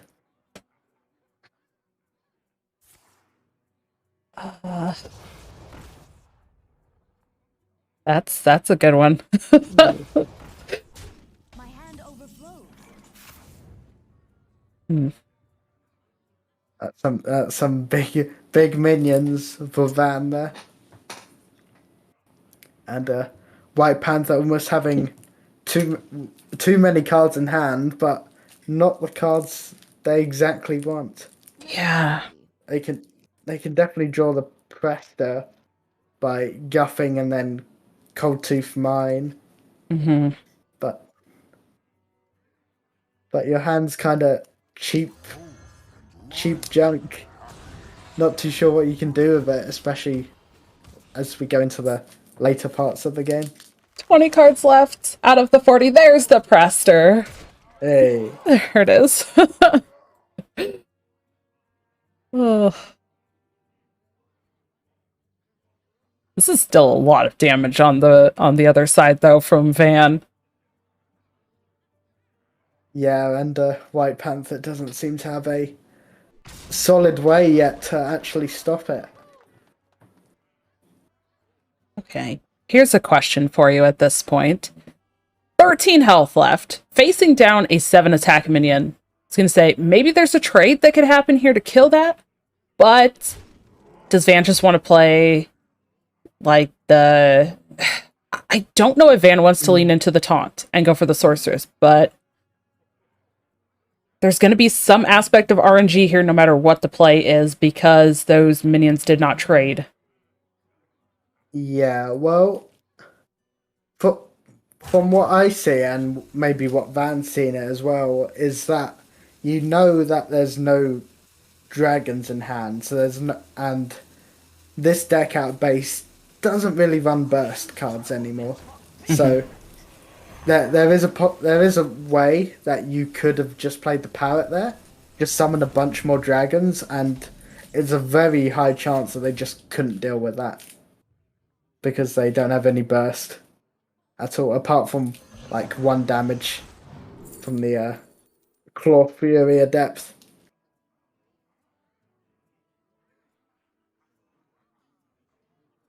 So I don't think you'd feel too threatened, even though that you're down to like 6 life, because you're facing a because you're facing a druid. Yeah, great points. And with even just putting, it's not even like the largest, most threatening taunts, but just having that little bit of taunt body on the board also has to feel pretty nice too. Oh yeah, of course. There's also that safe. There's of course a safety guarantee. Yeah. Here though, these all don't feel great. No, I don't think there's a possible way for White Panther to get out of that. And, Oh. they agree.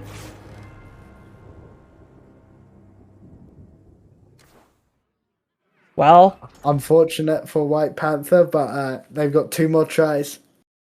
yeah. They are up 2-0. I think they can afford to kind of just pitch one and say, okay, this is fine. Didn't get the Prester this time. Don't worry, I'll draw the Prester. It'll be fine. Next game, we'll do the Druid things. That's what they're hoping for. Yeah. I'll draw the Prest on the last game. It'll be fine. Yeah. Probably be sweating bullets if it goes to a game 5 and you have to rely on that, though. I would not want to rely on hoping to draw that in a game 5. Hope it can happen here and not have to go to that game 5, but we're gonna find out. It looks like it is the Druid Mirror. Mirror match. Okay. Quick guess, who's gonna get Prester first?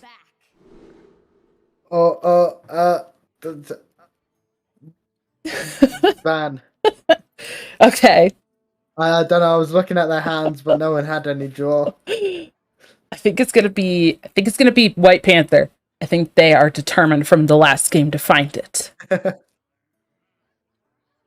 We'll find in out. this matchup, do you it's just a race, but I mean, do you try to mulligan everything in hopes of finding something? I mean, the peasants are good to keep. Yeah, the early game minions are just good too.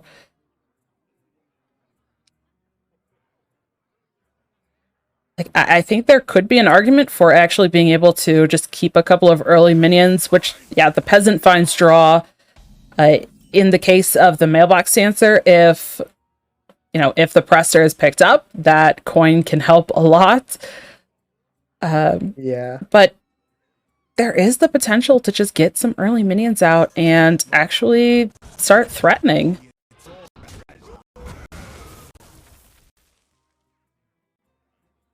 Probably the right play to go for the aggressive form there. Didn't want the own to counter back and leaving a bit annoying minion on the board. Yeah. Ooh. Just both coins coming out here. Oh. And going for double one. Interesting. I'm kind of curious there. I think I almost wonder if you're going in on that, why not just go all in and actually spend that 2 mana to play the mailbox dancer as well? Get the coin. Maybe this was just better to hope for the draw, but peasant always just feels so bad. But yeah, and now White Panther's kind of in the position of already in the top deck mode on turn 2. Yeah. It probably doesn't feel good. But I can see the thought in the play. You've got 2 quite important minions. Like, one's high statted, one helps with the draw. You kind of have to stop their play from happening by doing your own little power play. Maybe it stops their plan by a couple turns, but the guff draw by Van is definitely helping. Yeah.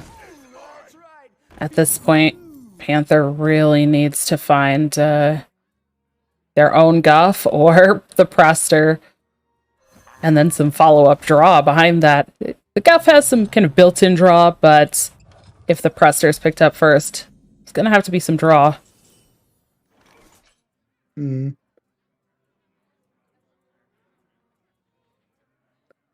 Tar Creeper protects the peasant, which I think you want to do. I think you want to play both here.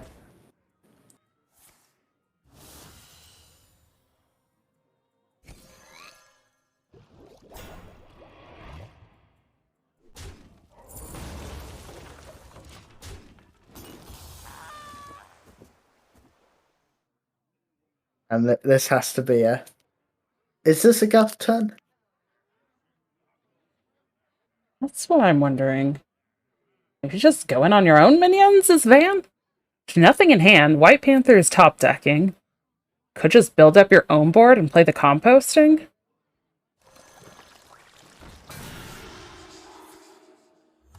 Or go for hero power, I suppose, too. Yeah, the Starfish was a good call there. You can't really deal with the Trug or the Peasant there in any other way.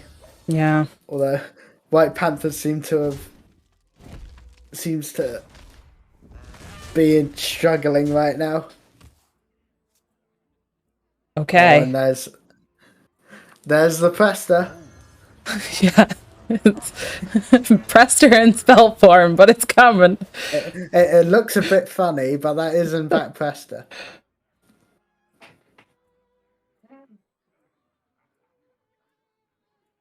I think you just develop a little bit of a board.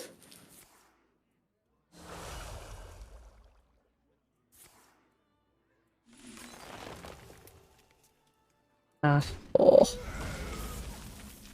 Okay. This could also be a Prester. Or could it be hiding in the bottom of the ocean? Could it just be a bunch of trash? Ugh. Oh, that hurts. Yeah. Oh my gosh. It's just the amalgam for what, an elemental? Oh no.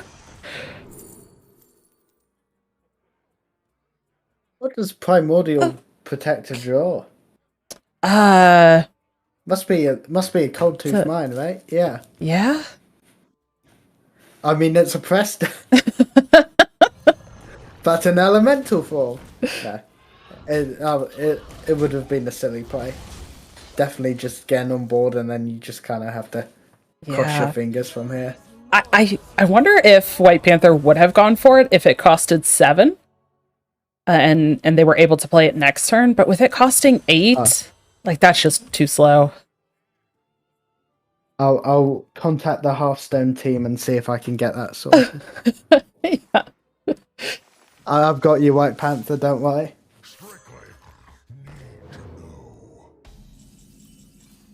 Okay. Scrappy with scraps. Think we got it. I think we got to press the game now. Is it still too late at this point though? Like Van already has it down. There's some cheap minions and a composting in hand, and one of them is at least a taunt to prevent a little bit of damage. Not that it's necessarily the biggest body, but that composting I'm looking at is gonna help a lot. Yeah, and a Guff as well. That definitely hurts. I don't see White Panther going back here. I think it's just too late for now. Probably deciding how White Panther wants to trade here. Yeah. Well.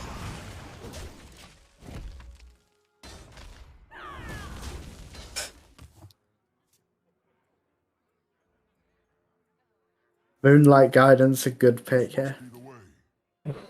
Or Alex Strasser as well. Yeah, that means the other one's going to be coming into hand as well. Oh my gosh, that's a lot of damage. And the cycle of life is reborn anew. Wow. Yeah, and not too much White Panther can do here. Yeah.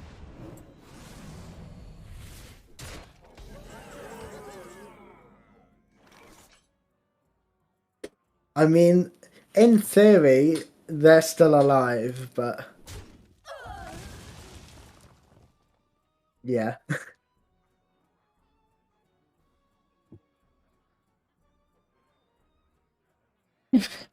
I mean,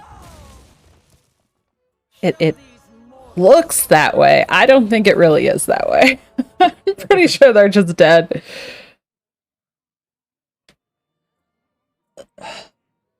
It just kind of delaying the inevitable. Yeah. I mean, White Panther, they're trying. They're trying to find any out possible. I just don't know if it's enough. It all feels a bit too slow. Like, all of this just came way too late in the game for White Panther. Oh my gosh.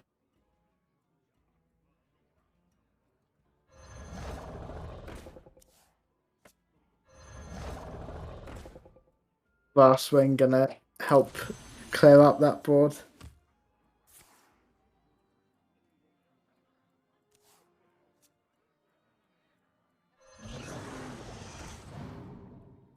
Oh, and another Alex. You know, in case the first, like, 13 weren't enough, there's another one. Yeah. Oh, that was bright. Oh, Okay. that was still so much health. Oh my gosh, no way. Amber Watcher?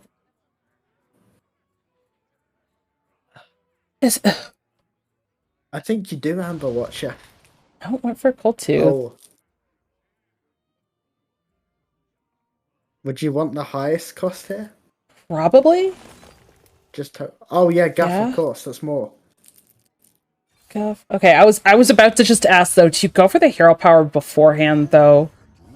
I think you do. Yeah, There's still enough yeah. to do the brass Then you swing. trade. Then you face the 2/3. Oh my gosh, what a turnaround! The swing! Okay. There's still quite a bit going on in hand for Van, though. Yeah. Oh. Oh, this game is not over. No!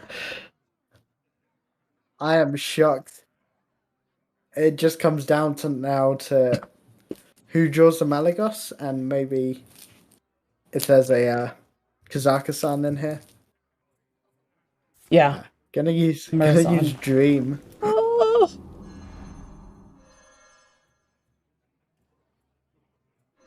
I mean, did they play a lot? The Guff and the brass swing. Oh, and the Cold Tooth Mine, yeah. And the mine, yeah. And the aquatic. What was bomb. that? Okay. Still just go aggressive. Oh, and of course the full size brass swing. Yeah. Yeah, the full normal sized brass swing and Alex Straza. Picked up another brass swing though. Can clear some more things here. Is this Ooh. I think it really is over now. Primordial and brass swing doesn't really clear. Yeah. Can't restore enough health off of it.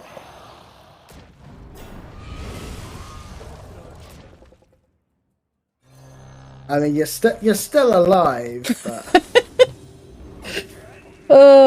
The technicalities. oh, no, you're not. You've got the Onyxian Yeah. Drake. I didn't see that one. Oh, and the Alex Straza, right? Oh. Okay. Does this mean we're going to game 5? We are. Game number 5. Oh no. White Panther's Druid is not doing the Druid things. This is No. this is not how White Panther won. Up 2-0 to now game number 5. We saw this in the last series with the Rogue. And it's just, you know, these decks aren't quite doing enough for these players. This is what they're looking for. So now it comes down to this game number 5. Is White Panther going to be able to do the Druid things that they want to do this game and beat this Paladin, which is actually the Rogue? Yeah, I think it all comes down to these jackpots. If they can get a good tempo start, it becomes pretty much unstoppable.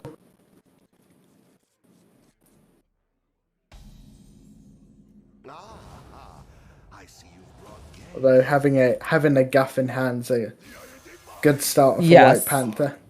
Just needs a Prester to fill it all in. During the null there is also is good for Van.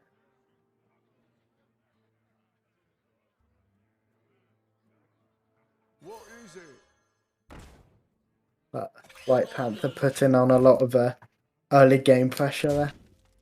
Decent board.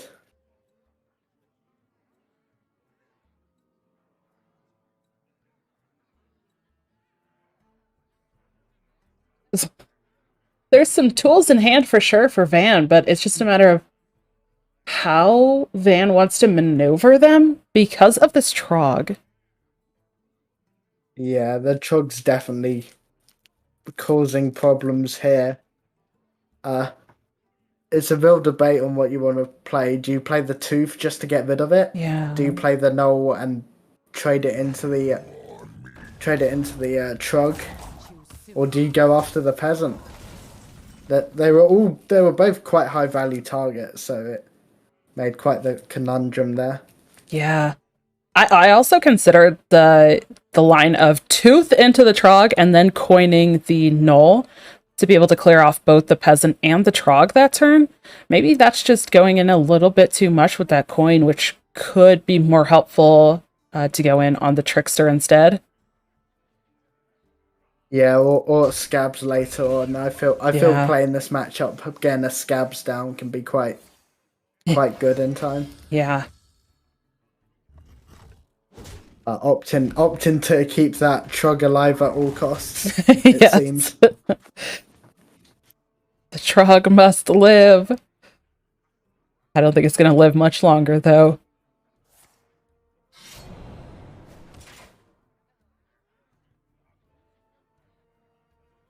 Yeah, and I think White Panther kind of knows that there's a Tooth in hand, so maybe opting out playing Far Watch Post for that reason. Mm-hmm.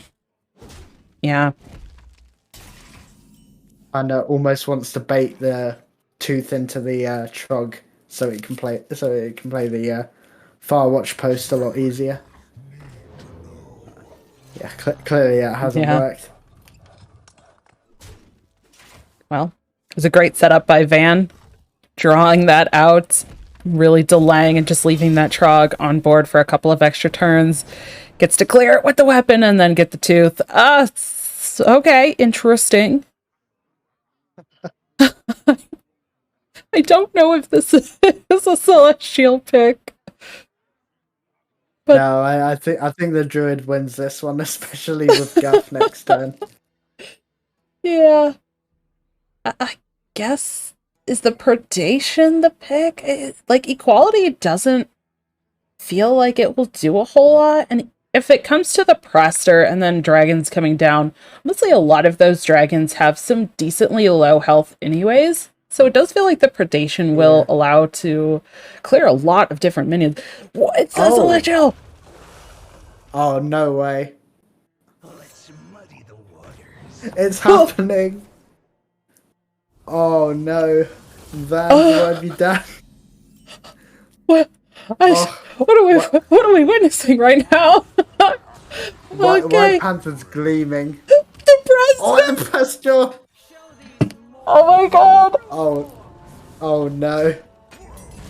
I think Van's worst nightmares have come true. This is epic.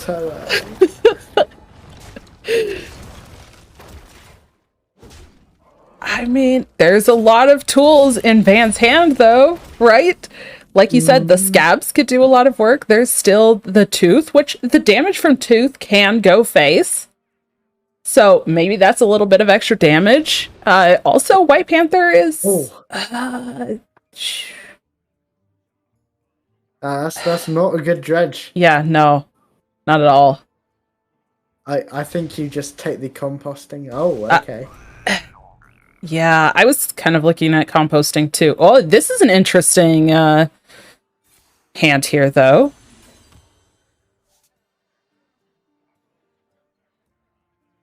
I would have gone a completely different line that turn. Yes, I would have as well. I like this line, though. Like, I don't completely hate it. But oh yeah, it's a good position to be in still, but it's interesting to see how different people figure out that turn. It'll be nice to see what they thought. yeah. Yeah, I think the plan for the Celestial alignment was to if they didn't play that guff the turn after, I think it would have been to Scabs, because that's, in a funny way, it's almost a pseudo guff when it comes to alignment, because it allows you to play an extra card a turn with the 0 mana hero power. It sounds weird, but I've done it before and it works surprisingly well. Keep your enemies close. And there it is.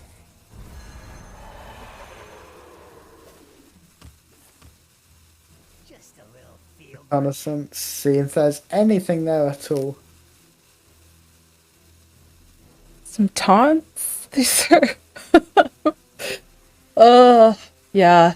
Going for the spirit guide means it's going to be able to, with the discount, it's going to be able to be played a little bit easier. Seems pretty reasonable. Yeah, the Undying, while probably the better card, is just a little too expensive. Yeah.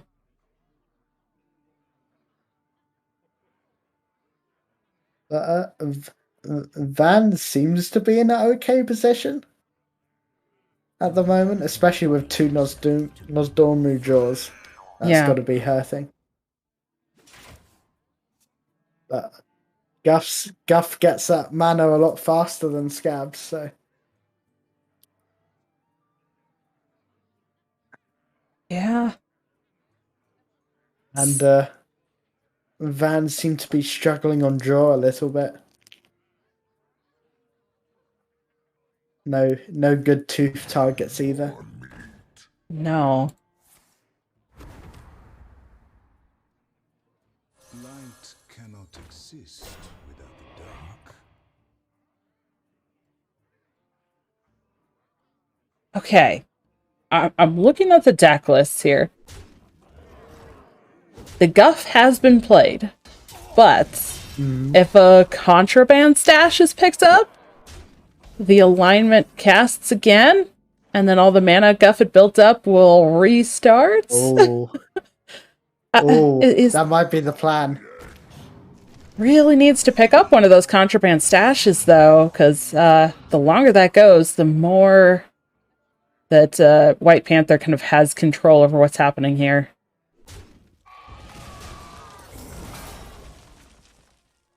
It's a pretty good draw here with the Onyxian Drake. Yeah. That's quite a good clean. Amber Watcher. And the Amber Watcher, good reset.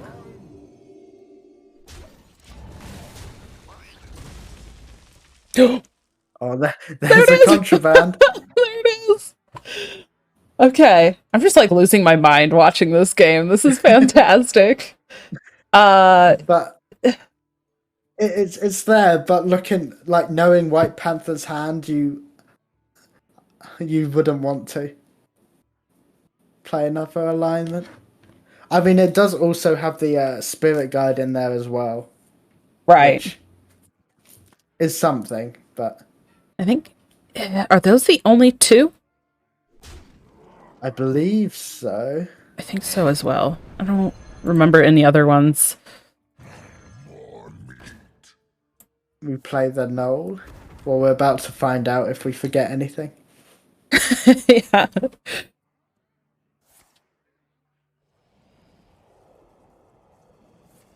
There we go. Alignment. Oh my gosh. Oh. That would have been really good Before. one turn earlier. Yeah. Oh, that's so tough too. Like from White Panther's perspective, like that's such a great draw, except for you can't really go in on it now. No, you can't afford to wait Yeah. like for 4 or 5 mana. Second jackpots.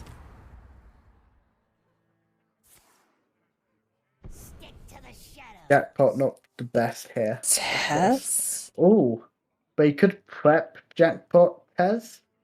Not this turn. Right, yeah. Or is Vatten's going to be set again? Have we gone full meme? Is that the question? Yeah, the problem with the jackpot is that because of the alignment, which there's another one, anything that's generated from the jackpot really can't even be played. Like maybe over multiple turns with like going in on jackpot and then playing the prep to go in on something if it's a 5 cost, but anything higher than a 5 cost is just never getting played. Oh, the snipe. But yeah, in my head the plan was like prep jackpot, and then next turn you Tez and get the jackpot spells back to 1 and work from there. Yeah, it's kind of like either way that Van went about it, it was going to be multiple turns. Like these are multiple turn setups. That is the entirety of this game here. Lots of spells being played to set up for this Queen Ashara now, though. Yeah, seems to want to get it out quickly. I think you tooth the Alex Straza. Yeah, of course it has the most damage. So there we go. What's in here? Anything cheap? I mean, Blizzard is okay, but it's a bit much. Feast of Souls could be a good pickup.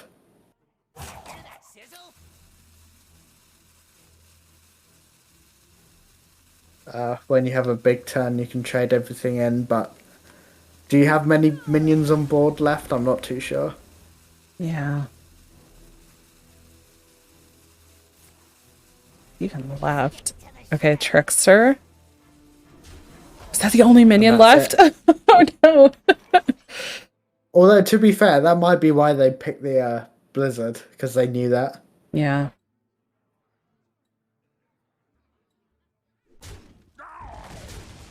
Do not confine yourself to linear thinking.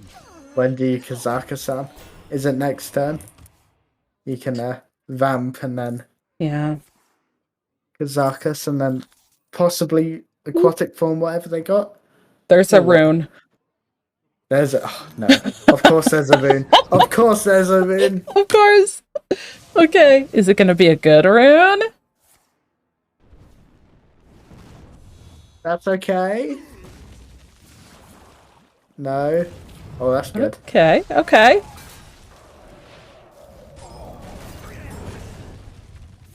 So much removal. No, not like it cleared the board, but I don't feel like that was the best like all around rune. No, I don't think that's what you wanted there. Picking the colossal. Oh. Again, I'll take the composting. Yeah. I can see an acorn pick though. Just to get more draw, yeah. Yeah. Couple tooth mine.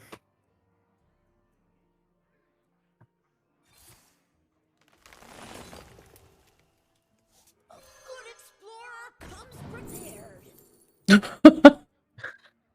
Yeah, just another Kazakus if you want. I mean, they all have merits, but also they are all very costly.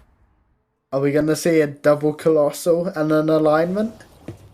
This could be big for Vans. What did he get? I can't tell. Is that Nelly? It's Nelly. Oh. Not the best, but actually in this situation, it might be okay just to keep generating more minions. Yeah, honestly, I think you go for the contraband. Yeah. Just Nelly contraband. You don't know there's an elixir in hand, of course. Which, oh well, it happens. Is there consideration to waiting on the contraband until after these pirates are in hand? I fear that might be a little too greedy. I wanted to see the greed. That's okay.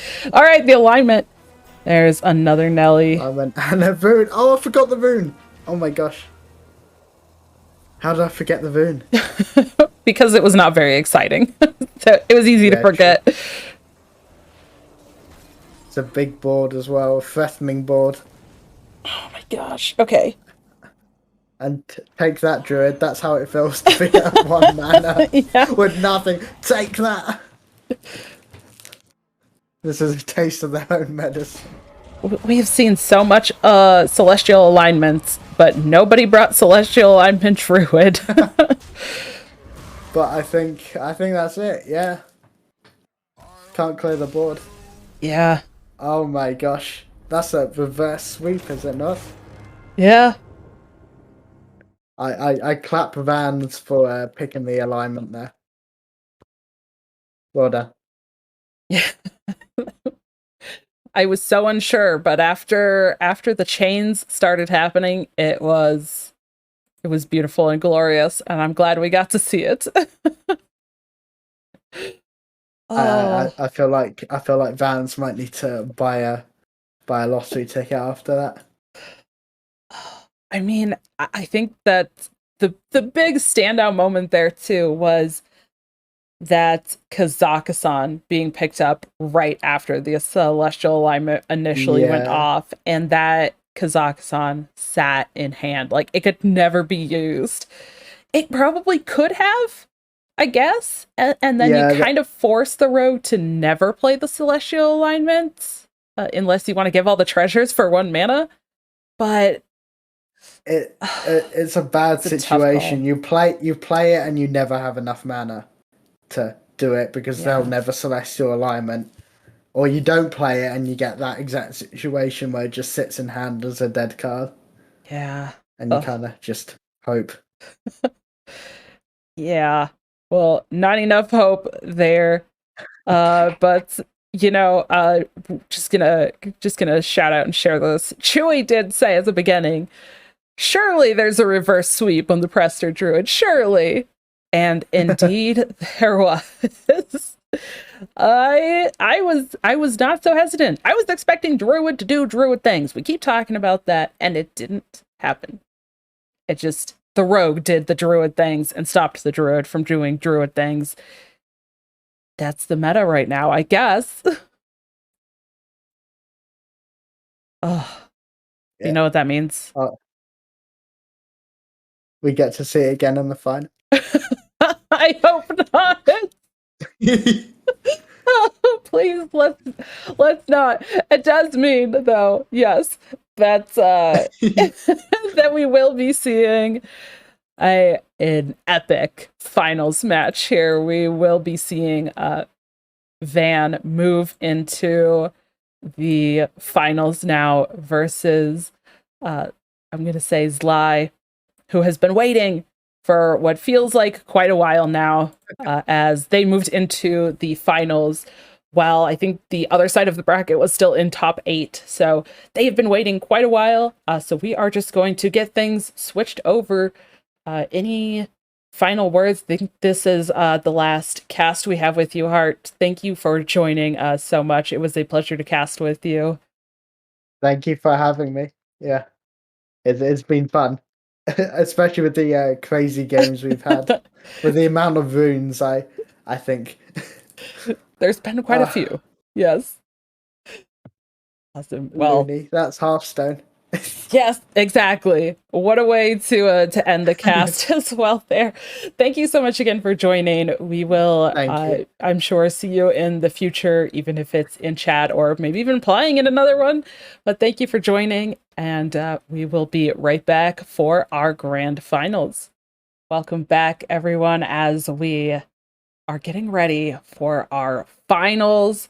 This is going to be the last match of the day. I can't believe it's gotten to this point already. Thank you so much, everybody, for tuning in and checking this tournament out. I'm dragonrider, joined for the finals by Chewie. Are you ready for this? Oh, I am very ready. These last couple of series have been like just nutty. Yeah, very, very. Both like fun to watch, but also very exhausting to watch. Like, Yeah. Do you think we're going to see that in this final series as well? I mean, I wouldn't be surprised considering that we have Advanced Person again. But it's gonna be nice to see Slee as well, since we haven't seen him on stream yet, I believe. Yeah. Yeah, so who we have Van, who we followed the last couple of games, like you said, versus Zlee. And we haven't seen them yet. So we're definitely gonna talk about the decks, and we're still waiting on the players to finalize bans and get ready. I'm sure Van needed a little bit of a break after that last series.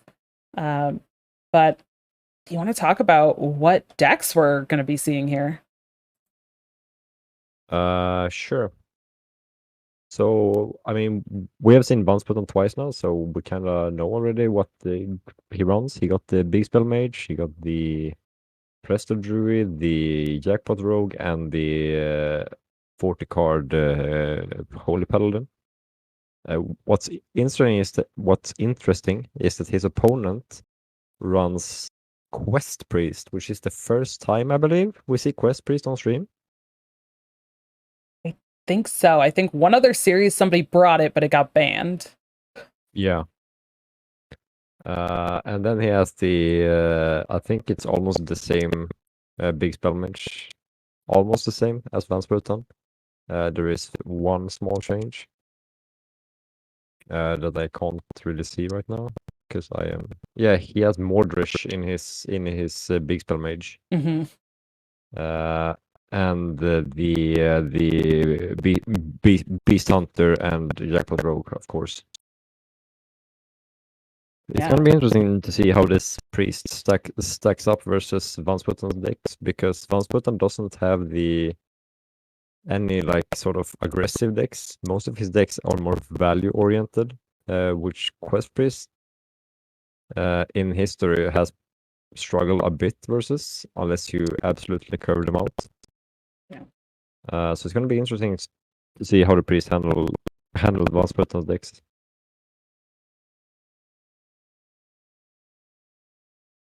Let's see. I think they are banning. They hadn't already. Okay, the bans are in. Both mages. Both mages banned. So, yeah. Great. Then we get to see the priest. I'm kind of excited for that actually. The priest and the paladin. I think there was one series I think that you and Hart casted earlier, where that paladin was not banned. So did get to see a paladin, but yeah, paladin we only and saw priest. half of that game, unfortunately. What was that? Because we only saw half of the paladin game because we got into the game in the end stages. So it's gonna be fun to see that deck stacking up for a full game. Yeah. Yeah, absolutely. And yeah, Van did just message saying, yeah, sorry about the wait, that they had to take a quick break, which absolutely understandable. Definitely.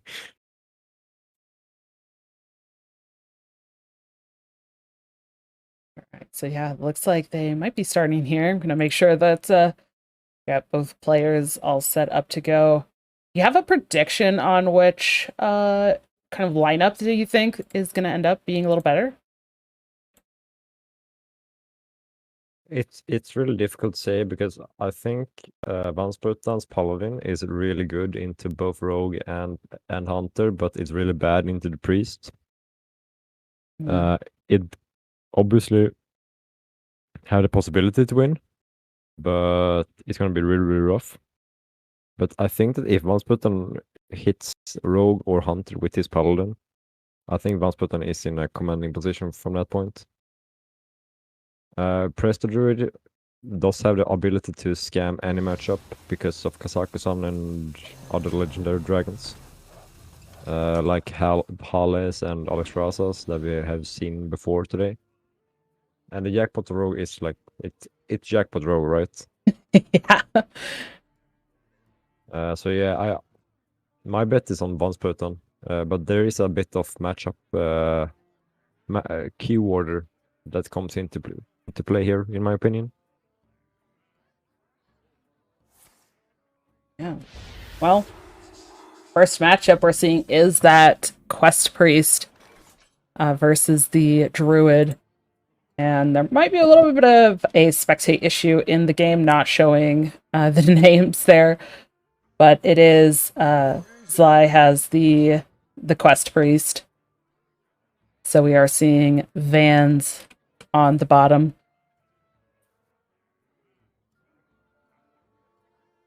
Yeah, I definitely think that this is the second best matchup for the priest. Because of it's a bit slower approach.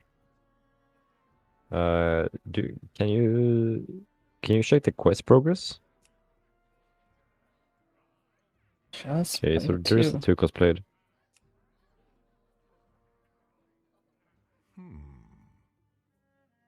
Time waits for no one.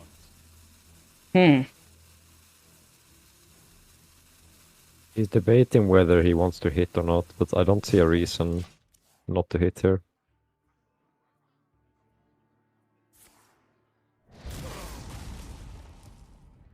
Yeah. Maybe debating about using 2 coins to play the one of the Claw Fury Adepts before attacking. But I'm not sure if using them was a great idea there or not.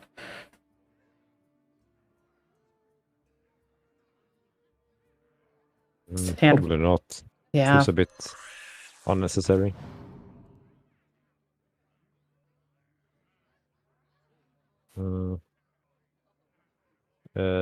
Sly or Slee is really looking for this 3-drop here. Oh, sorry, the 4-drop to complete his curve.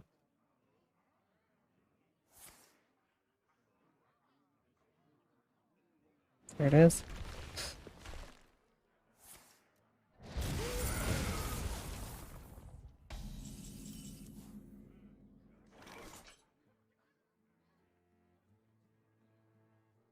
Man, this is just a sad, sad hand from Vansputan. Yeah.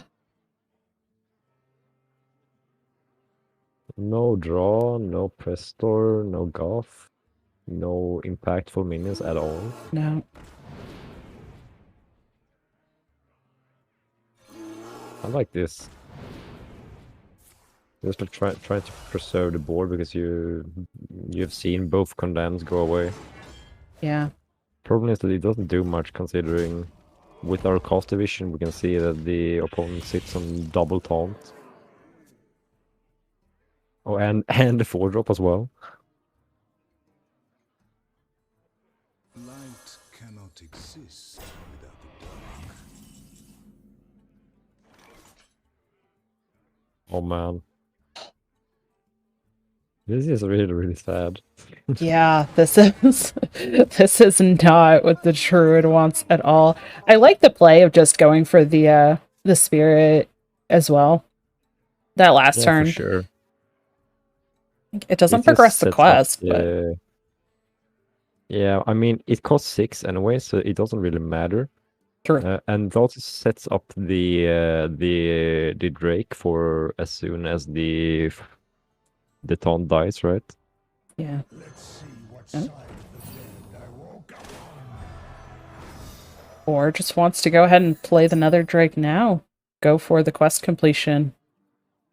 Which I mean it makes sense. You have seen your opponent not do anything really for 2 turns. Yeah. You know that 1 card on opponent's hand is a coin. So there's really no punishment for just progressing your own game plan.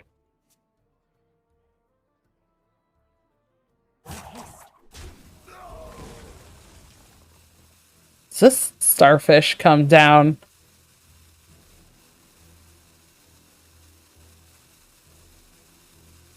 Probably, yeah, it's gonna come down next turn. If the Okani was coined out. I think Transporter might be holding it for maybe the light shower or something. Or the carpenter is really important. Yeah.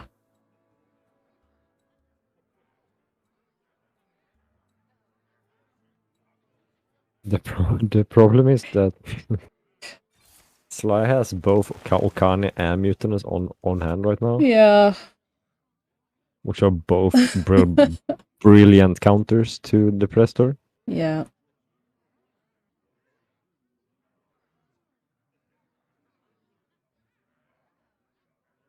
Which is so tough, like, especially against the mutinous. You know, is that does that have to be considered? Like, does the starfish just come down here anyways, like it probably was going to? Is it not because of the threat of mutinous? I think I personally would hold on to the Starfish, both for Mutinous but also for Okani. If this eats Prestor, it's over.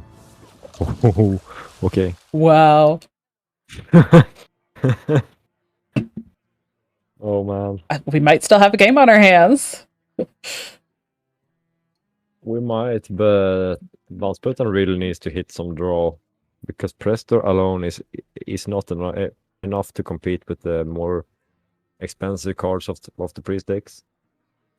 Especially since he doesn't have a board either. Yeah. And there's currently like a decently sized board on the priest side. You really need to hit some draw quick. Yes. Wow.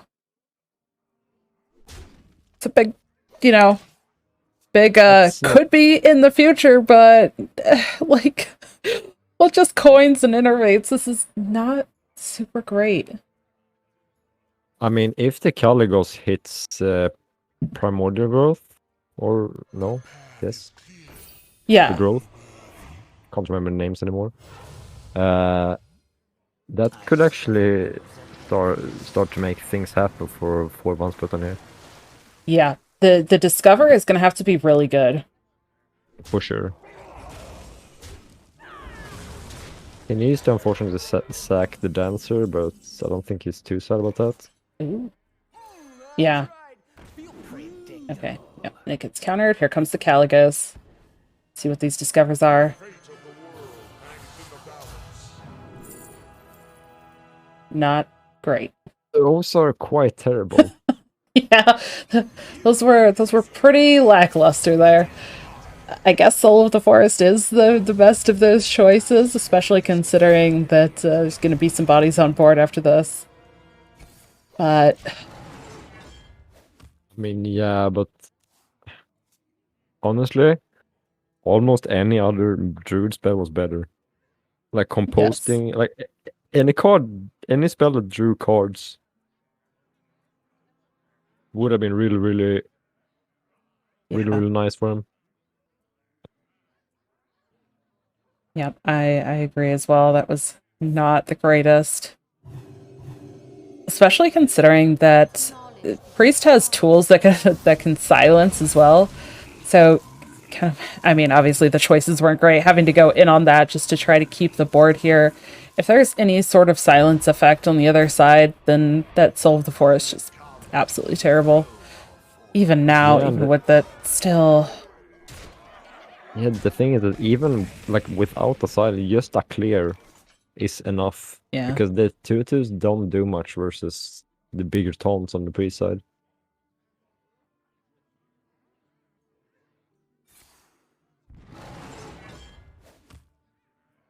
Yeah. I think Vansputan is kind of realizing that this game is over unless you hit optic something insane next turn. Yeah. Yes, one turn. Because this priest isn't letting up on the pressure. Which is such an odd statement, considering that Priest is not usually the one that is putting on the pressure, right? But in this game, that's the way it's worked. And yeah, picking up another Innervate, this is just absolutely terrible. That is not, like, these cards are not what, I'm just going to play them to show, was absolutely the worst hand. God. Like, the thing is, even like any dragon there could have helped, because if he could play the operative and hit a whirlpool, then the game is like on again. Yeah. But man, that was just disaster. So I think if I think Sly played the game perfectly, but yeah, yeah, I mean the recognition, right? Just the recognition that that turned into a game of I don't need to worry about my quest completion. This has now become a game of as the priest, I am the one applying the pressure. Just fantastic recognition of where they were at in that game and kind of what position that they were in. They found some great minions, and I think that like you had said, that would have been over turns earlier if that mutinist had eaten the Prester.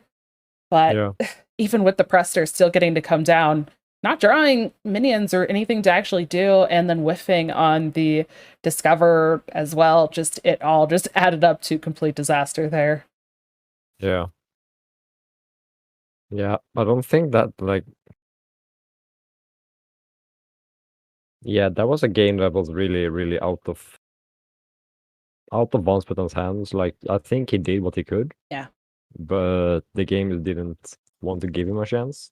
While Slyest could play as good as he could and just like control the game from start to finish.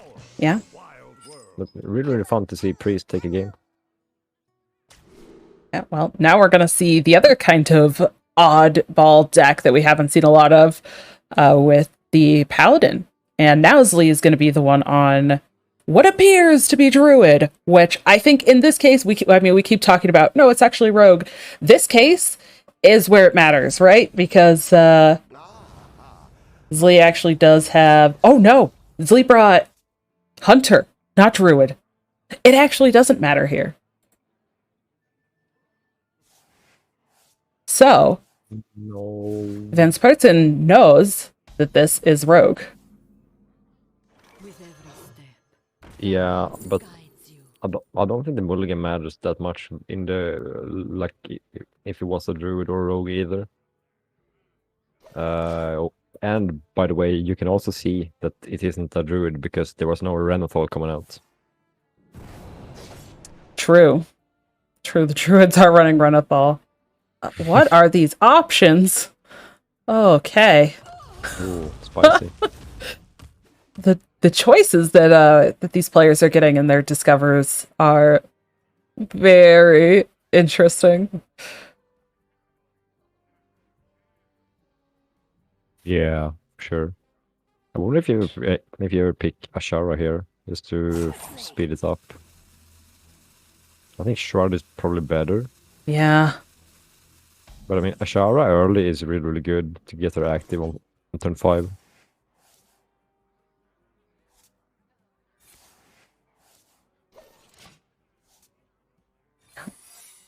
That Bannerman pickup for Vans also kind of interesting. Gonna be able to just draw another minion. Not really getting the buff value, but it's at least draw. Yeah, I think Vans just want to cycle as fast as possible, even Yeah. if it doesn't get max value. Well, Oh, that's a so- great pickup actually. Yeah. It's not too heavy. May the light And on the other side, Sly got Azamat. Osamat is probably like one of the worst. Yeah. Like, it's a lot of stats, but it doesn't give you a thing in your stash. Mhm. It doesn't really do much in like especially versus Paladin. It really doesn't do a lot at all. Yeah. And Paladin also has a lot of tools to like answer all of the stats. Like you said, like, yeah, it's a lot of stats, but Paladin is one of the classes that has answers for it. Against something Yeah, like, a rogue or maybe the hunter, going wide on board could actually be pretty good. But in this matchup, I don't think it's that great. Yeah, I think in this match you really want to find like a stash fodder. Yeah. A neat little turn 5 play here from Vans Putin. Myrmidon draw 2, putting a decent sized minion on board. I can't really see the rogue's hand now. There are a lot of 6 mana things. Yeah. What are these? It's Osamat and 2 other things. Krakatoa, Infestate. Okay. Infestation. Just Yeah, in case, very- there's a Fellfire in the hole as well. Sure. Not super impactful jackpot hits again. Oh man, how do you go about this turn? Good stuff, I guess. I guess Krakatoa is an okay play.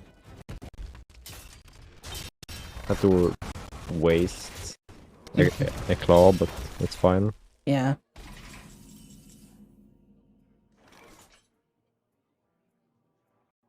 That's a lot of non-playable minions he must put on the hand here. For the Alliance and Yeah. family. It's just going for it to discount the holy spells. Both holy Maki rolls. The equality, sure, but the Garden's Grace starting to get discounted. Not bad at all. Yeah, and he also has a great turn 7 into a good turn 8 as well. Yeah. Well, I feel like Sly is kind of struggling with the handle a little bit. He has a lot of different plays, but they aren't really super impactful. Yeah.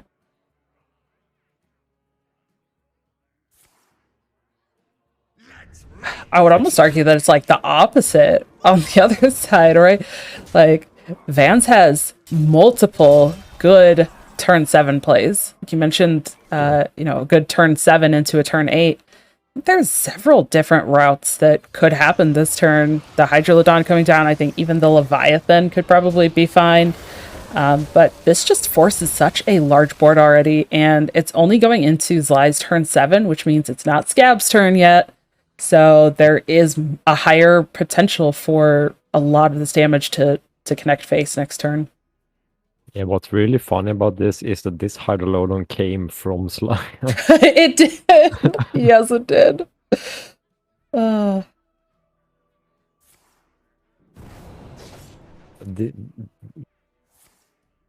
this is a nice answer to this. Yeah. Oh, the stairs is getting picked up though. That could be pretty good.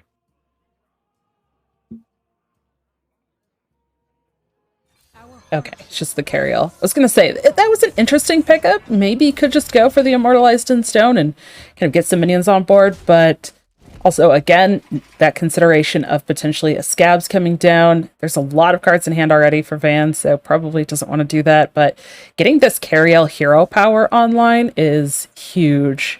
And I think you were mentioning it in one of the other series. Rogue not running weapon removal. So, this half damage sticking around for quite a while now.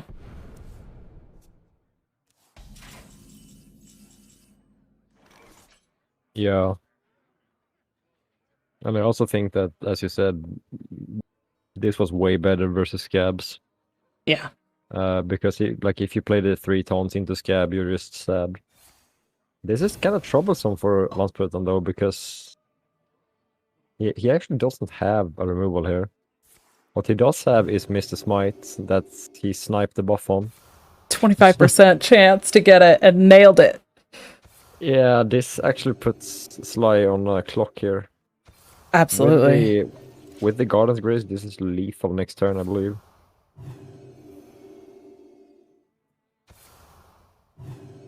And since Sly is board locked as well, Yeah.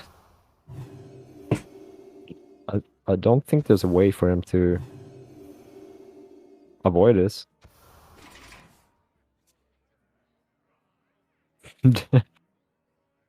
I mean, at least the body pieces still do 1 damage because, the positives. Yeah, that hero power sniping the smite was actually quite insane. Yeah. It doesn't matter super much, but it actually gives him this lethal opportunity here. No taunt. I think in normal circumstances that Najak would be pretty good, but the fact that Zlee is just going to be dead here makes that pretty irrelevant. That's another downside to Osmod, right? It board locks you. Yeah.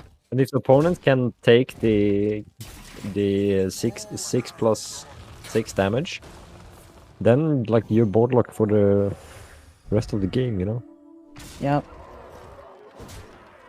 Oh man, that was such a weird game. Yeah. I feel like that the rogue had so many cards, but none of them did anything. Yeah. That was absolutely weird. Like, I wonder how differently. Again, I think same with the choices. We saw that I cannot remember the name of the card now because it is just not played. The one that gave them those colossals in the first place. Clash of the Colossals, yeah. Yes. The other two choices were not great either. And the other cards, like you said, for basically everything else that game, those were not doing anything either.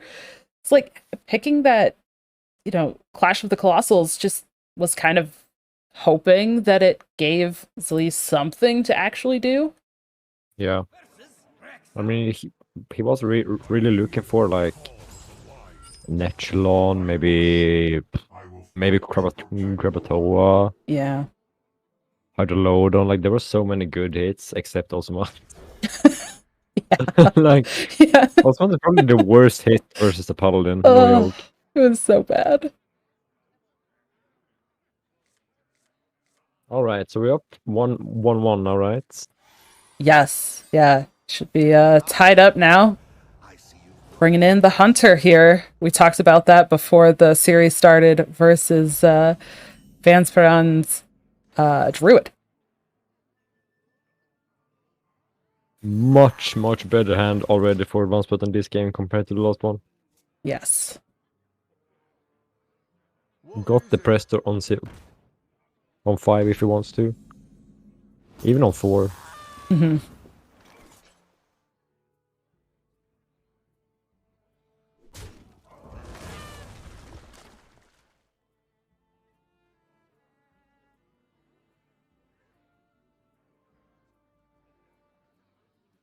That's right.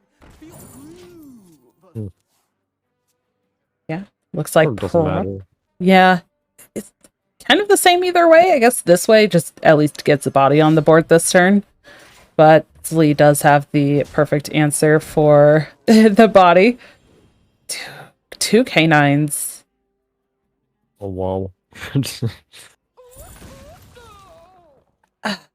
Yeah, I mean, I guess at least knowing that there is the peasant on the bottom, so if Zly goes for that Caninatron next turn, knows that at least a 1-drop can get pulled out of the deck. Not sure if it's like the greatest value though. And there are some other pretty good cards in hand that Zly can play next turn instead of that canine. Yeah, I wouldn't be surprised if Vansputten goes for the mine here. I wouldn't be surprised if the Okani comes down. Yeah.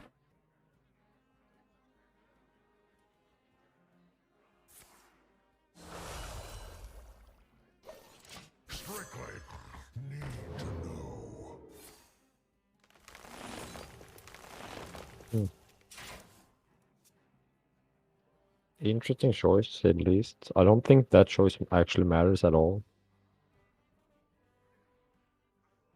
I probably would have rather gone for the Bobbler plus mine because you could reduce a dragon with the SI7 later. Yeah. Probably the same result, but still. Yeah, I think it does end up being the same result in this case, especially if the Okani comes down, but it doesn't. I was going to say the Okani actually coming down here would be pretty huge because it either prevents the coin. Yeah, it would have been super annoying for Vansputten because it either prevents the coin or it prevents Presto from being played, and Vansputten has to sack a minion into it. I think this is like the third time on stream that we see people not playing Okani into a Presto turn. Yeah.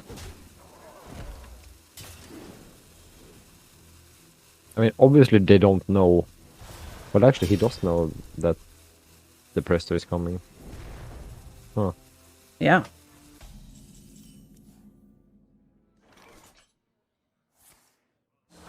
Okay, that play kind of surprises me, but I get it because he gets another draw from the peasant because he knows that the pressure comes, but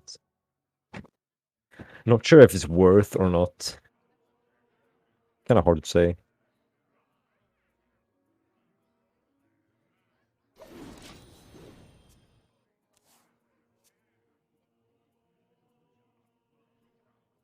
There's nothing for 2 in hand here. To say that coin could bring something else out of hand, but no, Sly just going for the big board here. Starfish can answer? At least answer the death rattle part, but still leaves the bodies on board. Yeah, I think this was a good catch from Sly. They know that the Pressure Druid has problems with dealing with bigger boards, unless they hit the brass wings.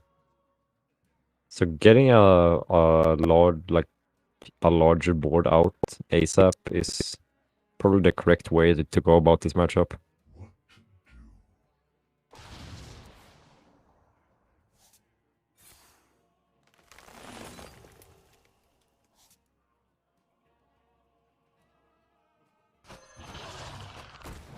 Oh, Oh, okay. I Well- was sitting here thinking, like, why didn't he play the 2-1 before, and then he snipes the higher load, so, never mind me. Yep.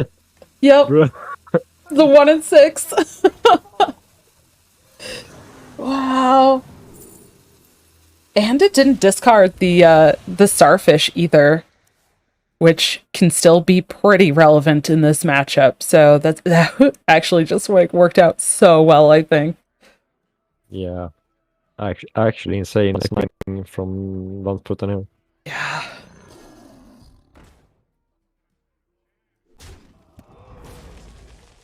This is the second game in a row we see Landsputten sniping something important. Still tons of damage getting sent to the face here. Yeah, I really like this play from Sly. Just pushing as much damage as possible ASAP. Yeah.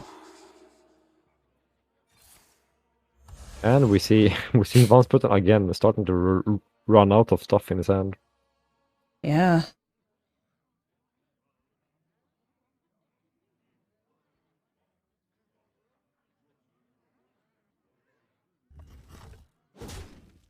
Just gonna make a couple of trades here.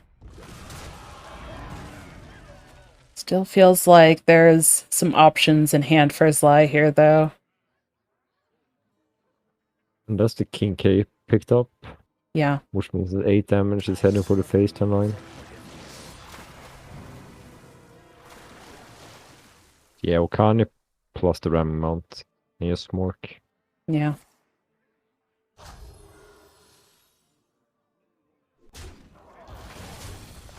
Or trade. Yeah. Try to protect the Alkani, I guess. Keep the board. Yeah, Ugh. both make sense. It doesn't really. Landsputten doesn't really have a way to come back on the board anyways.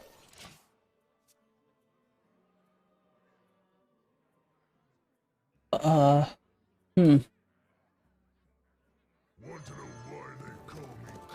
The revive pet could be interesting. Could resummon the Hydrolodon. Yeah, I don't think that's too bad. Prioritizing direct damage over more damage next turn is fine as well, considering how low Landsputten is getting. Yeah. This also makes sure that he has space for King Crush as well. That's the brass wing though. Is it enough? It's not enough. I don't think so. No. Ugh. I guess playing both, Oh man. but that Okani is still out on the board, so gonna have to test for it first.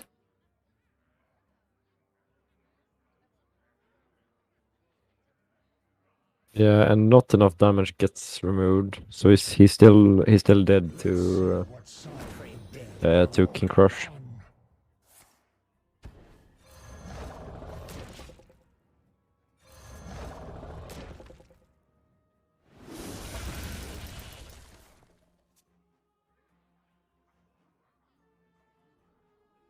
6, 9. Yeah, lethal. Yeah. Man, Presto Druid not getting there again. Well, it's not. It seems to be struggling a lot in these games. It seemed so powerful up until the semifinals, and then it's just started to drop in power. I feel like it's just Yeah. not getting there. Very well played from Slide, though. I have to say, even though I disagreed with the not playing Okani on 4 there, they really realized how to play the matchup with the cards they had on hand without the really impactful early game, except the hard load-on. They found a way to push as much damage as possible every single turn. Yeah. Mother, protect me. Yeah, well, now Zly just has to pick up a win with this rogue. It's disguised as a demon hunter right now, but do not be fooled. It is, it is actually rogue. So gonna have to take the win with the jackpot rogue here, but up 2-1. So even if it doesn't work out well this game, still has another chance after this. I see you've brought guests. Huh? It's looking pretty good for them so far. Yeah. Absolutely horrible hand from Dansputten again. While Sly's hand is looking actually very, very good. Got the tooth, got the recon, you know? Yeah. Got the null. The Prester, though. Finally, we see the mine into Prester. We got to see it last game, but the follow-up, I think, is where we've kind of seen a lot of the issues, right? We've seen a lot of Prester being played. It's just always the follow-up or Prester coming down too late. Yeah, it seems to fizzle out quite fast. Yeah. If they don't high roll the first couple of draws.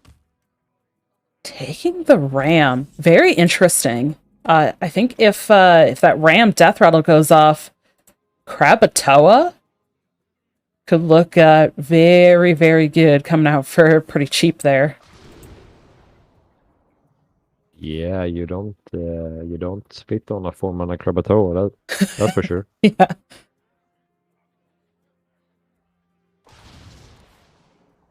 You gotta be scrappy with scraps. Yeah, picking the Jerry rig makes the most sense. Make sure that you have something to follow up after Prester as well. Yeah.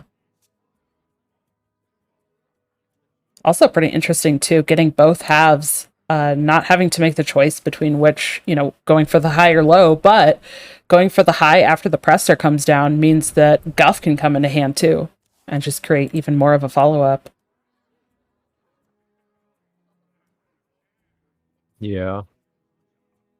I mean, you probably go for the higher cost, like next turn, because you will get Guff from that. Since it's always guaranteed. Yeah. But then you probably keep the lower cost until post Prester, just in case you hit Tiny Fin. Yeah, could go for it. I was just, it's always, a curious play to see if players want to go for lining up the Guff first and then dropping Prester, or if they want to do the Prester and then follow up with Guff, because I think we've seen it played out both ways already in this tournament. I mean, I don't know what others' personal preference is, but my personal preference is going Prester first, because since Guff draws a card, you kind of want that card to be a dragon. Yep, I agree as well. So I'd imagine in that case then, next turn becomes Innervate into Lady Prester, and then the Guff can follow up behind that. Yeah, this seems like a much more stable start. Yeah. But Sly has a lot of answers. And a lot of pressure too. Yeah. I think that was the blood in the water picked up on the right there. Yes. Which is like in its own, it's a great spell to put out both pressure and removal at the same time. Yeah. I mean, Sly could even use it with the Trickster there in hand too. Show these Rest coming down next turn. Guff coming down probably, and also picking up the composing is really, really important. Really, really important.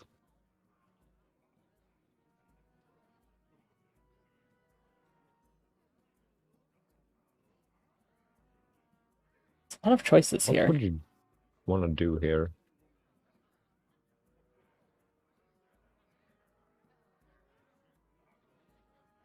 You could just trade a 4-3 and Tooth, Yeah. the 6-7. But you could also use blood in the water and keep smoking. Yeah. Which is what Sly decides to do. I like that. Just keep the pressure while you have it.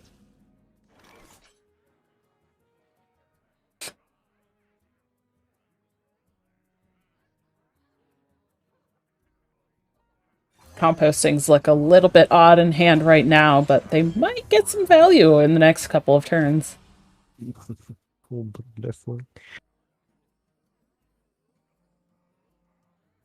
Oh, definitely. uh,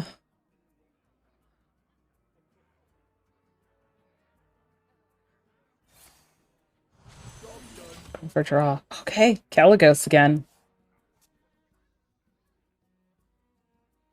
I'm 7 moves ahead of you. I feel like Okane at this point has kind of lost his impact. Yeah.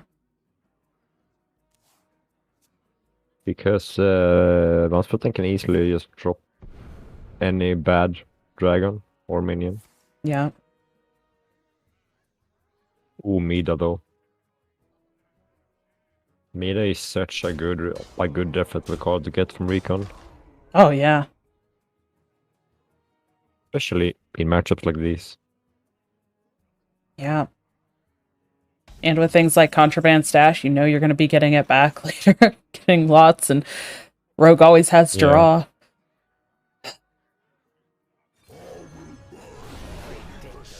Going for the first Deathwing. Nice. Oh, I thought that was about to be a throw there. He realized he realized his mistake in time. Yeah. I saw him hovering that moonlit. He did. Okay, for the Feral. Ooh. There is Sakasaku-san! Oh no. That's kind of unfair though. Wait.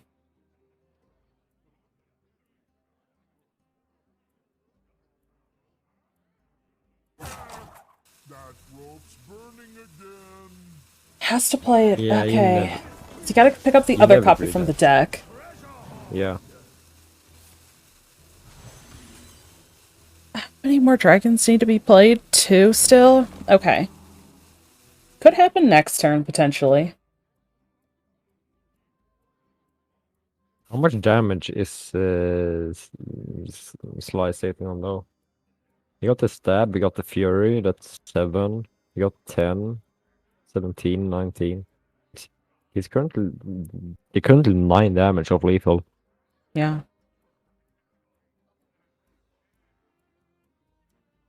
Rest easy, child. You are safe now. What if they just ignore the board?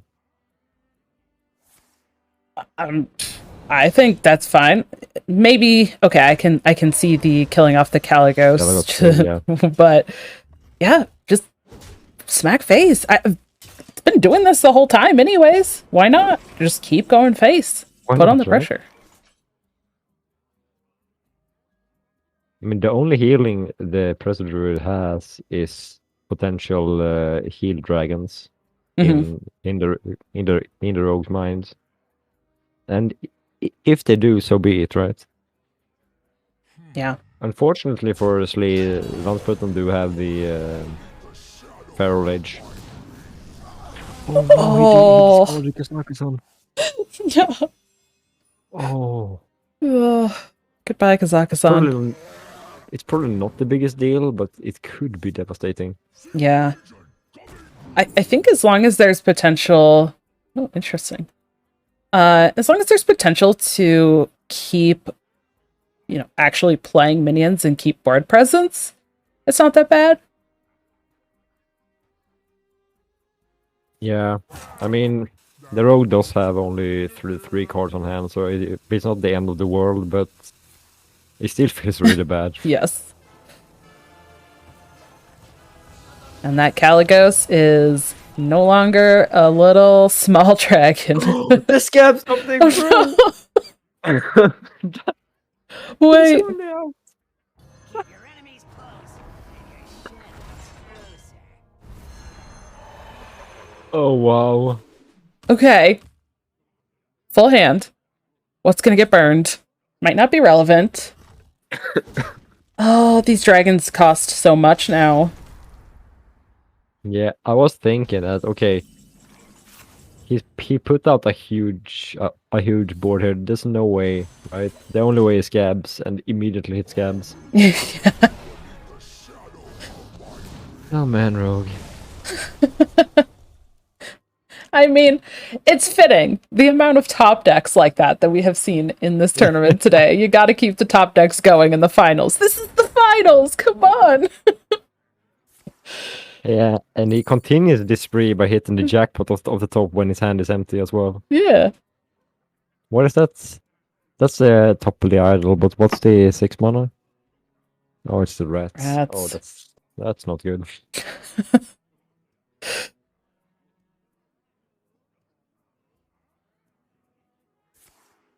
None of Okay. this does deal with.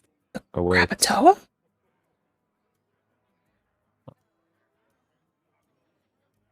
I mean, they have to pick Krakatoa, I think. And the Wait, it costs 4, doesn't it? yes. Right? That effect is still in play. I don't think there's been a beast played yet. Oh right, sorry. It's dredged, so they don't draw it immediately. If they drew it immediately, that would be insane. Oh yeah. Okay. Does this have to be a Caligos, or is that too slow? I don't know. What could you find from Caligos? Like the whelps, I guess? Or a clear? Or the Yeah. others? The otters? Overgrowth? To get a big taunt and draw? Yeah, I think this is his best shot, actually. Oh, these are not Oh, wow. I mean, the taunt is okay, but Yes. oh, wow. it. Okay, well, some armor from Feral Rage makes up for it a little bit, I guess. I create the Oh, taunt. it does, because he got the Drake. Yeah. This is fine.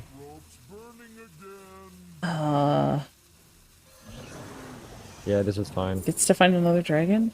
Sleepy or another Onyxia? Kind of feels a little too slow to pick another Onyxia. Yeah, Sleepy is probably pick, or the Warder. Yeah. Warder's fine as well. Okay, this is the 10 mana now. Both this Fury and the Wicked Stab are fully upgraded. The Yeah, Krakatoa is the scary cheap. Oh my gosh. The scary part about this rogue is that they still have Tess in the deck, and they also still have another stash. True. I wouldn't count them out fully yet. No. Absolutely.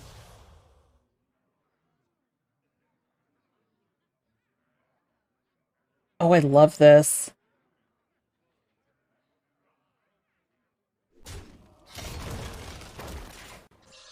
Are they tanking this damage?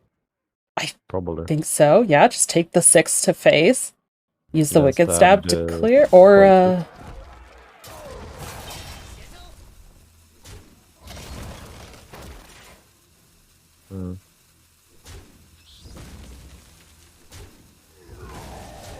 full clear.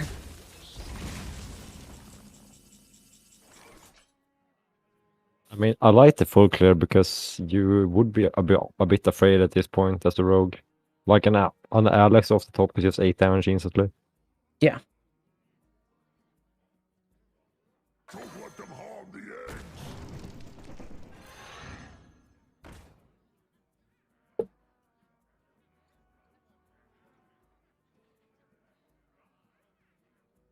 Onyxian Drake, Amalgam Composting.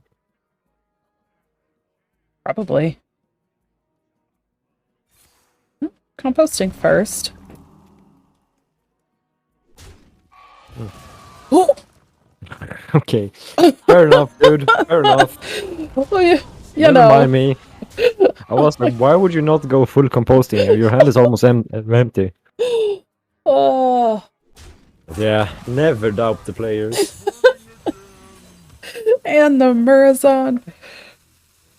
Not that it's needed at this point, I think. Like, yep, there's an Alex. And that's a whiff. Yep. It's also lethal, right? 4, 10, 14, yeah. Mm-hmm. Unless they stab. Yeah. I mean, But like the stab is still lethal with Alex on hand here. So. yeah. It was a very close game, to be fair. Yeah. Such an unfortunate feeling too, because from Sly's side, like if you have to play the Wicked Stab, oh my gosh, just in case. Yeah.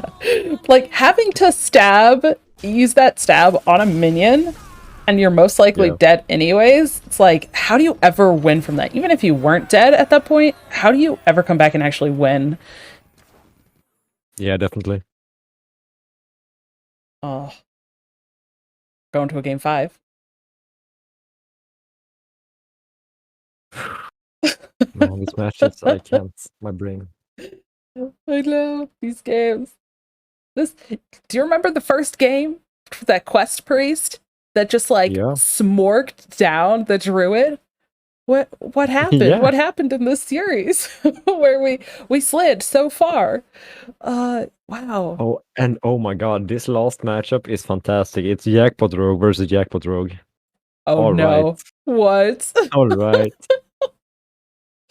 Okay, this is exactly like the summary of this whole meta. I think like literally this is the last weekend before the new expansion. It's like, all right, tournament meta. There's grandmasters going on. I think they're playing a different format, but last weekend of this meta, game number 5 of the grand finals comes down to a Jackpot Rogue mirror match. Like you could not set that story up even better if we had tried. Oh my gosh. Oh my god. Slightly different lists though. Let's talk about the little bit of differences because there's slight differences here. So let's see. Zly has 1 Gone Fishing and 1 Extortion. Whereas in Van's list there's 2 Gone Fishing. I think is that the only difference? You also have 1 Shadow Step in Van Splitton's list. Ah, yes. I'm not sure what differs in that manner though. Oh, the Okani, right? There's no Okani. Yeah, okay. So, interesting. So an Extortion and an Okani basically in place of a Shadow Step and a second Gone Fishing in the other list. Yeah. I definitely feel like in the mirror in particular, the double Gone Fishing is better. Yeah. Simply because it's a draw over a trade. And the Extortion don't get as much value in the mirror as it does versus other decks that run, for example, the Slither Spear. Yeah. Okani, though, is a very good card on its own. Yes. And Rogue could have problems dealing with that for sure. Yeah. I mean, the rate we've seen Okani performing today makes me question it. But fair enough. I'm looking at that Shadow Step. I wonder how valuable that Shadow Step would be, for like an additional trigger of a trickster potentially, or potentially putting back a colossal minion, getting to replay Tess. Like I'm interested to see how that Shadow Step does. actually believe that Shadow Step is really, really good in all kinds of rogues. Yeah. I'm a hard fan of that card because it's so good. Okay. Are we gonna see the jackpot on turn 2 into a Rune of the Archmage, into Coin Swift Scale Rune? Calling it now. Please, no, stop. Well, a Mount Bear being picked up here for Zlee. Pretty good. Insanely strong death rattle minion, especially in a rogue deck. Yeah. Okay. Oh, All right. We can all relax. There's no rune. I mean that's kind of bad. Bad hits from the jackpot for Mouse Putin here. Yeah. I mean, a lot of minion generation, I guess. Yeah, the rats could be potentially good if the opponent lack funds to deal with them. But the infestation is very, very, very lackluster in 90% of the game, probably. Yeah. Amazing. Especially since neither player runs the vessels. Yeah.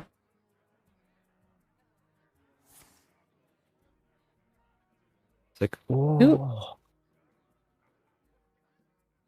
Slice vessel recons are really, really good. Yeah. I'm also kind of interested about the vessel there and not the shroud. But why not just pick up some more of these death rattle minions? Tricks are coming down. It's one blood in the water there. Starting off the bodies on the board. Here we go. Yeah, I definitely feel that Vance Putdown feels like he's a bit behind on the resource generation, so he feels like he has to pull the trigger and start doing stuff. Sadly for him, the Mida comes down. And Mida spells trouble for most rogue decks.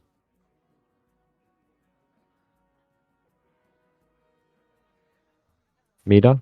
Mida? I don't know. Mida, probably. I don't know. I don't think anybody knows. We'll just, whatever. Let's run a poll. Okay, chat, if you could just tell us which one you like us saying better.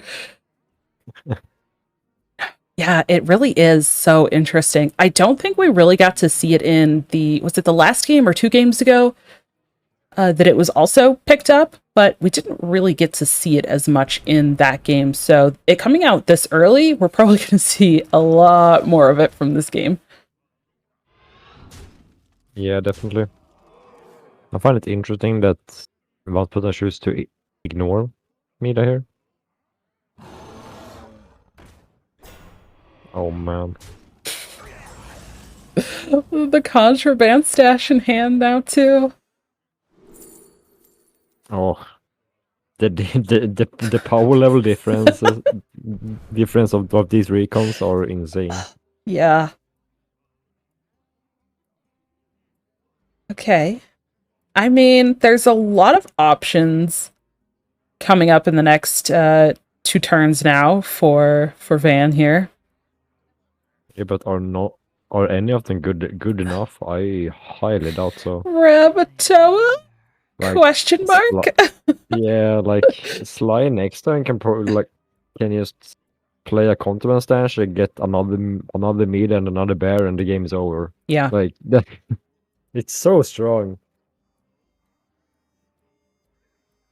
Yeah, they both have tests, but like you said, I mean the cards that have been picked up, like it almost feels like a night and day, right? Like one player has picked up cards that are very playable, very helpful, very flexible, and one player has picked up cards that are very reactive, not super strong on their own, and it's just, yeah.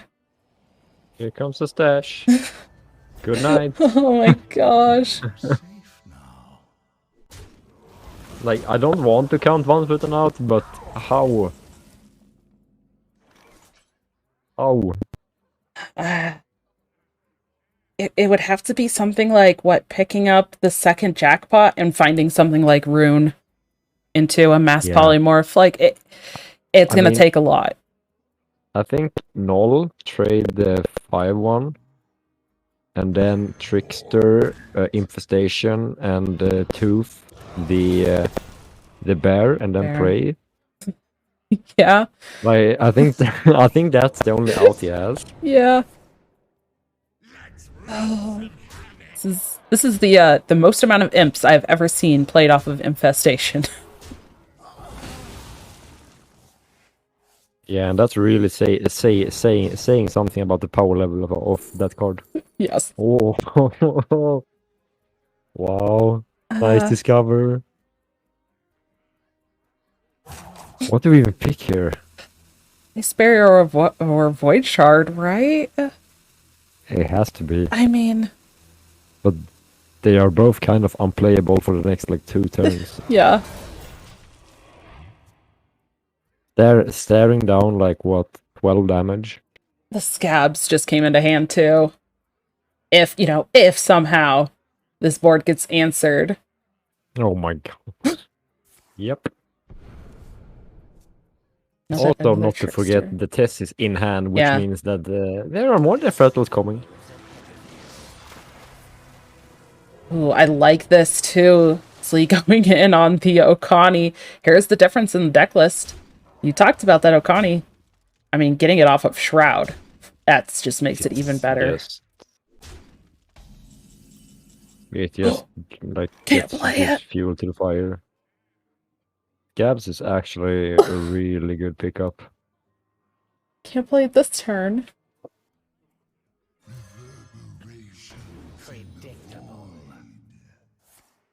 Okay. Yeah, and then Krakatoa clear some off, and then just survive until Scabs, and then just try to get control back of this game. Yeah, is it too late? This actually might be enough of a stabilization. I mean, he But- can clear off the mid as well, Yeah. leaving only the Okani on board. So, The problem is that Mida is... yeah. You always live in fear of the Mida coming out of the top deck.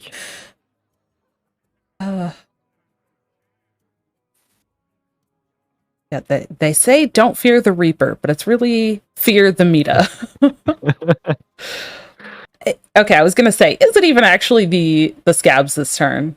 I don't think so with all of those trades. The test just No, looks no. really good. But now the scabs for Van can come down. Maybe though. Is that even good?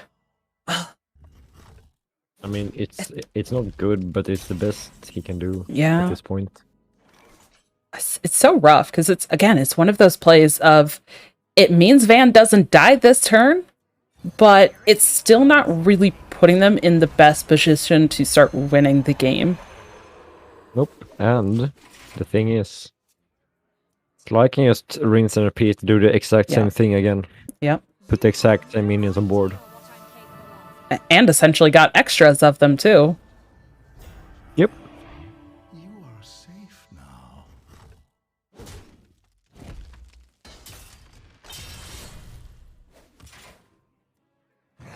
More meat. Well, Stab's not on 6, so that doesn't help for the deletion of the bear either. yeah. What's even worse is that Van's also running out of cards on his hand, while Sly is sitting on literally everything. Yep. And it feels pretty irrelevant, honestly, if this board gets cleared, because next turn, it's turn 10. And that means a lot of extra damage coming out from those Wicked Stabs. And even that's double not Wicked damage right Stab is only 4 mana. So it's a lot more mana still to work with.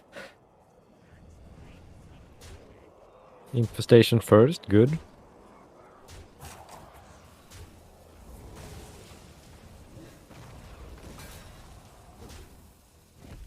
And an unfortunate void shard, but at least he kind of stays stabilized again. Sort of. Yeah. 7, 8. He's down to what, 13? It's one of lethal. Yep.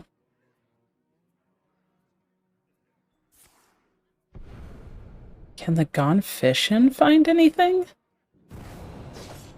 Second tooth. Yeah. There it is. Yep. Wow. That's just lethal. I mean, this was just a blowout. Yeah. Like, Von Sputten was struggling for... As after the meter came down, that was a downhill battle. Yeah. I mean, gotta give props though. Like, even though those basically all of the discover, all of the generation just did not go well at all for Vans. Like, they tried. They, like you were saying, they kept finding the lines that it was kind of like, I know this is not the best. I'm still in a sticky situation, but I'm not dead. I might be able to manage. I might be able to generate or do something else to come back in the game. And they tried very hard. Yeah, for sure. But that's the impact that recon has. Like, Yeah. if the rogue gets double recon into stash, it's so rough for the opponent to try to fight back. It's just so much value coming out of like so little amount of mana. Yeah. And I have to say, a well-deserved win from Sly. I think he played very well throughout. And I also think that Van Sputten also played very well, but you know, sometimes the game's just is Hearthstone. Yeah. Yeah, we got to see a lot of, obviously Zly made it all the way to the finals before we managed to see any of their games, but we did get to see essentially what the last 3 series from Vans. So saw a lot of great play throughout those series as well. So it wasn't like they only played well in one of those series. They had to bring a good lineup. They had to have some luck and play well throughout all of those to make it to that finals. So definitely well played there. But yeah, huge congratulations to Zly taking first place there.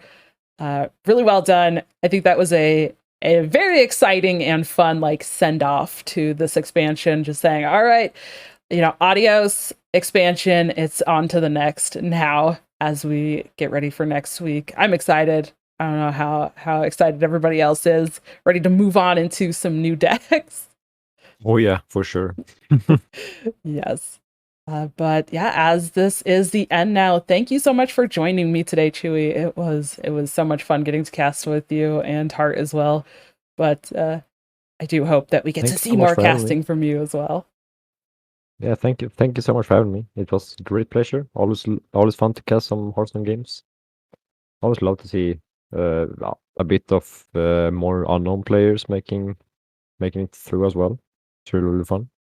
Yeah, absolutely. And we saw some great play. Sure, there may have been some missteps along the way throughout the tournament, some very interesting decks, but always great to see these players because that these players, they do play a lot. I'm sure some of these players probably play every single day or almost every single day and, put a ton of work into this. So it is great that we get to see some of them in these tournaments and, hopefully we'll get to see them even more in the future. But thank you again for joining. Any closing thoughts before we let everyone go and enjoy the rest of their weekend? No, I just hope everyone had a good tournament. Had a good stream. I had a lovely time, and I hope to see y'all in the next expansion. Yes. Well, from myself, Chewie, HeartAndScarf, and our wonderful admin doing work helping the players throughout the tournament, WashInTheWind, thank you so much for joining us. We'll see you in the next expansion, and we'll see you next month for the next Aspire Esports Center tournament. Have a good rest of your weekend.